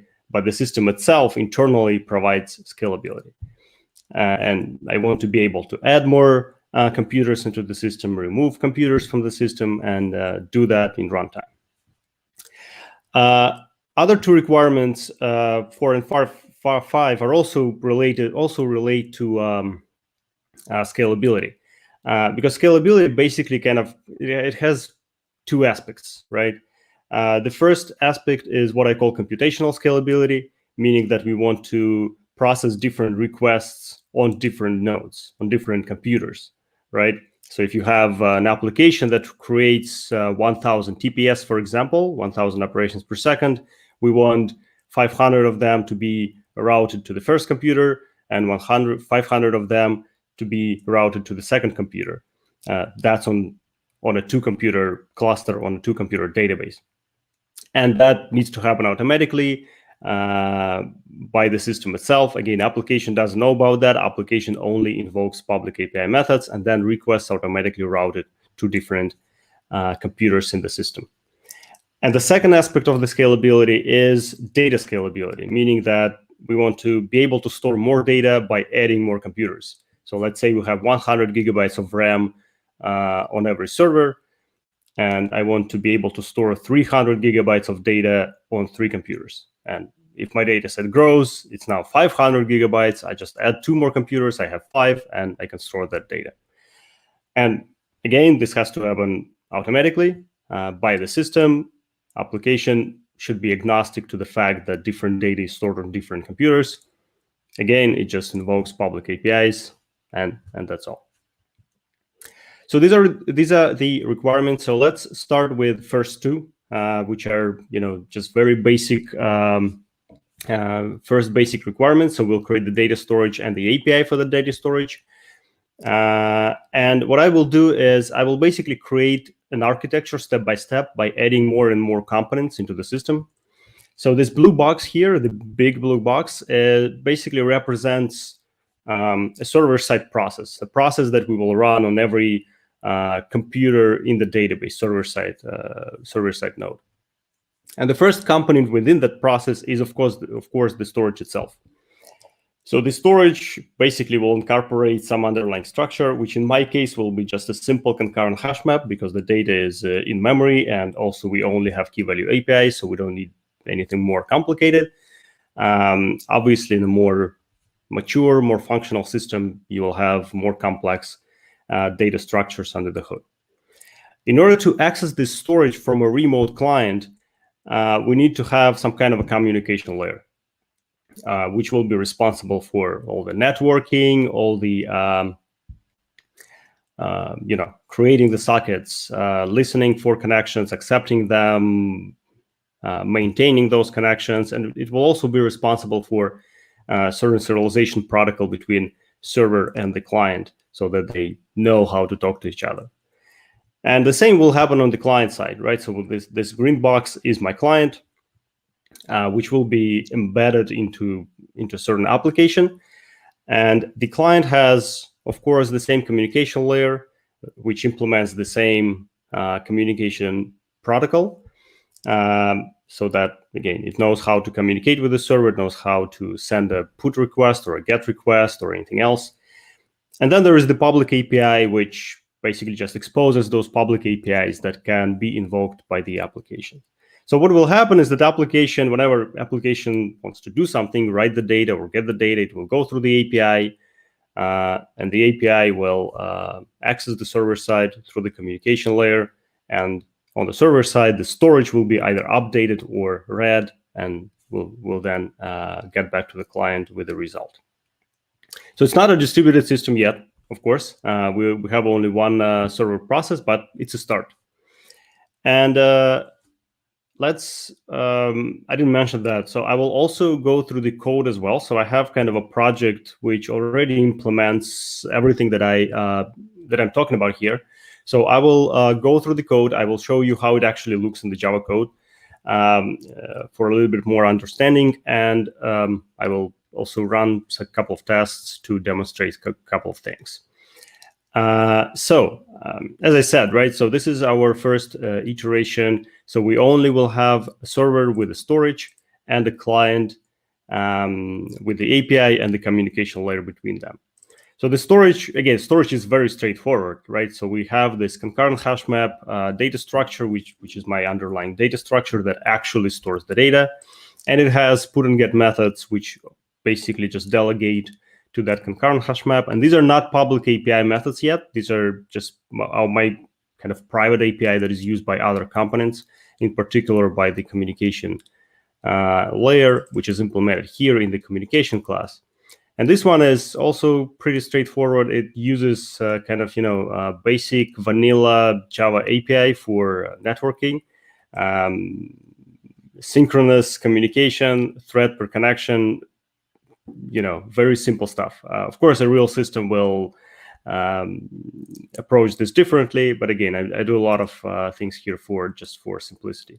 So the important part is in this listen method, which implements my communication protocol and the way they communicate with each other, right? And it's all based on this request interface, which is sent by a client. So client sends an instance of a request interface that corresponds to certain operation that it wants to execute. And this request has the handle method, which gets the storage. So any request will implement this handle method with the storage, and it will implement the actual logic, right? So for example, the put request, it has the key and the value, which is sent along with the request itself.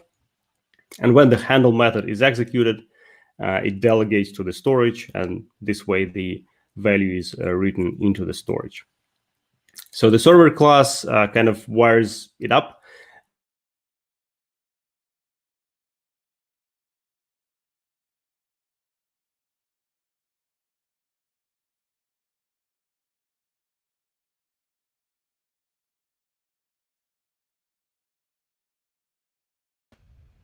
So seems to have some technical problems.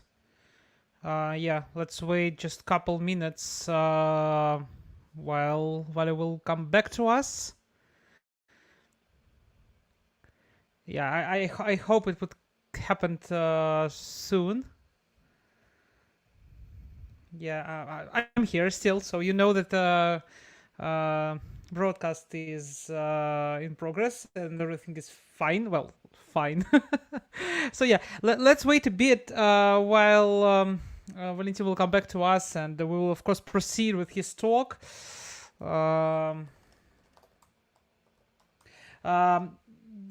Do we have Dima on the call? May I ask our video operator to bring me Dima to Virtual Studio? Yeah, I'm here. I'm here. Yeah, cool. So while he's reconnecting, yeah, we may wait for him to give. Oh, okay. While he's back with us. What happened?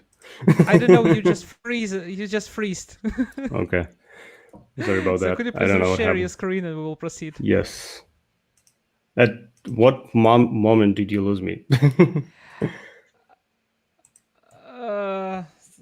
That's hard to say. Okay. So I think all right. just I guess we lose 40 seconds, not more. Okay. All right. So I guess it was it was when I was showing the code, right? Yep. Okay. Yep. All right. Okay. Yeah. So yeah, I don't know when you guys lost me. So let me just very quickly go through those classes that I went through. So again, this code basically just represents what I'm building in this architecture. So it has all those components that I'm describing, right? So we have the storage, which is very straightforward. It has the concurrent hash map, which is my underlying data structure for storing the data, and it also has method put, and method get, which are not the public API methods yet. These are just my private API methods, which are used by different by other companies within the system, and in particular the communication layer, which is implemented here. And communication layer is just uses basic Java networking APIs to communicate, and also implements its own communication protocol through this request interface. And request interface, so basically, client always sends an instance of a request interface, which implements certain logic within this handle method. So for example, if we take a look at the put request, it has the key and value that are coming in along with the request. And then when the handle method is invoked by the communication layer, it delegates to the storage, and this way the data gets updated. And the server class wires it up with the instance of a communication component, instance of the storage component, and there is the start method that initializes everything and starts everything. So in the client side, it also has the communication. The only difference is that we don't need to invoke all those start and listen methods because we don't listen to any requests here. We only send requests to the server side. And we have the put and get method, which is my public API methods, which are invoked by the applications. And those methods, they go through the communication and they send requests based on the operation that those methods want to execute. So, for example, the put method will invoke this execute method, providing the put request with the key and the value. And also, we need to provide the address. And for address, for now, I just hard code the default, like the local host and the default port number. So that will change in the future because, when we add the automatic request routing, but at this point, it's just the default port number. And this main method here in the client basically demonstrates how the application will look like. So we'll create a new instance of a client, we will start it here, and then we can invoke those API methods that we have here. Like, for example, we can do several puts, and then we can do several reads. So let's try to run something. So I'll start a single server instance, and then just run a client, and we'll see that it can connect to the server instance and execute those operations.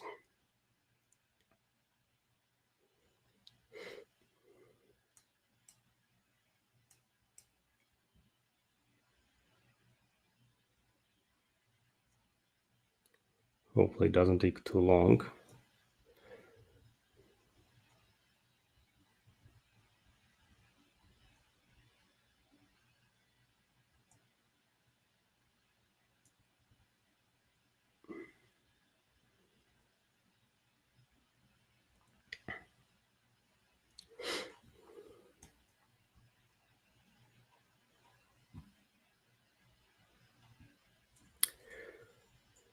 All right, I think we're good. All right, so the server is starting. So it doesn't really do anything right now. So the output is empty. Let's start the application and see if it connects, just to verify that everything works as we expect.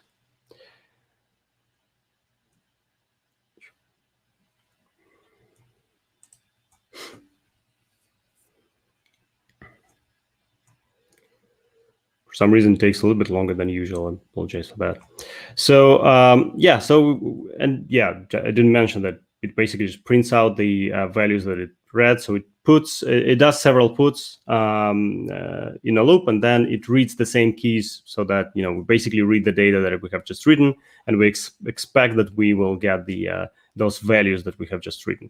So we see that we have all the correct results, and on the server side, we also can verify that they've been processed.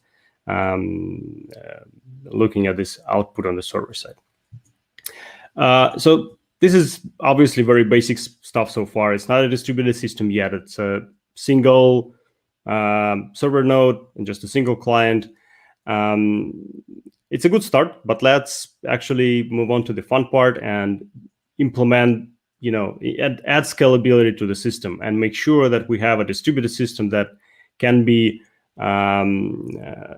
based on multiple computers acting as a single instance, and that we can add more nodes and remove nodes from the database. So for now, we have this one server process, right? So basically, if we add more computers, we simply will start the exact same process on all those computers. So we will kind of replicate it this way. So let's add one more. So again, this is exact same thing. It has the same storage, it has the same communication layer, all the same logic, and the client can basically connect to them based on their addresses.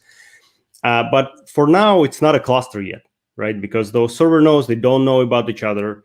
They're not aware about each other's existence, basically. And the client also doesn't know anything about the cluster, doesn't know how many nodes are there. It doesn't know where those nodes are located, and it doesn't know how to connect to them. So basically what we need to implement now is some sort of mechanism that will maintain all this information across all the nodes within a single cluster. So every node in the cluster has to know how many nodes we have in this cluster, where those nodes are located, and it can also contain any additional information like additional attributes or whatnot. So for that, in order to achieve that, we'll add one more component, which is called discovery, whose responsibility is basically exactly that, to discover nodes within the cluster, right?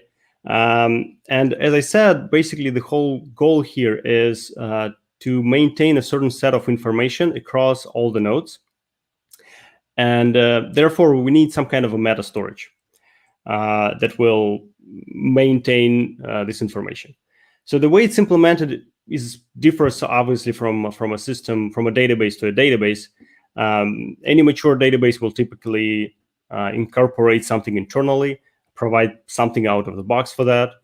But we can also use an external system.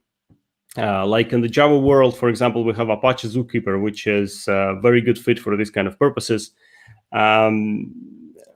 In my particular implementation, I will be using a database which is called etcd, which is actually fairly similar to Zookeeper in that regard. It is also like a very simple key value storage, which kind of replicated key value storage, which allows you to store this kind of configuration data, and it allows you to listen for updates so that we can maintain the information consistently.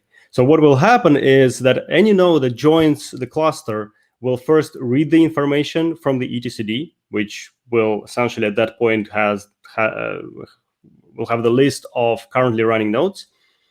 Will also subscribe to events, meaning that when anything changes, that new node will be notified if a new node joins or node leaves, and then will write its own information into the database.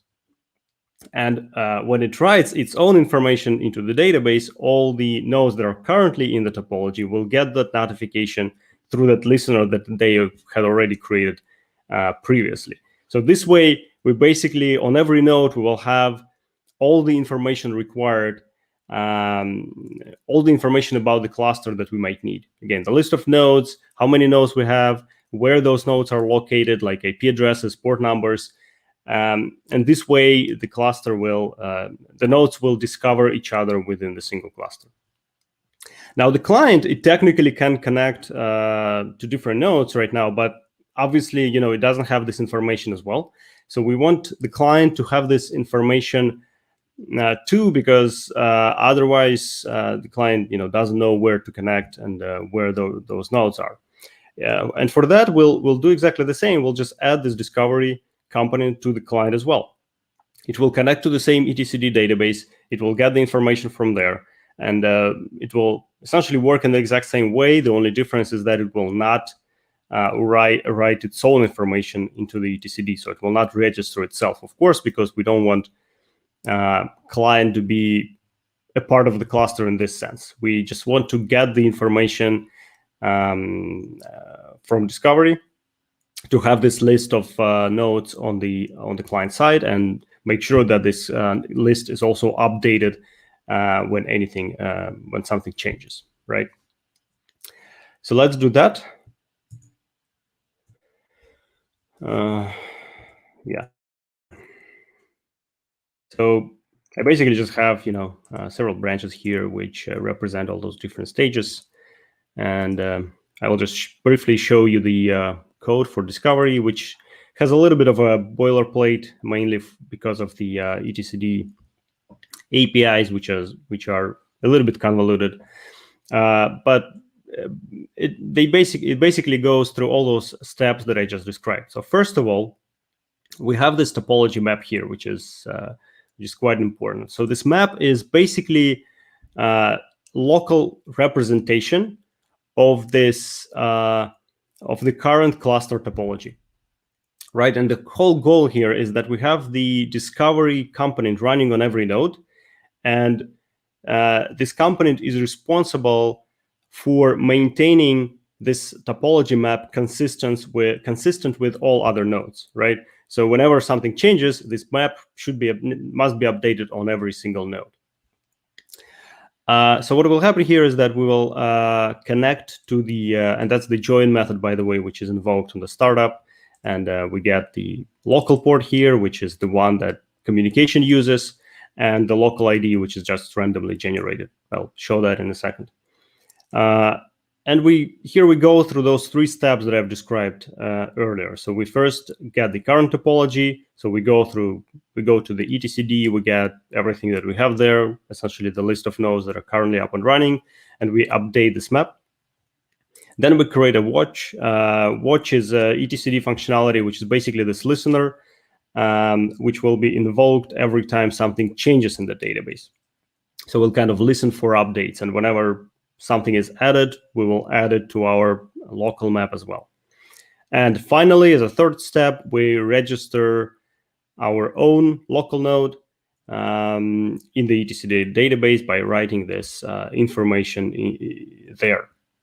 And as I said, when this put happens on the new node that joins the topology, this listener here will be invoked on nodes that are currently there. And this way, this topology map will be maintained consistent at all times across all the nodes that we have. And so on the server side, we just basically have this component here injected into the whole picture.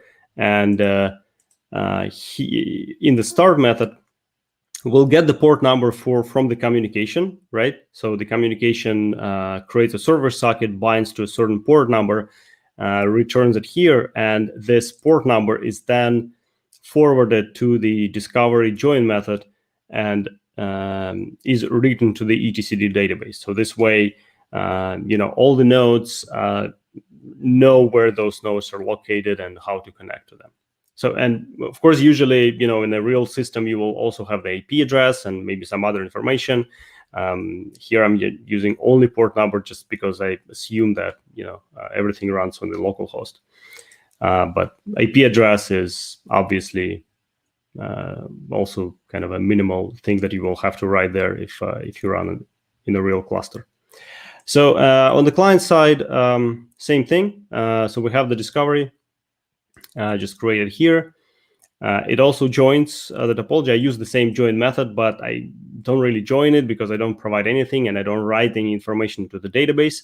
But again, I will get all the current state and as well as those updates through the listener that I also create here. All right, so so for now it doesn't really do anything because as we can see, this discovery component is not really used by anyone. So we achieved scalability to a certain extent this way, in a sense that we currently can start multiple computers and they will join the cluster and they will maintain this information and they will aware about each other. And then we can start a client as well that will also have this information. But this information is not used in any way right now. So we will use that for automatic request routing and automatic data distribution. So let's start with the first one. Let's start with the request routing. So what happens is that now we want different requests go to different nodes, right? Based on certain criteria. So the application invokes, let's say, put method with a certain key value pair. And we want to have a mechanism within the system that will decide on which node to send that request, either to node 1 or node 2 if we have 2 nodes. So we'll do that based on the key. And we'll add the following to the client side. So the client, again, as I said, we don't use the discovery information yet. And we obviously want to utilize this information. But the question is how, because discovery just has a simple list of nodes. That's all it has. It doesn't provide any information about the mapping between keys in those nodes, and how those keys should be routed between the nodes, nothing like that. So we'll incorporate that logic in a yet another component that we'll add here. We'll call it mapper. So this component will be responsible for all those things. So whenever the application invokes an API with a certain primary key, it will first go to the mapper and essentially ask the mapper, like asking for the node where this key should be stored or processed. And the mapper will go to the discovery, get the full list of nodes, get the current topology, then do some magic there internally and return the address of that node where this key should be, where this request should be sent to, rather. So the question is what the magic that we're talking about here is. If you think about, if you've been working with, I'm sure you have, with different data structures like hash map or whatnot, you probably already thought about hashing, which seems to be a very good solution for this kind of things, and we'll be using hashing here as well. And we'll start with a very simple hashing mechanism that will provide consistent results. So we'll just calculate the hash code based on the key. We'll also get the absolute value because we don't want negative values in the picture, and then we'll just apply the modular function based on the number of nodes that we have in our topology. So this way, so that will essentially give us an index of a node in the list, right? So if we have 3 nodes, we'll get either 0, 1, or 2, and this way we'll pick the node from the list. So as long as the topology doesn't change, as long as we have the same number of nodes, this will always give us the correct consistent result for any key that we might provide. So that's what we're looking for from this hashing function. So let's take a look at the code, see how it looks like, and we'll also run and see how it now works as a distributed system, not just as a single server in database. So so what changed here is we have this mapper now, which is the implementation of our hashing. function. It depends on discovery, so we pass it through constructor here. And within the node method that basically gives us a node descriptor based on the key, we implement the exact same logic that I've just talked about. So we get the topology, we get the hash code, apply the modulo function based on the topology size, and then get the actual node descriptor based on the index that we got from there. So on the server side, nothing changes.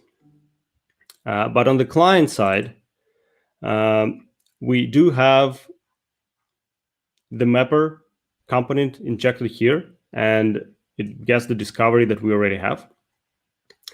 And what's important is that within the put and get methods, we now use this mapper to get the address of the node where we want to send a request. So instead of hard coding the address, that's what we had before. We go to the mapper, we get the node for the key, and then we get the address for this particular node, and therefore we send a request based on this hashing routing mechanism rather than just hard coding the address or choosing a random one or whatnot. So let's see how it works. For that, I will restart a server.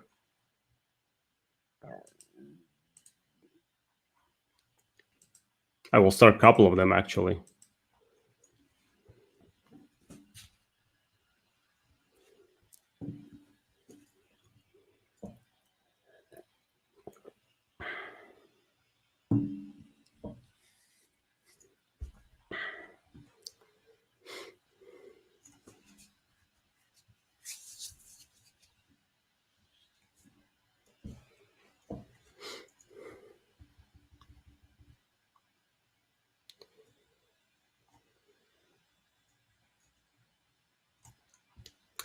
So that's my first server, and we should actually see the output from discovery now, because it essentially basically just prints out the topology. So yeah, we see that there is only one node.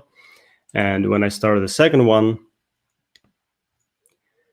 it should show me the two nodes that we have in topology.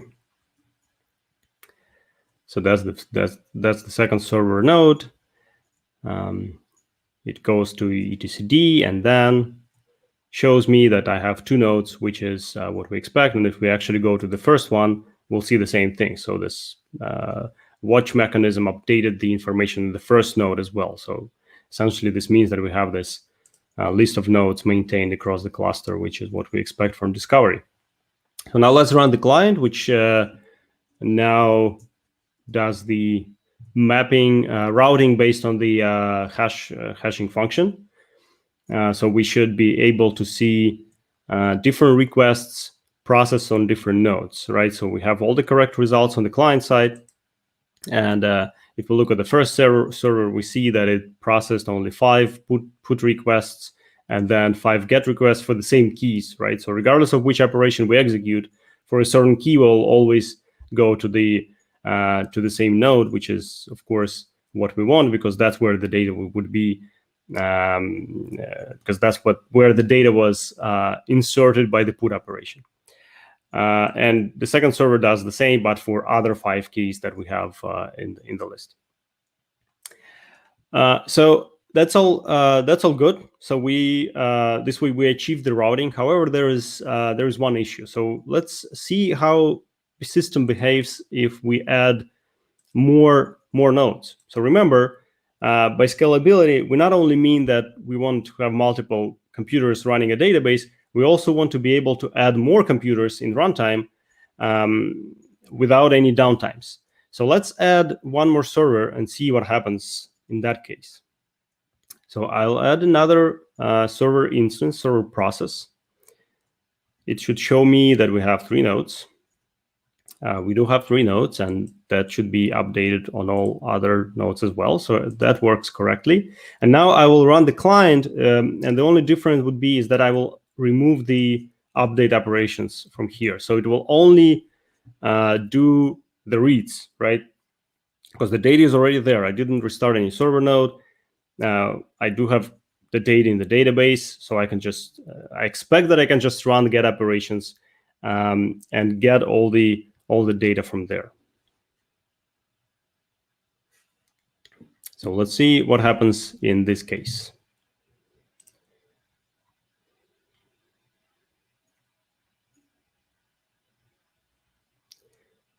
And of course, while it compiles, we can probably expect that something will go wrong because the mapping changed, right? So we added more nodes, and the hashing function that we have, it depends on number of nodes that we have. Therefore, the mapping changed.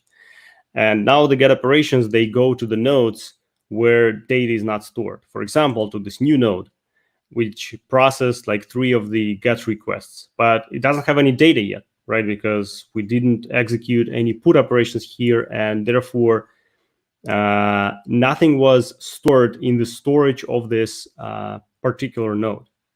So any get operation that comes here will just return null because storage is empty. So let's fix that, and that actually brings us to our last requirement, which is automatic data distribution. Because basically, if you think about this, we achieve data distribution to a certain extent by adding the request routing, because we route put requests to different nodes, right? And therefore, data is being stored on different nodes. So we kind of distributed the data. However, it works only as long as topology doesn't change, only as long as number of nodes doesn't change. Should we add a new node in topology into the cluster? Everything is broken. We get inconsistent data and all those problems around that. So let's see how we can fix that. So this is fixed with a process which is usually called data rebalancing, which is essentially the process of data reshuffling and data redistribution in case of a topology change. So let's see how we can implement that. So as a first step, discovery will notify the storage. So this is a very straightforward step. Discovery has all those events coming in through the etcd watch. So it will just redirect the notification to the storage. So we need to let storage know that topology changed and that storage needs to do this data reshuffling. So storage will get the notification, and then it can go through the data and see what needs to be done. And we want this to be, we want the resulting data distribution be consistent with the way how we request the route the requests, right? So remember, we routed those get requests to the new node, and they got us empty results because there was no data. So we want that data to be there, right? So we want our data distribution to be consistent with the request routing mechanism that we use. Therefore, the storage will use the exact same mapper and the exact same hashing function that we had on the client. So for every key, basically, the storage will check if this key belongs to this local node or not. If it does, it will keep it. If it does not, it will send it to the node where it actually belongs, because mapper will provide this information. Mapper will tell where this particular key actually should be stored. And then through the communication layer, we'll do this data exchange across the nodes. So this red arrow just shows the whole process of sending the data back and forth in order to achieve this proper distribution based on the new topology. So that all works, and that's all good. But the only issue here is efficiency, because I've just mentioned that the storage will essentially go through the data and check with the mapper for every single key, which is obviously not super efficient. We don't want this whole process to depend on number of keys that we have, because we might have a lot of them. We might have million keys, billion keys, or whatnot. So we want to optimize this process somehow. To optimize this process and make sure that we don't have this linear complexity, we'll apply a technique which is called data partitioning, which is a very simple technique. It basically implies that we split the data into partitions, into kind of groups. And the important part is that the number of those partitions, the number of those groups we split the data into, does not change. It is constant. So let's say we configure our database to have 10 partitions. and it will always have 10 partitions. Like with 2 nodes, we will have 5 partitions on first node, 5 partitions on the second node. And if we add more nodes into the cluster, the number of partitions will not change. It does not depend on number of nodes. It does not depend on number of keys. It doesn't even depend on whether we have any data in the database or not. So essentially what will happen is that we now can redistribute partitions rather than keys. And the reason why we can do this is because of the properties of the hashing that we get from there. So now to get from key to the node, we need to go through this kind of 2-step process. We first need to map key to a partition number and then partition to the node. And for the first step, we'll use the exact same hashing function that we had before. So we get the hash code, we get the absolute value, and then apply the modulo function. But instead of using number of nodes here, we use number of partitions. And unlike number of nodes, number of partition never changes because that's how we designed it, right? So this step will always be consistent. It will never change. Any key that you pass through this hashing function will always be mapped to the same partition because number of partition doesn't change. Hash code is consistent. So we don't have to worry about this. The second step still uses the same mechanism, but this step is dynamic, right? It depends on number of nodes, and a partition can be mapped to a different node depending on the size of topology that we have. And therefore, when we add something, the partition will be moved to the node.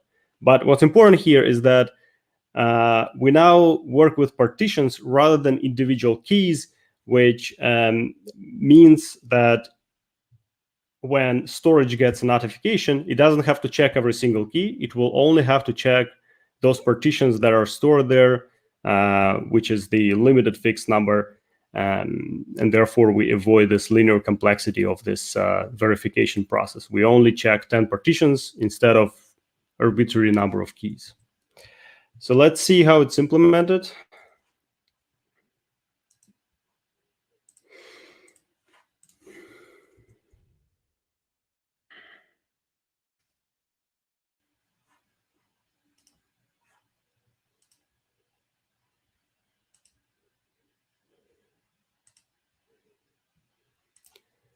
So close all this stuff. So there are several things here. We have quite a big change here, as a matter of fact. So we have the storage, which, first of all, as I said, we want to introduce partitioning, right? So for partitioning, we basically kind of split our flat data structure into partitions. Therefore, I have this kind of 2-level concurrent hash map here. So the top level has the integer key, which is the partition number, and the value there is another map, which represents actual key value pairs for that particular partition, right? And therefore, in put and get methods, we use the mapper to calculate partition number for a key, and then we get the corresponding map, corresponding internal map, and then delegate to that. And the mapper is, of course, updated based on those changes. So we now have this partition method, which uses this very simple hashing function, but based on the local constant number of partitions, right? So it's just set to 10 and it never changes. And then we have this node method, which calculates partition based on node. Again, very simple logic.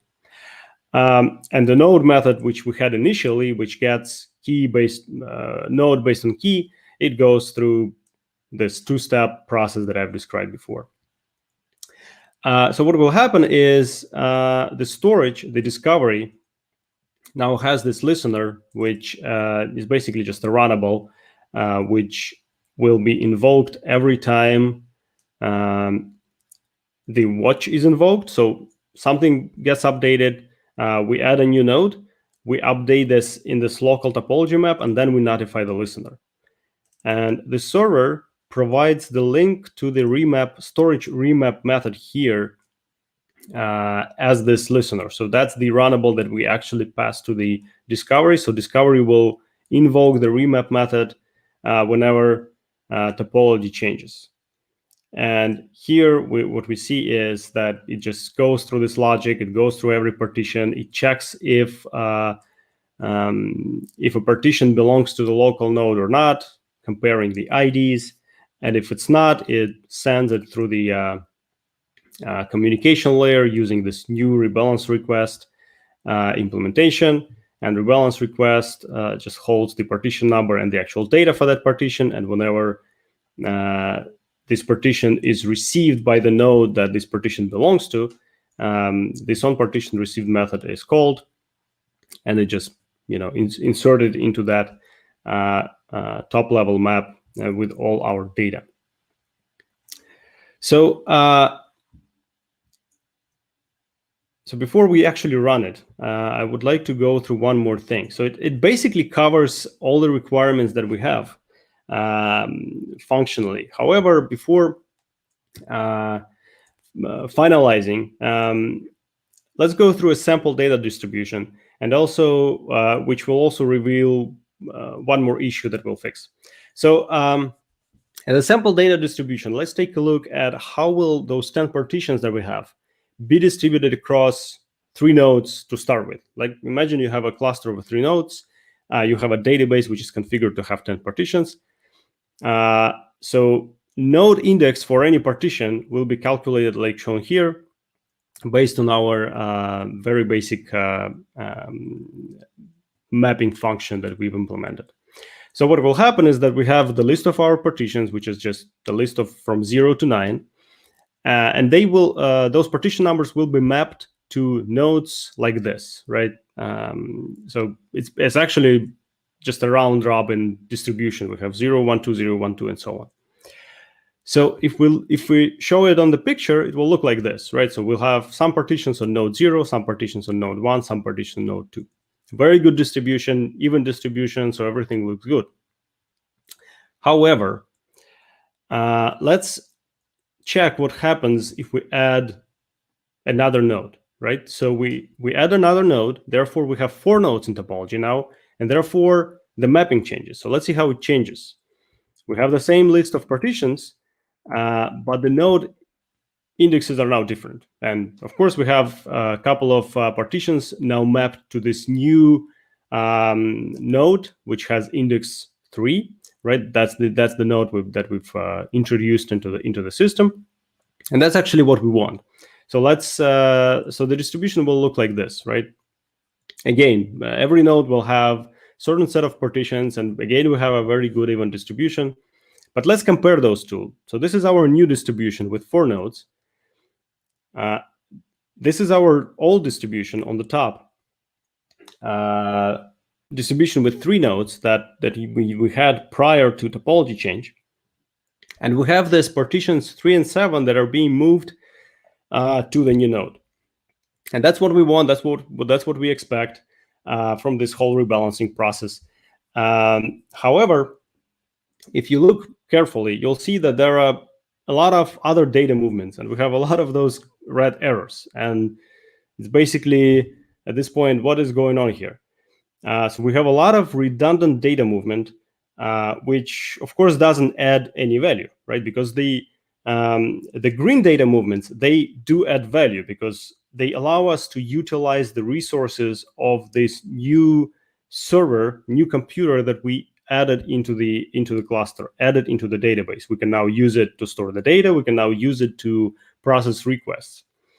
The red data movements, they only consume resources. They consume network, they consume CPU, but they doesn't actually add any value and doesn't actually help us in any way. And that's a big issue, because data movement and the network in general is quite expensive. And moving this amount of data, and like even with this simple example, we have more red errors than green errors. With more partitions, it will be even worse. So moving all this data around will consume a lot of resources, and in the best case, you will get significant performance degradation, and in the worst case, you will saturate the network, saturate the CPU, the cluster will fall apart, you will have a downtime, and all those things that we don't like. So that's a big issue that we need to solve. Let's see how we can fix that. To fix that, we'll change the way we do the mapping. So now to map a partition to a node, we just apply this modulo function, and that's it. So we need a little bit more sophisticated algorithm here to avoid this kind of situation. One of the algorithms that can be used here is called rendezvous hashing. It's not the only one, but rendezvous hashing it's quite popular, and it's also very simple to explain, so I'm using it here. So here's how the algorithm looks like. So we'll assign node IDs to every node. We actually have that. We use UUIDs in the code, but it can be string ID, it can be anything. Just the only requirement that it's unique for every node, right? And we'll then introduce a function h, which will calculate, which is basically a hash function based on a combination of partition number and this node ID. So now instead of just using the partition number itself, we calculate hash based on the partition number and the node ID. And we'll then calculate it for every node ID. So imagine you map partition number 2 to a node. You want to know where this partition number 2 is stored. So you will calculate this function for 3 times for partition number 2 and for every node ID that you have. And you will get certain values, right? These are just random values that you might get. Right, so you will have H1, H2, and H3 different value for every node that you have in the cluster. And as a next step, you will choose the maximum value out of those 3. So in this particular case, it's H2. And the maximum value will point us to the server, to the node where this partition should be stored. Right, so if we get the values like shown here, the H2 is the maximum value. Therefore, the partition will be stored in the node number 2. And you can do this for any partition at any moment in time. It will give you correct, consistent results, just as our previous mapping function. So what's different is the way it behaves when we add one more node. So let's see what happens in that case. So we'll have one more node, node 4. And for node 4, we'll have yet another value here in the list, which is H4. H1, H2, and H3 do not change, of course, right? Because the hashing function is consistent. Node IDs, they also do not change. Therefore, these 3 values are the same. The H4 is the new value. And we basically have only 2 outcomes. This H4 can be either less than Hmax, than the current Hmax, which is currently H2, or it can be larger than Hmax. And of course, there is a possibility of hash collisions, but I'm kind of I'm putting them aside on purpose because they are typically handled outside of this mapping algorithm by regenerating IDs, for example. So this algorithm kind of assumes that there are no collisions. So as long as there are no collisions, we have 2 outcomes. It's either less than Hmax or larger than Hmax. In the first case, if H4 is less than Hmax, that means that Hmax remains the same. It's still H2, and therefore the partition stays on node 2, so nothing changes. In the second case, if H4 is larger than Hmax, then our new Hmax is H4. So Hmax is updated, right? Which means the partition is also moved, and it's moved to this node 4. So in other words, we only can move the partition to the new node, node 4, or we will not move it at all. So basically, the algorithm itself, out of the box, natively, provides this guarantee that there is no data reshuffling within the nodes that we have prior to topology change. It either moves to the new node or it doesn't move at all. So if we do the same exercise for all those partitions that we have with 3 nodes, with 4 nodes, but with the new mapping function using the rendezvous hashing, we'll see that that's how it will look like. So, right, so we have 2 partitions moved from old nodes to the new node. These are partitions 4 and 8. All other partitions, they stay put. They do not move. And therefore, we avoid this data reshuffling. and satisfy this requirement of it's called minimal disruption requirement, by the way, meaning that we don't disrupt the system with this unnecessary data movement during rebalancing. So let's take a look at the code for the last time. That will be actually the simplest part, the simplest change, because the smallest change rather, because we only change the mapper, right? So the beauty of this is that we only need to change the actual mechanism, like underlying mapping mechanism that we use, but anything else within the system doesn't change. So the way discovery works, the way the storage works, it works in exactly the same way. We just change the actual way we do the mapping. And all we do here is we update the node method, which calculates the node based on partition, and it implements the algorithm that I've just described, right? So it goes through the nodes, calculates the hash for this combination of partition and ID. And if this hash, and then just searches for a maximum hash, and whatever node that corresponds to the maximum hash value is returned from here. So this way we use the rendezvous affinity function. So I think we're running out of time, so I will not run it. There is the link right here. So if you guys want to pick it up from GitHub and run it on your own, feel free to do that. And I actually would encourage you to do that, of course, to go through the code in more detail, play with it, maybe do some modifications even. And also, if you want to learn more about distributed systems and dive deeper into those technical details that I'm talking about here, because I'm barely scratching the surface, of course, I think one of the best ways to learn is to join one of the open source communities. For example, the Apache Ignite community. I'm promoting the Apache Ignite because I'm part of it, but of course you can pick any other as well. There are many interesting projects out there. So if you want to learn, I would say the best way is to try it on your own, try to work on different tasks that they have there. So you're welcome to join the Apache Ignite community. We'll help you in any way possible if you would like to help. And yeah, so you're welcome. So with that, that's all I've got. And I don't know if we have any time for questions, but if we do, I'm ready to do that. Unfortunately, we don't have... yeah, first of all, I want to thank you very much for this awesome talk. It was really interesting, so thank you very much. Unfortunately, we have no time for questions here in broadcast, but we have discussion Zoom room, so links are already in YouTube chat and in Telegram chat. So guys, I saw your questions, like there are plenty of them. So please follow to discussion zone, and then you would be able to discuss all your questions with Valentin. So yeah, that's a plan for nearest time. So Valentin, again, thank you very much for your talk. I think it was just useful and great. Yeah, thank you for listening, everyone. Thank you. Yeah, and Dima, thank you very much for moderation. So guys, please go to discussion room. See you there. Yeah, I see you. Okay, guys, so we have one more talk left on Java Z Day, and let's have a look at our video, and we'll be back shortly.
Okay, guys, so we're proceeding, and I want to welcome here the moderator of next talk, Evgeny.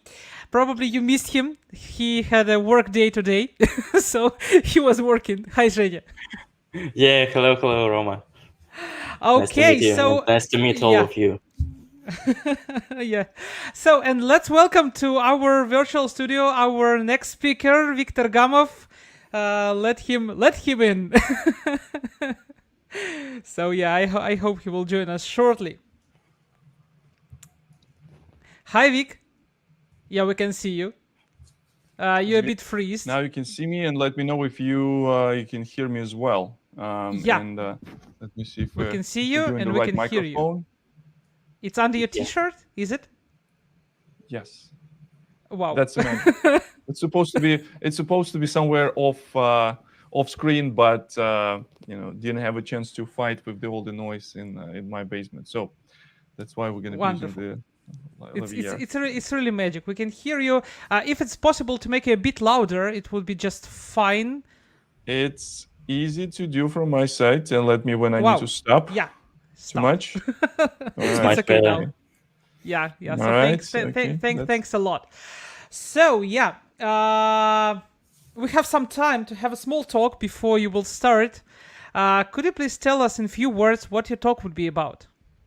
I don't know, if I'm supposed to do this because it's gonna be in a few seconds, so people would know this in a few seconds. So it looks like it's a little bit impatient thing, but yeah, we're gonna talk about all things Kafka and how people who use Spring can benefit from it, if in a nutshell.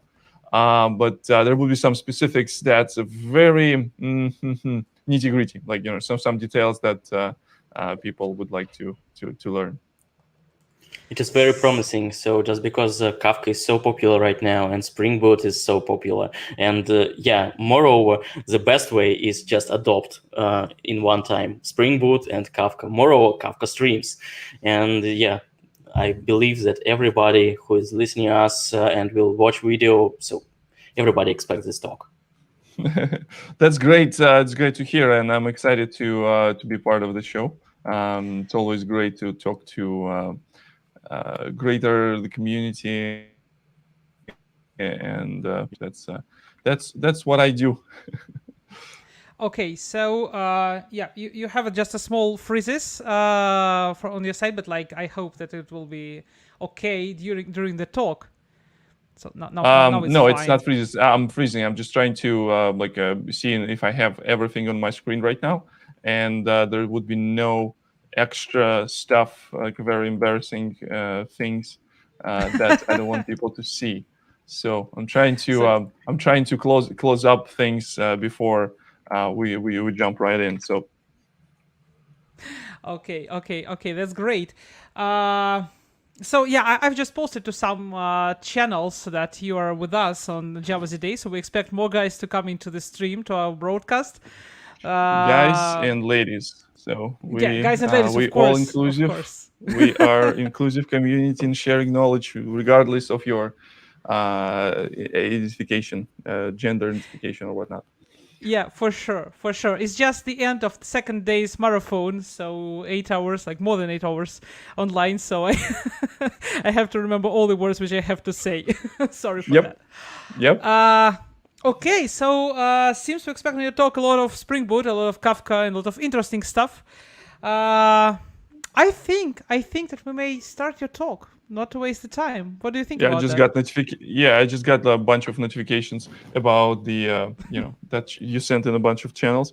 So we're gonna start, and let me. I always have a timer, so make sure that I'll have a time for people to answer their questions. And as far as I know, we need to start in 5 minutes, official start, official cut, right? Yes. Anyway, I'm going to collect all the questions from Telegram chat and from YouTube, and feel free to make some kind of stops, and I will ask. As aspiring streamers, we like to have more comments on YouTube, right? during the 2020 and 2021, kind of like developed this the YouTube show on Confluent YouTube channel, like with live stream. So like I'm not the stranger to YouTube comments. So people, if you're watching this live, please write down your comments. I will be looking at those time to time, and probably if they will be relevant, you know, the Zhenya and Roman, they will let me know if there will be some context-specific questions to the thing. So sure, we will. So Tomorrow I inspire everybody. Oh, sorry. So are we sharing screen through the platform as well, right? So we're just doing this like. Yeah, we'll just ask our video operator to show your screen. Just a second. And I'm sharing my screen right now. In 3, 2, 1, and video operator should switch. Yeah, he will. And again, developing this home studio, like I was not very not used to have like a video operator. So like I have all one, not to brag, a one-man show, so I can switch the stuff. So I was not sure. Can we switch our screen? Yeah, something like that. Yeah. Yes, it works. It's if you're seeing this is actually working, right? And we are on the right place. Oh, like it's not a projector anymore, right? It's a 2020. It's a screen sharing. So that's how it goes in 2021. So we still do screen sharing and stuff. All right. So with this phrase, you make our video operator a bit afraid because he thought that you have some protection of showing your shared screen. Like what? Like some strange text on the screen. Like he don't think it's your screen. He think it's some protection from StreamYard or whatever. Never mind. Yeah. Like copyright. No, like we are here to share the knowledge for free. It's open source, and like everything is available. Just use it, right? Learn from it, and there's no reason for to be protective about this. Yeah, exactly. So before we proceed, just a few words. So guys, please, first of all, subscribe to the Vik's channel. He has a lot of streams there and a lot of useful stuff. So please go and subscribe for his channel. I think we would share the link in the chat like right in a few minutes. So please do this. Another thing, subscribe to our channel where you exactly at the time, so you would be able to receive the notification when the recordings of all our talks would be here, and also in the future we will have more webinars which will appear on this channel, so don't miss a chance or subscribe. And yeah, I'm still waiting for more likes, so please don't forget to put a like on this stream. We would be really glad for them. Oh, it's too much for me to talk normally. Okay, I don't think we need to waste time more. So Vik, good luck with your talk. Thank you so much. I just joined the Telegram channel as a backup as well. So that would be it. All right, folks. I think it's good to start. We're ready to start this, and last chance to check if you're on the right section. So this is session about Spring Boot, a session about Kafka, and specifically some Spring Cloud streams and how to do stream processing. And there would be a lot of things. So try to catch up, try to ask questions if something is not clear. I'm here for you. So let's jump right in. My name is Viktor Gamov. I work as a developer advocate at a company called Confluent. At the Confluent, we develop all things around data in motion, stream processing, dealing with all sorts of important things that happen in real time. And you can follow me in Twitter. You can text me a message in Telegram. And of course, subscribe to my YouTube channel and enable notifications. New videos supposed to be every week, but right now we're in the middle of transition to some of the new.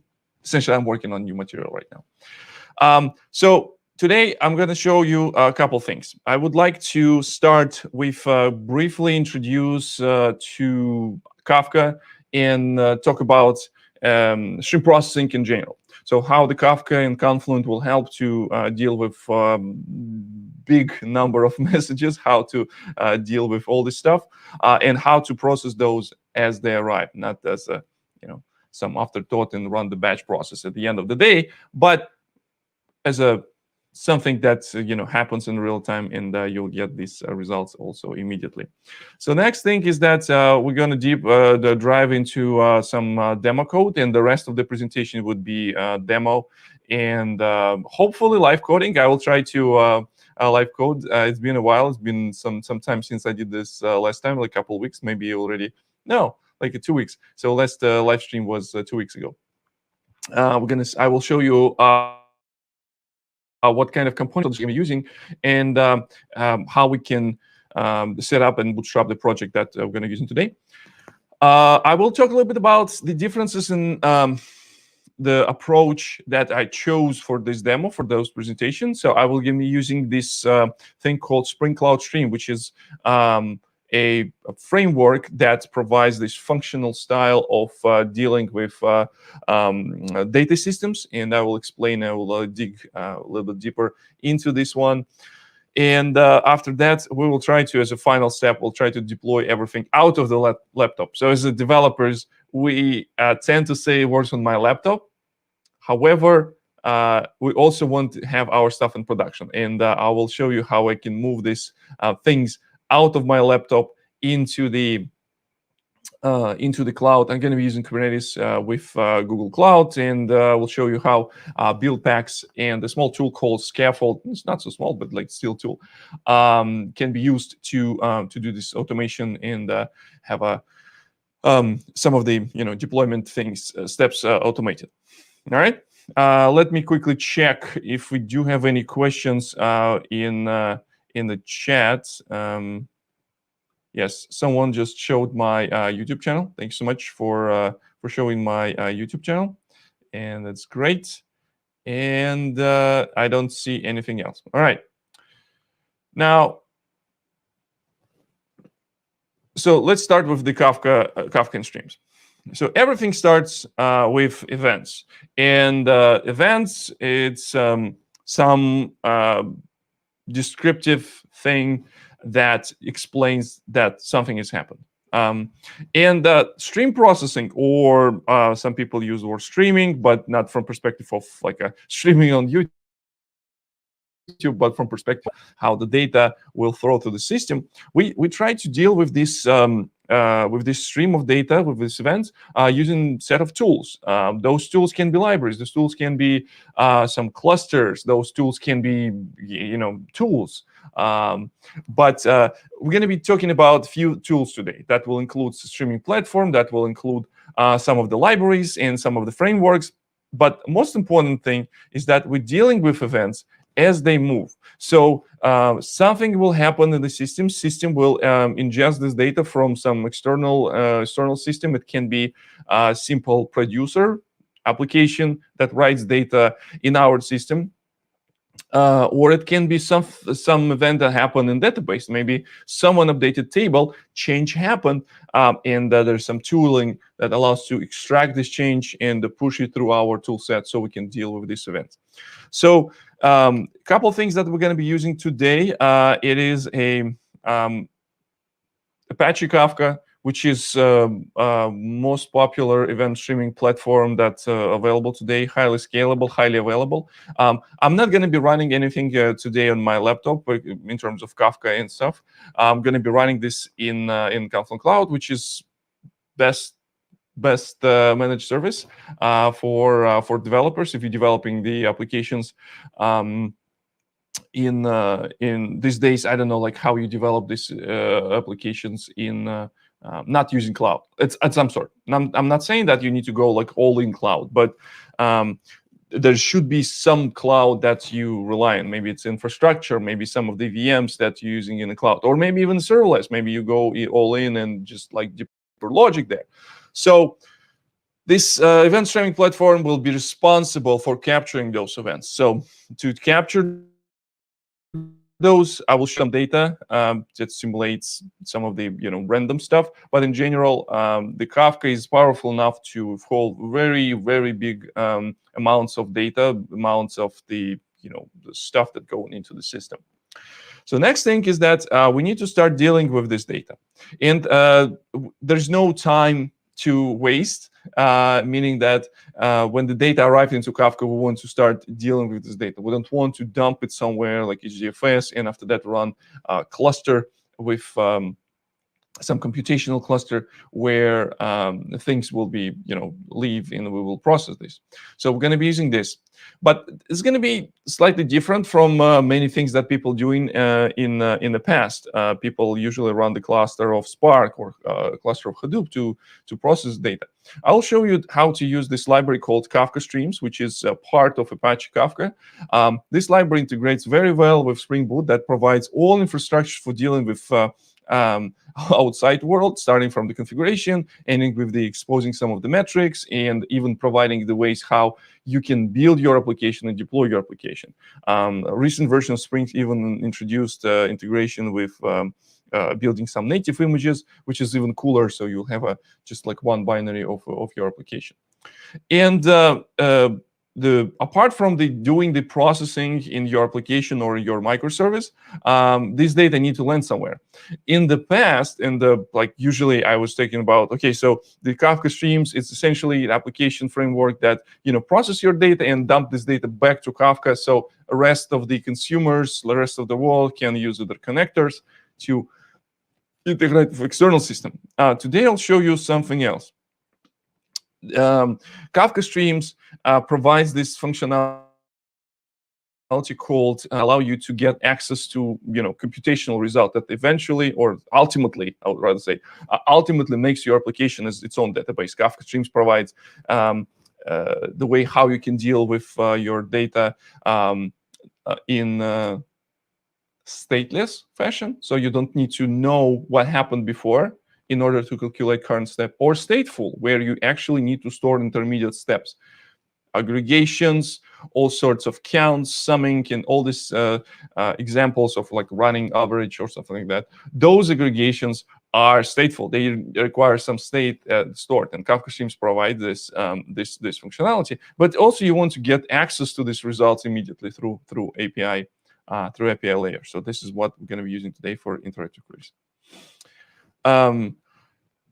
Quick explainer. Sometimes I'm getting this question where, so my application is running, how does it work? Is it running on Kafka brokers and or whatnot? No, Kafka brokers are like responsible for taking care of these gazillions of bytes, megabytes, gigabytes that you're pushing into. So there's no logic running Kafka. Kafka is busy to make sure that this distributed system provides your data safe and sound. So your application runs outside. So there's nothing running in the broker. There's a constant interaction between this application and Kafka broker, where you running this infrastructure. It really doesn't matter. I will be running this in Kubernetes, but essentially you can run this anywhere you want.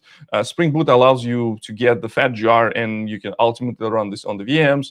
You can run this in any type of container. Spring Boot provides you the way how we can build image out of the box. We're going to be using build packs and scaffold that will be building our image in opinionated way. So that there's knowledge that the build pack, this framework that will be building our application, need to know about infrastructure. Now, but you can say, Victor, what we need to do if we need to do amount of data is increasingly grows. How we can deal with scalability, and Kafka Streams provides out-of-the-box solution for that. So scaling this application, and especially in the infrastructure that supports this scaling, for example, again, Kubernetes, that can easily scale the processing, and I'll show you how we can easily do this with Kubernetes. It will increase a number of the consumers and essentially increase the parallelization of our application. All right. So this is essentially how you deal this before. I just put this picture so we'll have the clear understanding how we decoupling the existing infrastructure. So we have a Kafka, something dumping into a processing cluster. It can be Spark, Flink, it can be even Hadoop or something else. We run some of the jobs. We have a result in some shared storage. It can be in memory cache, it can be some database, and after that, our application will show this in some fashion. Whereas today, this is what we're going to be doing. So our application already owns it. Our application already have clustering capabilities. Application has capabilities for do processing and expose this information into the front end. So that's what we're doing. And this is pretty much all slides that I have, and it's time for some good stuff. I could do a quick pause to see if there is any questions appear. Not many questions. So I think we're good to go for now. So I will start with something that many of you know. Hopefully, many of you know this. Start.spring.io. It's a really, really great website. And if you are a Spring developer, you probably visit this website at least 2 times a day. If you're not visiting this website at least 2 times a day, make sure you do. So a couple things that we're gonna be needing. And I will be using today. So there's a library that allows integrate some of the Spring opinionated ways with Kafka clients. It's called Spring for Kafka. Same integration exists for Kafka streams. Today I'm going to be using Spring Cloud Stream, which is a framework building event-driven microservices, how they call it. And that's 100% aligns with the things that we're doing with the Kafka streams and Kafka. For still using Java, I'm using Java 11 by default. Write down in the comments which version is Java you're using right now.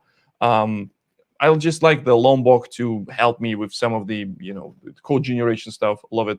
We're going to be using Spring Web to do some of the API.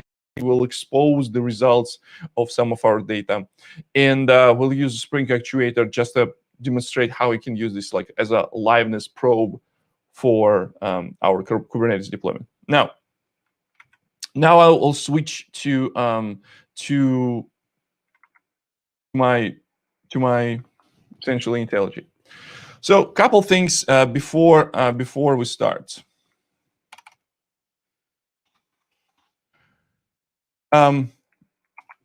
Spring Cloud Streams. Give me a second.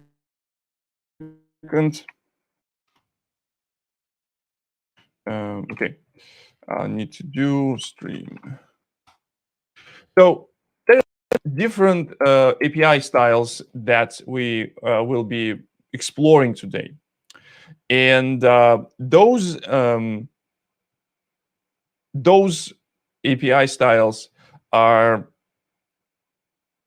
essentially using these approaches, you can design any system. So there's the component that needs to generate data. Some systems call it producer. Some systems call it source, where we need to read the data. Some systems call it sink, which is also like very not convoluted, but at least some of the miscommunication depends on how you look. It really depends on how you look at the system. But essentially, the producer is something that generates the data. And in the Java world, we have this function that's called a supplier, or like a single method interface, single abstract method. And the supplier essentially have one method that will, when you call this method, it will give you something. In the Kafka world, we do have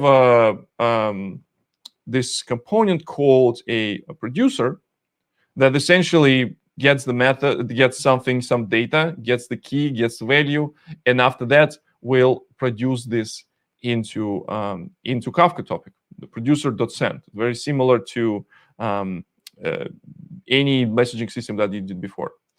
So, but in the Spring Cloud Stream, they call it because from perspective of application, you need to take something from your application and dump it somewhere. So your application itself will consider it as a thing, which is slightly different perspective because, for example, in the Kafka Connect, there's also a concept of source and sink, and it's slightly different.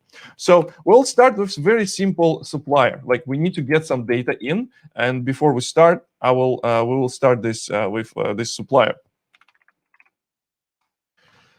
Oops, sorry. So this supplier will do one quick thing here for us. We will have this method. That's if I will just do. Where's my IntelliJ? Where's my IntelliSense? Okay. It's called Zen mode when it doesn't show you any cool stuff that's available for your IntelliJ. Essentially, this is the method that will return us a message, which is essentially some sort of envelope for our data, but will include some of the payload. Let's take a look. So what's this payload? So there is in the Spring Cloud Streams, there's a concept of message builder. Actually came back from the times when the Spring integration was a thing, and the concept of the message also came from the Spring integration. However, it really doesn't matter what's in there. It provides a nice abstraction that allows you to abstract out from the actual transport. If we're not using Kafka, some people using Rabbit, and they want to use the same capabilities of the system, so they don't need to rely on some of the Kafka APIs or Rabbit APIs. They can rely on Spring Boot APIs or like Spring integration and Spring messaging APIs in order to do this. As a data, I'm going to be using some very cool library called the Java Faker. I don't know if you guys and ladies seen this library before. This library generates pretty awesome test data. If you tired of the foobar type of demos, use this library and you will get very nice results in terms of nice data. So essentially, that's all. That's pretty much it. That's my application that will be able to produce some of the data into Kafka. As many things in Spring in the Spring framework, a lot of things is happened under the hood based on certain configuration or auto configuration. So right now I don't have anything, but it's a legitimate application. And based, if I will then run this, what will happen? Because some of the jars are present here in this class path, specifically Spring Spring Framework, Spring Cloud Streams Binder Kafka, and Binder Streams. Spring Cloud Streams and Spring Boot Framework will be able to configure all these underlying integrations and to figure out, okay, so it looks like these jars are present in my class path. So probably this guy going to be using Kafka. But we can be more explicit. So that's why we're going into configuration, application YAML, just empty stuff. And let's do something. Where's my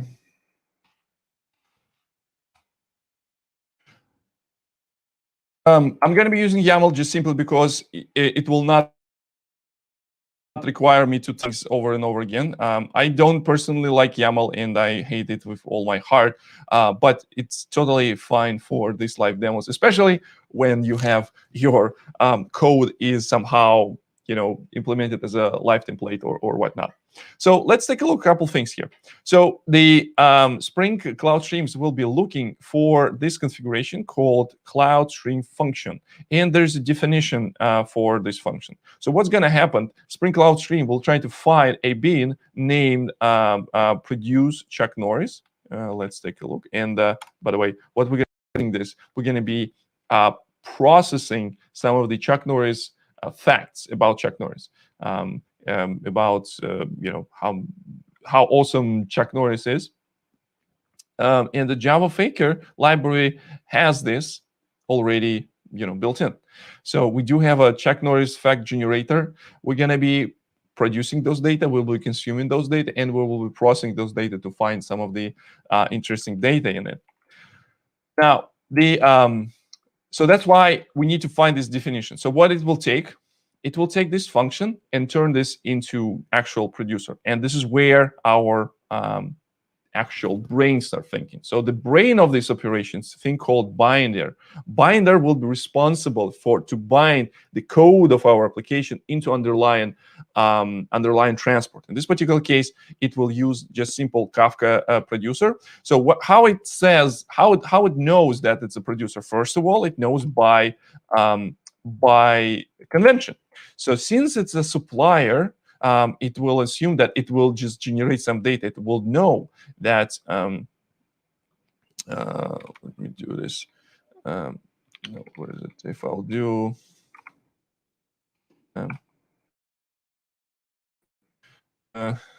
turn, like what I wanted to do. So in the supplier, there's method get. So when this bin will be created, every time when we need to send the data, this method will be called, and we will get this result, something from the check noise.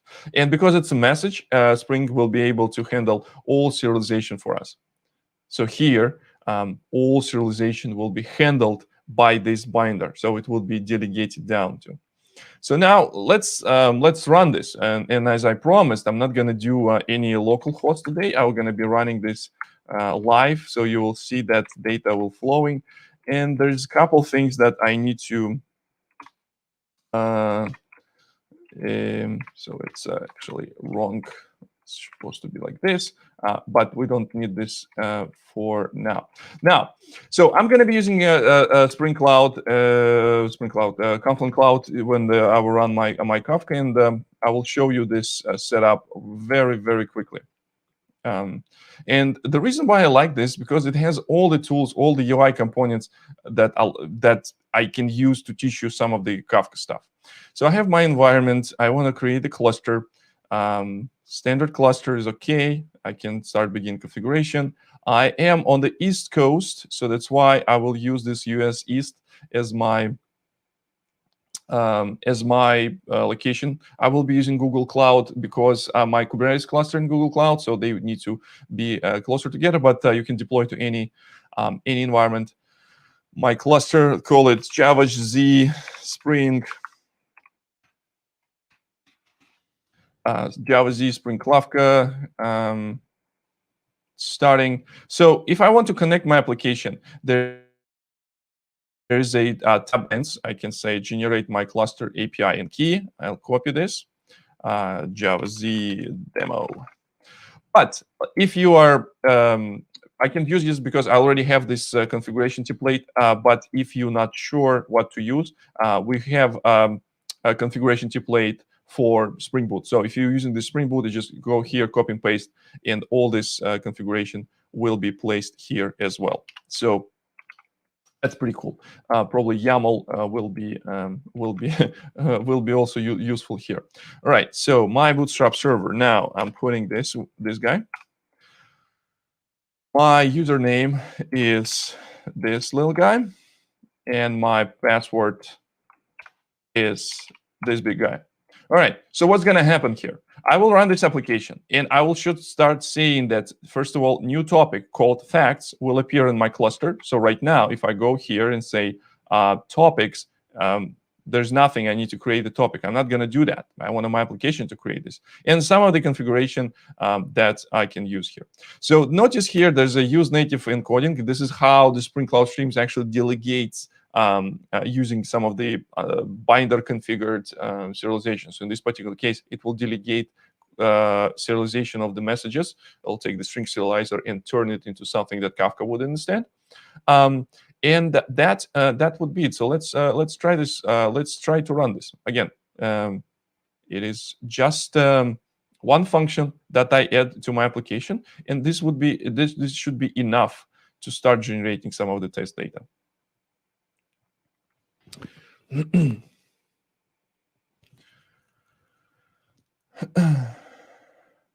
All right, and if I will go here and click topics once again, I should be able to see this topic.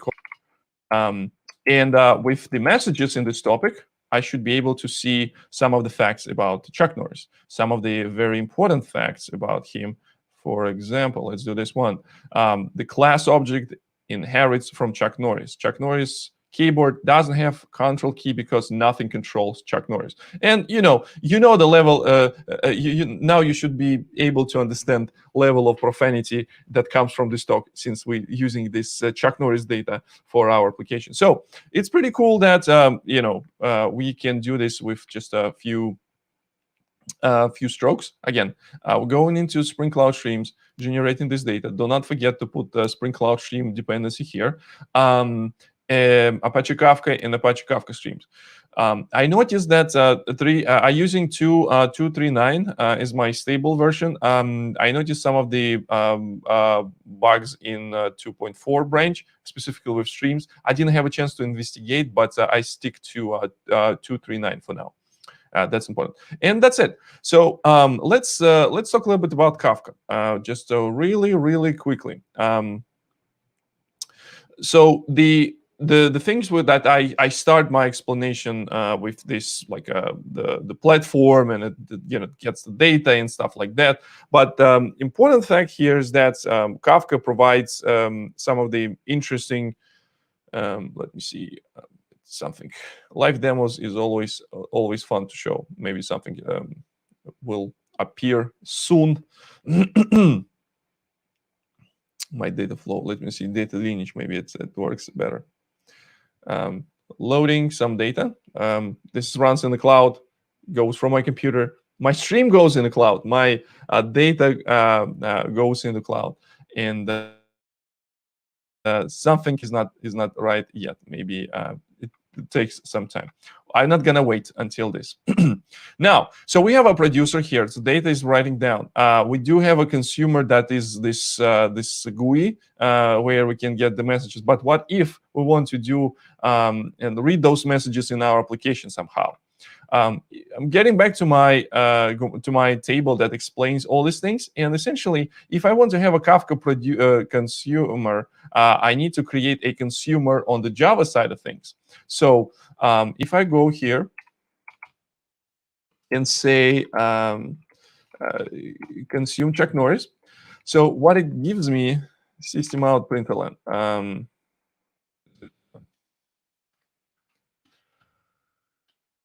System out println, and I'm getting this consumer. As you remember, there's a method called accept that doesn't do anything from the outside world. Something will be passed here.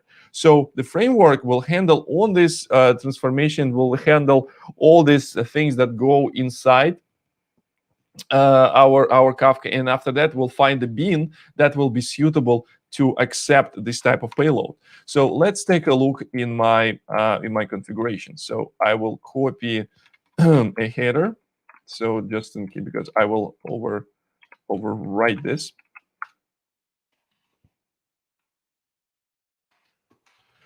Consume YAML, and I'll put my header back because it's important. Now, so what changed here? We have a producer, still have this, and we need to add another definition called consume Chuck Norris. And in this case, it will be using, again, our producer, we already know this, and our consumer here. Another interesting thing that in this what you need to specify is that it is actually a consumer. So data will come in, and this method will have only one parameter. So in this case, you can define like multiple of input parameters. In our application, you can have a multiple different functions with different set of parameters. It's also possible, and you can configure this differently. Some of the things that we need to configure here, and I'll just do this. Call it not my group, called Java Z group and also add the consumer property. So in this case, consumer needs to read the data and deserialize it. I'm reading this from same topic called fact. It's going to be destination facts. So if I will go here in my application, what I will start seeing this data will be written into Kafka topic facts. I will be seeing this data will be consumed from the topic facts and the printout to the console. So let me go ahead and run this. Also stop and rerun. Meanwhile, I hope my data flow will be able to display this. It takes maybe it takes some time.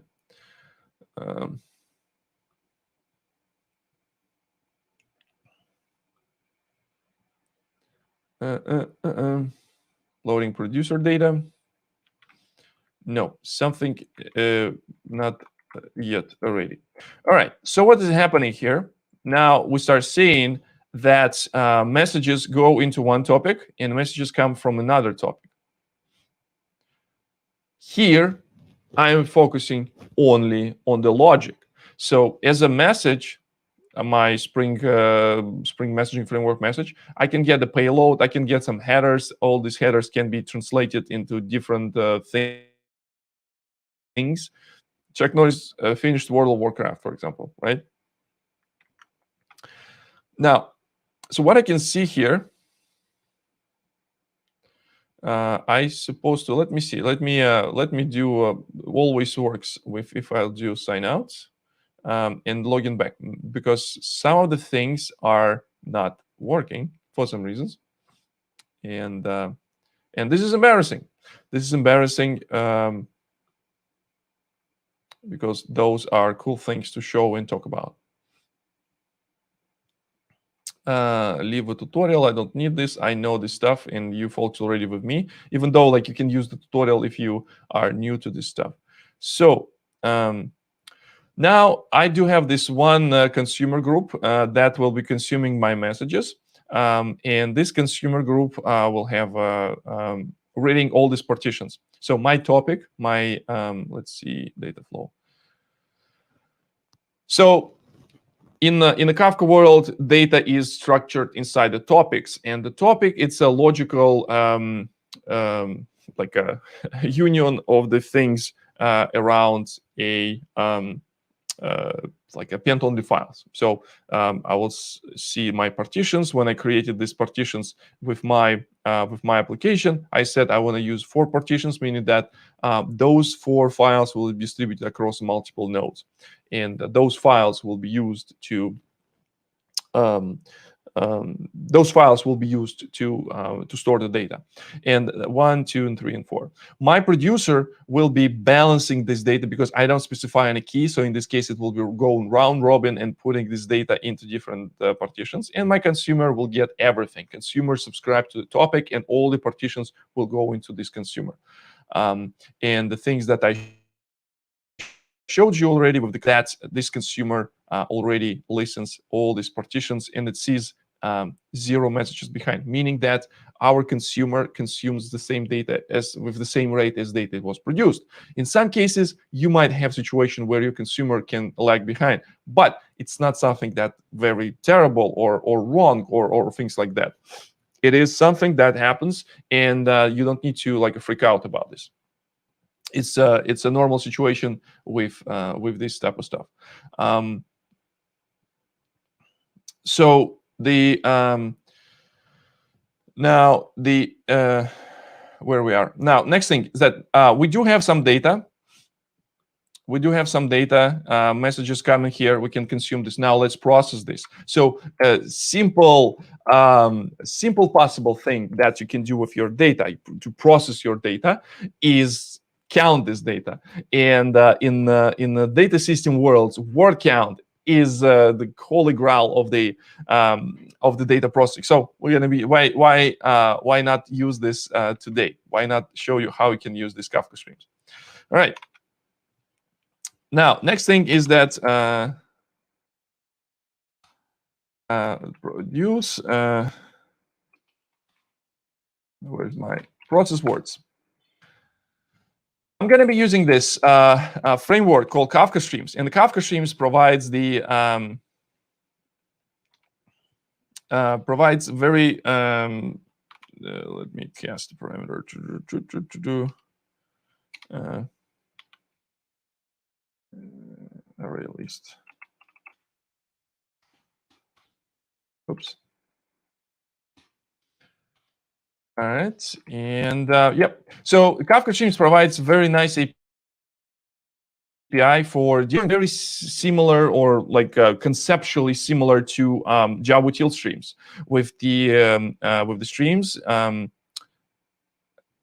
we have this kind of like a stream that we can do like a mapping function. We can do some of the for each operations. Similar thing we have with Kafka streams.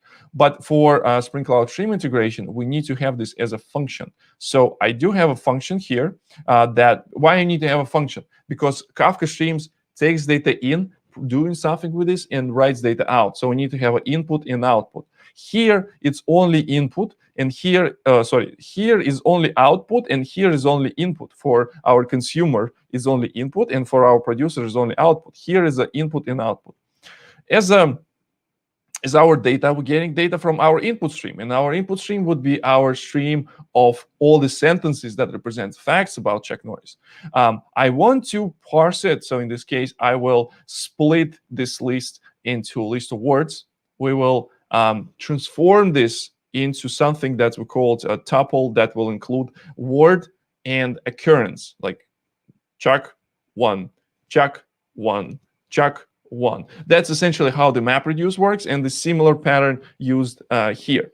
So once we did this, next thing that we're grouping here. So in this case, we're creating groups for a particular key. In this case, we have a Chuck, and all occurrences of the Chuck will happen here. And after that, we're doing this reduce operation. In this particular case, it's already implemented here. It's called count. So we will go here and count all of the occurrences of the Chuck Norris. So if you have a Chuck 1, Chuck 1, Chuck 1, after this count, we'll have a result would be emitted Chuck 3. And we get this result in the topic. We're going to be using this thing called the state store, where we also internally in our application, we will materialize these results. Why? Because we need to show you how we can get access to this data out of it. Next. We're adding one last thing here. Putting configuration back. Now, as you can see here, function definition, have a produce Chuck Norris, consume Chuck Norris, and process word will be, it's a beans that will be used to create this. And there's a binder called Kafka Streams binder. With the Kafka Streams binder, we'll also need to provide some of the configuration. So we will be, every second, we will be speeding up the results. And that pretty much it. We need to specify, remember when I was telling you about this, weird, the binding definition? So essentially, in our producer, we just need to specify out, so where it needs to write. In the consumer, we need to specify, it was Java Z group, right? For consumer, we need to have a in, and for Kafka Streams, we need to have in and out, right?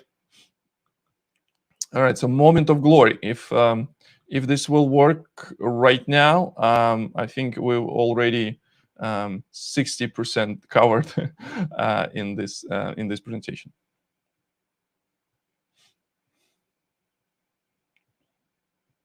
So now it starts my application. My binders for producer and consumers continue to up and running. My consumer up and running. And now what I see here is that I'm looking for something. So my applications, Spring Cloud Streams, that includes state of running. So it's up and running and it does something. So in the way how we can check if it actually does something, we can go here and see the topic. So one of the topic called counts, and we should start seeing some messages that will be speeded up here. We see messages, but they look weird. Why? Why is that? So we do have a key and value. Value looks terrible. Key looks all right. So let's see why it's that. As a result, as an input, we're getting like whatever key and string value. We're getting facts. And as something that we're producing back is something that will include string, which is essentially our word, and the long, that's going to be value for our count. So since string is more or less a standard thing across the board in a different language, because it's Unicode, and Unicode you can parse it in JavaScript, long thing is just like specific to Java in this particular case. And if I will go in configuration here, you see it uses bytes to survey. So it's just even takes the long and speeds up the bytes. So it's write down this with the bytes. No, I'm actually sorry, I'm taking it back. So it actually uses long serializer, so it will turn the long serializer inside the stream of bytes. So it is totally fine when there would be another application that needs to consume those. But what if we want to have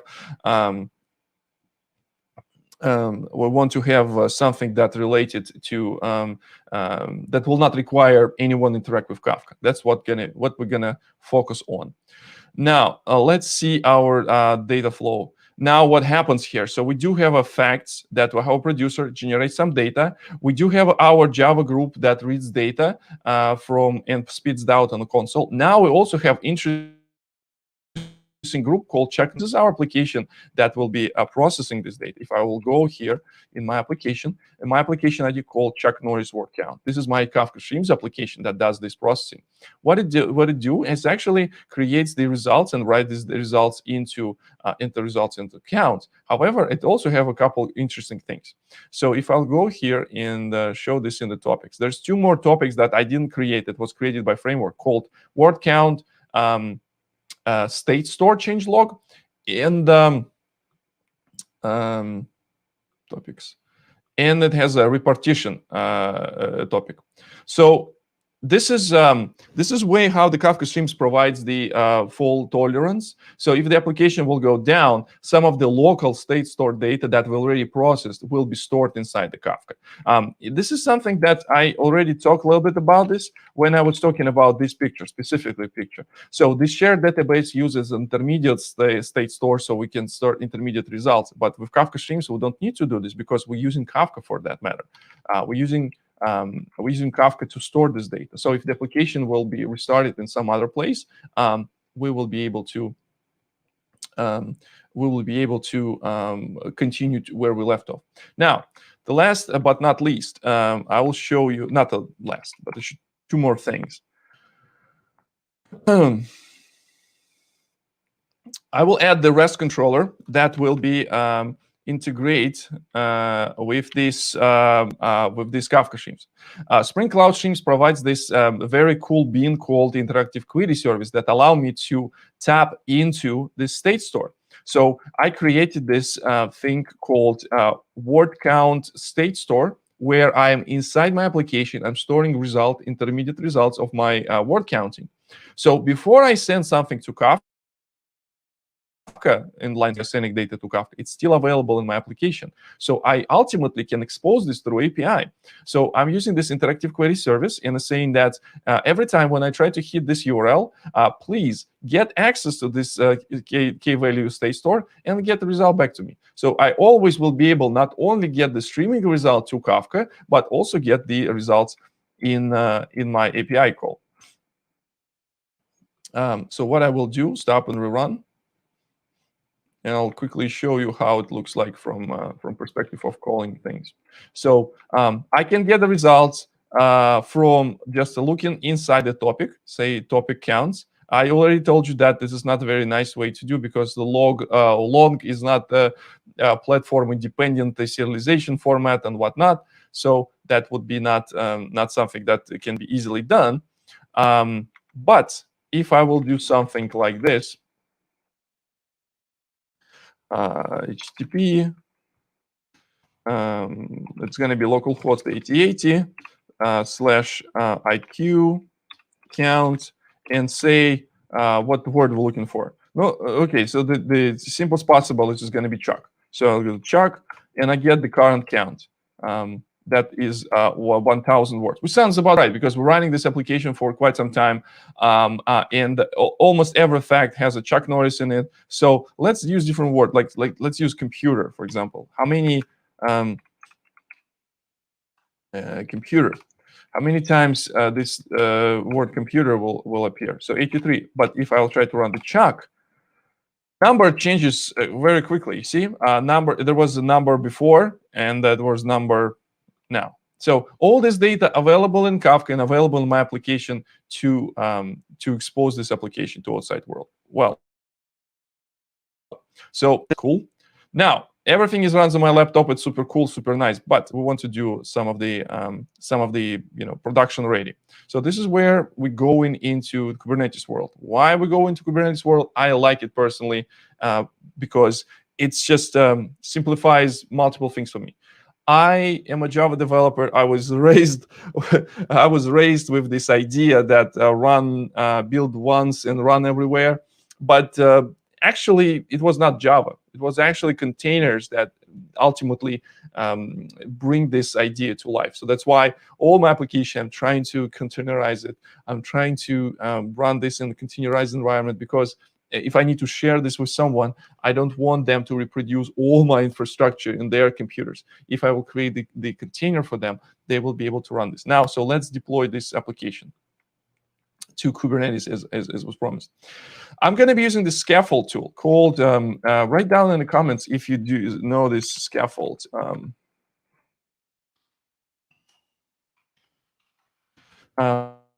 So it is a tool that is open source tool, I guess, developed somewhere in the smart people with Microsoft, but it allows you to simplify your developer workflow for Kubernetes.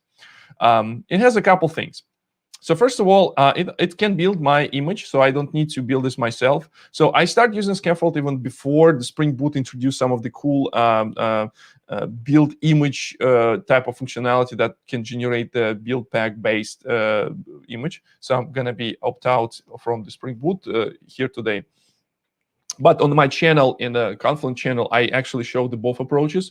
So if you're interested in doing this, like using Spring Boot to build image, and after that, use a scaffold just to deploy it, it's also there.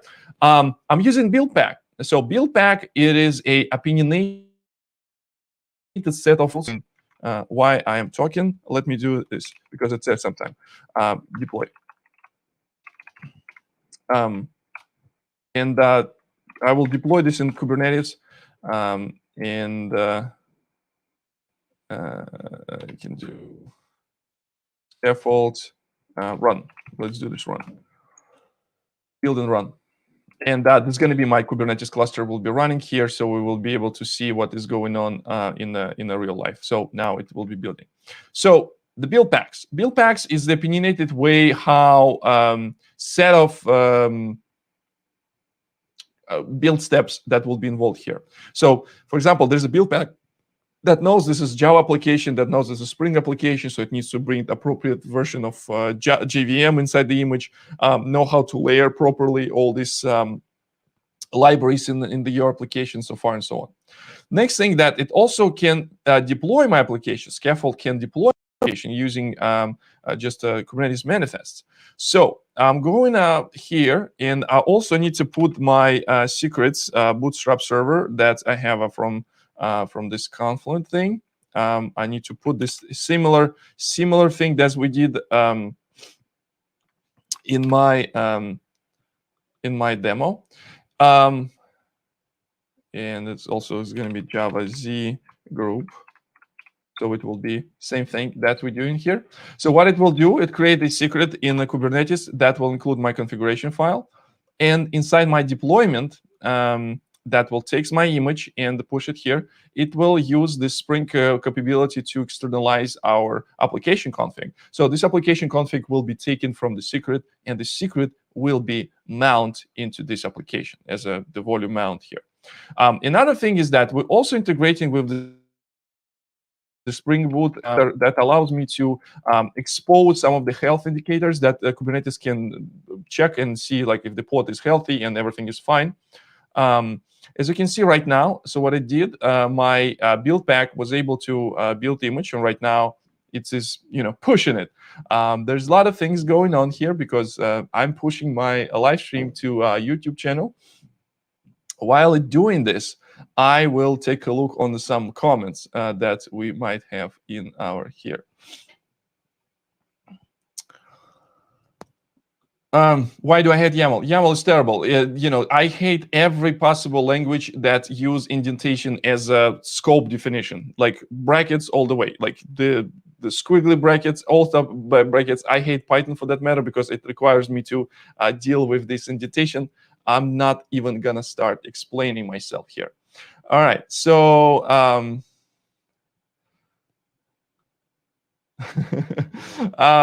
there's technology that can replace YAML. Yes, but no. So YAML is quite popular for configuring our stuff. So we're configuring things. The things that you mentioned here, like a message pack and things like political buffers, is more serialization format. We're using YAML to configure, and sometimes this definition of this text is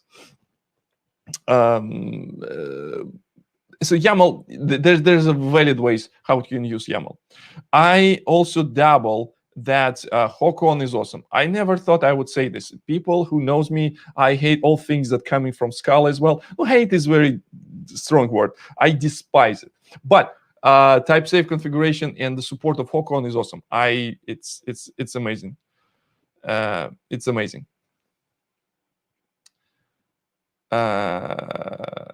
All right, so let's take a look. Let's take a look if application is up and running. So we're still doing stuff. Let's see. Application is coming up. To export endpoints, actuator. Application is up and running. So where is it? Let me see. Auto scroll. I'll disable auto scroll. What happens is dispatcher no subscribers. Maybe I messed up with some configuration. Let's take a look quickly what is happening here. So it's starting. I see up. Too fast. Maybe something wrong with configuration. Okay, so maybe something wrong with the security thing. No subscriber. Let's see. I'm pretty sure I messed up somewhere security. Yeah. Password is not specified. Okay, so let's take. Let me fix this real quick. In my secrets, let's see. Username and password. Let's see. Oh, yeah, I didn't specify the password. How silly am I? All right, cool. Let's redeploy this. Will be quickly redeployed, and I'll check. Yes, no password exactly. Thanks so much for pointing out. That's silly I am. Yep.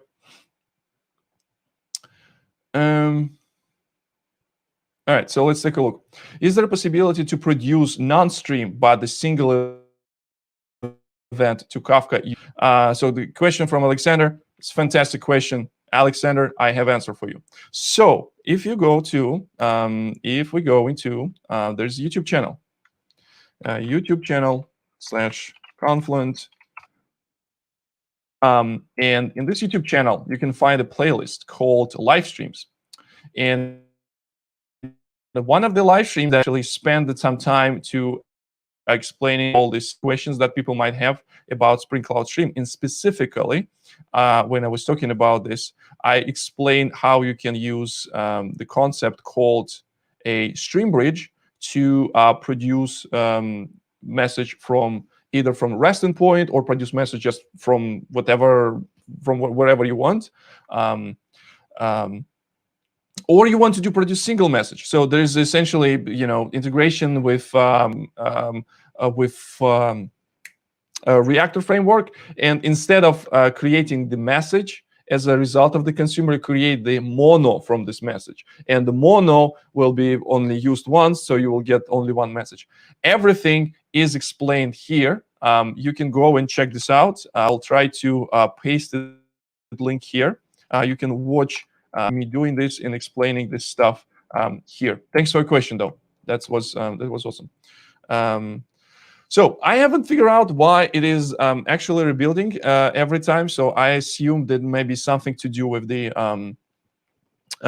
something to do with the latest, tag that I used, and that's why it might be the problem. So load balancer. Okay, get service.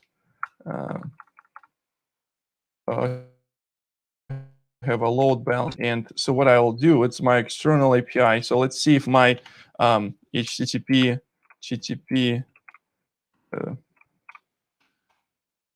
boom in 8080/actuator.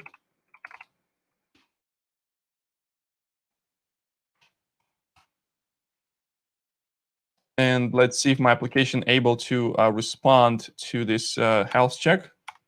Application is up and running. It looks like we do have some input and output. Let me see. It's 8080. Sorry, not 8080. I exposed this to as a normal. We're not animals here, so it's not. Let's see if the API changed. No, 3486 to 9. Yeah. See. Something messed up with the load balancer. Yeah, maybe I messed up actuator health. Let's see if my my IQ thing works. For some reasons, my load balancer is failing. But application should be up and running, right? So we should be able to see stuff that is that's where's my data flow? Yeah, so applications continue to run. Looks like I messed up. Maybe I messed up something with my load balancer configuration. I'll check this out and report back to you. And I think we are very close to the end. Let me see if yeah. So 8080. So port 80 should work fine. I don't understand. Let's see. Load balancer is up and running, external IP. Why it uses this port, I don't understand. But yeah, so the application is up and running. Okay, so let's do old school. So old school meaning that it's going to be I do port forwarding. So no port forwarding is defined. So in this case, I will define this. So in this case, I will be using port forwarding to my local host. So what I will do, if I'll do this, HTTP /IQ/chuck. Now it's not running on my local host. It's running on my. So it's not running my local host, right? So it's not running on my local host. Actuator health. Let's see. Yeah, so the actuator health works. That's kick maybe. Something is not. Maybe I broke something. Looks like it's working. I don't know. Network is hard. So network is hard and live streaming is hard. So for that, I would say that would be it for today. If you want to learn a little bit more about this, except the last part when I messed up with the live stream and providing the Kubernetes cluster, you can go in this like a website called developer.confluent.io. This is where we develop all the kind of like tutorials. I'm working right now in very extensive like a video course with Spring and using Spring in all possible ways, including some like low-level APIs, high-level API. So make sure to check this out. Just my favorite place there is Kafka tutorials, which is essentially a set of the steps where we go in step by step into and learning some of the cool things around the stream processing and building an application with Kafka. That's how this Kafka tutorial look like. And yeah, that's my favorite thing here. Thank you so much for your time. My name is Viktor Gamov, and as always, have a nice day. Thank you. Thank you very much for such fantastic talk. I just have one question. So you answered most of questions in chat. So we know about Josh Long that he starts his day from start.spring.io. From which side do you start your day? From start.spring.io or from Kafka tutorials? I starting my day from developer.confluent.io. If you would follow the link that I posted there, I explain this in the details. But essentially, it was a homage to Josh Long and his start.spring.io. So you also can go watch me to do this reference to him in my YouTube channel. Yeah, so again, thank you very much for your talk. It was just awesome. Unfortunately, we don't have more time for questions here, but I think you answered most of them. Now we will, as always, have a Zoom room opened. Roma, you breaking up, or it's just me? It's you. It's you, yeah. Okay, so we have opened Zoom room for discussion more stuff about Kafka. And if you have more questions to Viktor, please follow the link. You may find it in Telegram chat and in YouTube. It's already appeared. So Viktor, again, thank you very much for being on our conference and for such great talk. Thank you so much. Thank you so much. Thank you so much. Have a nice day. See you in the stream. Yeah, see you. Zhenya, thank you very much for moderation. Okay, guys, so this is mostly it for our conference. We have just last few things to be done here. And first of all, I want to say that we had a fantastic conference. It was just awesome. I really like that. It's 2 days for, like, this day is nearly 7 hours or more or less. Yesterday it was 11 hours of marathon, but anyway, I hope you like it. So if you like the conference, please type something in YouTube chat. So some pluses, some thumbs up. We want to see everything there. So we had a tournament, a fight club, and we said that the winner will receive the license of IntelliJ IDEA for 1 year. So we have the results, and the winner of Fight Club tournament of Java Day is the user with name Void Aspect. I saw him or her, I don't know, in chat, in Telegram, and in YouTube. So I would ask him or her to ping me in Telegram in private. So we would discuss more about how to receive his or her prize. Sorry, I don't know the gender. So yeah, please ping me, and we will discuss more details there. My congratulations, and thank you. Thank all of you who participated in. Thank all of you who participated in Fight Club. I hope it was nice. From my side, I want to thank you all for participating in Java Day conference, and I think it was awesome. Yeah, this person already pinged me. I will talk to you a bit later. Sorry, I have to close the conference. So, yeah, before we proceed, I want to ask our video operator to add our org team to the stream. So everyone appeared here, guys. Hi. Hi everyone. Hi, Roman. Yeah, so just a second, everyone would appear. We have a big team who made this conference happen. Program committee, administrators, marketing, guys who follow, who made the Telegram chat happens. So they all appearing here. Just let's wait a second for all of them to join us. So yeah, you may see their faces. at least, yeah, not everyone here, because Zhenya, for example, he is on the discussion zone with Viktor, so he worked today all day, and now he is also working. maybe he would join us here, so he would make some shakes with his hand. So I want to thank all the team. You see their faces; they all are here. Not everyone, but most of them are here. I want to thank them all for making this conference happen. So guys, these applause are for you. We are online, so I would do it for everyone. Woo! Yay! We made this Java Day. So we don't know yet how many people attended this conference because we need to wait for a couple of days, so YouTube will calculate this all. But anyway, I want to thank all attendees who attend our conference. I want to thank everyone who will watch this in recording. I understand it's working day, but anyway. So I think that's nearly it. I thought that we would make closing for 30 minutes, but we made it in 5 minutes. So I a bit overestimate my speaking skills, I think. maybe it's just after 2 days, and that's a bit strange. Okay, saying that, before we close that, I want to say that we will start after party right now. After party will be in the Zoom. The Zoom link will appear in all the chats we have, like in the YouTube chat and in main Telegram chat of the conference. So I would ask guys to paste it.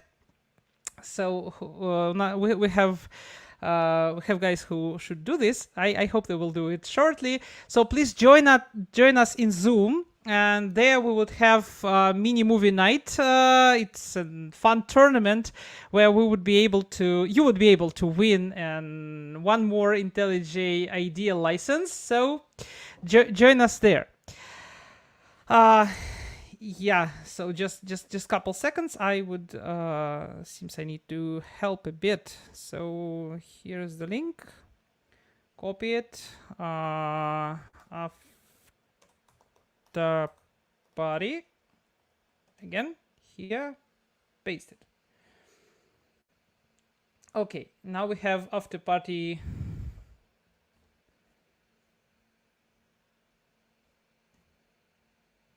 Yeah, I need to tap it here as well. Yay! We sent the link everywhere. Okay, saying that, let's call this conference as done and closed. We did it, guys. Woo! Yay! Hooray!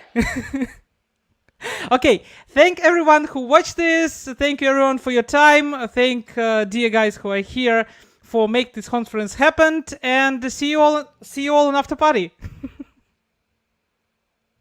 Bye.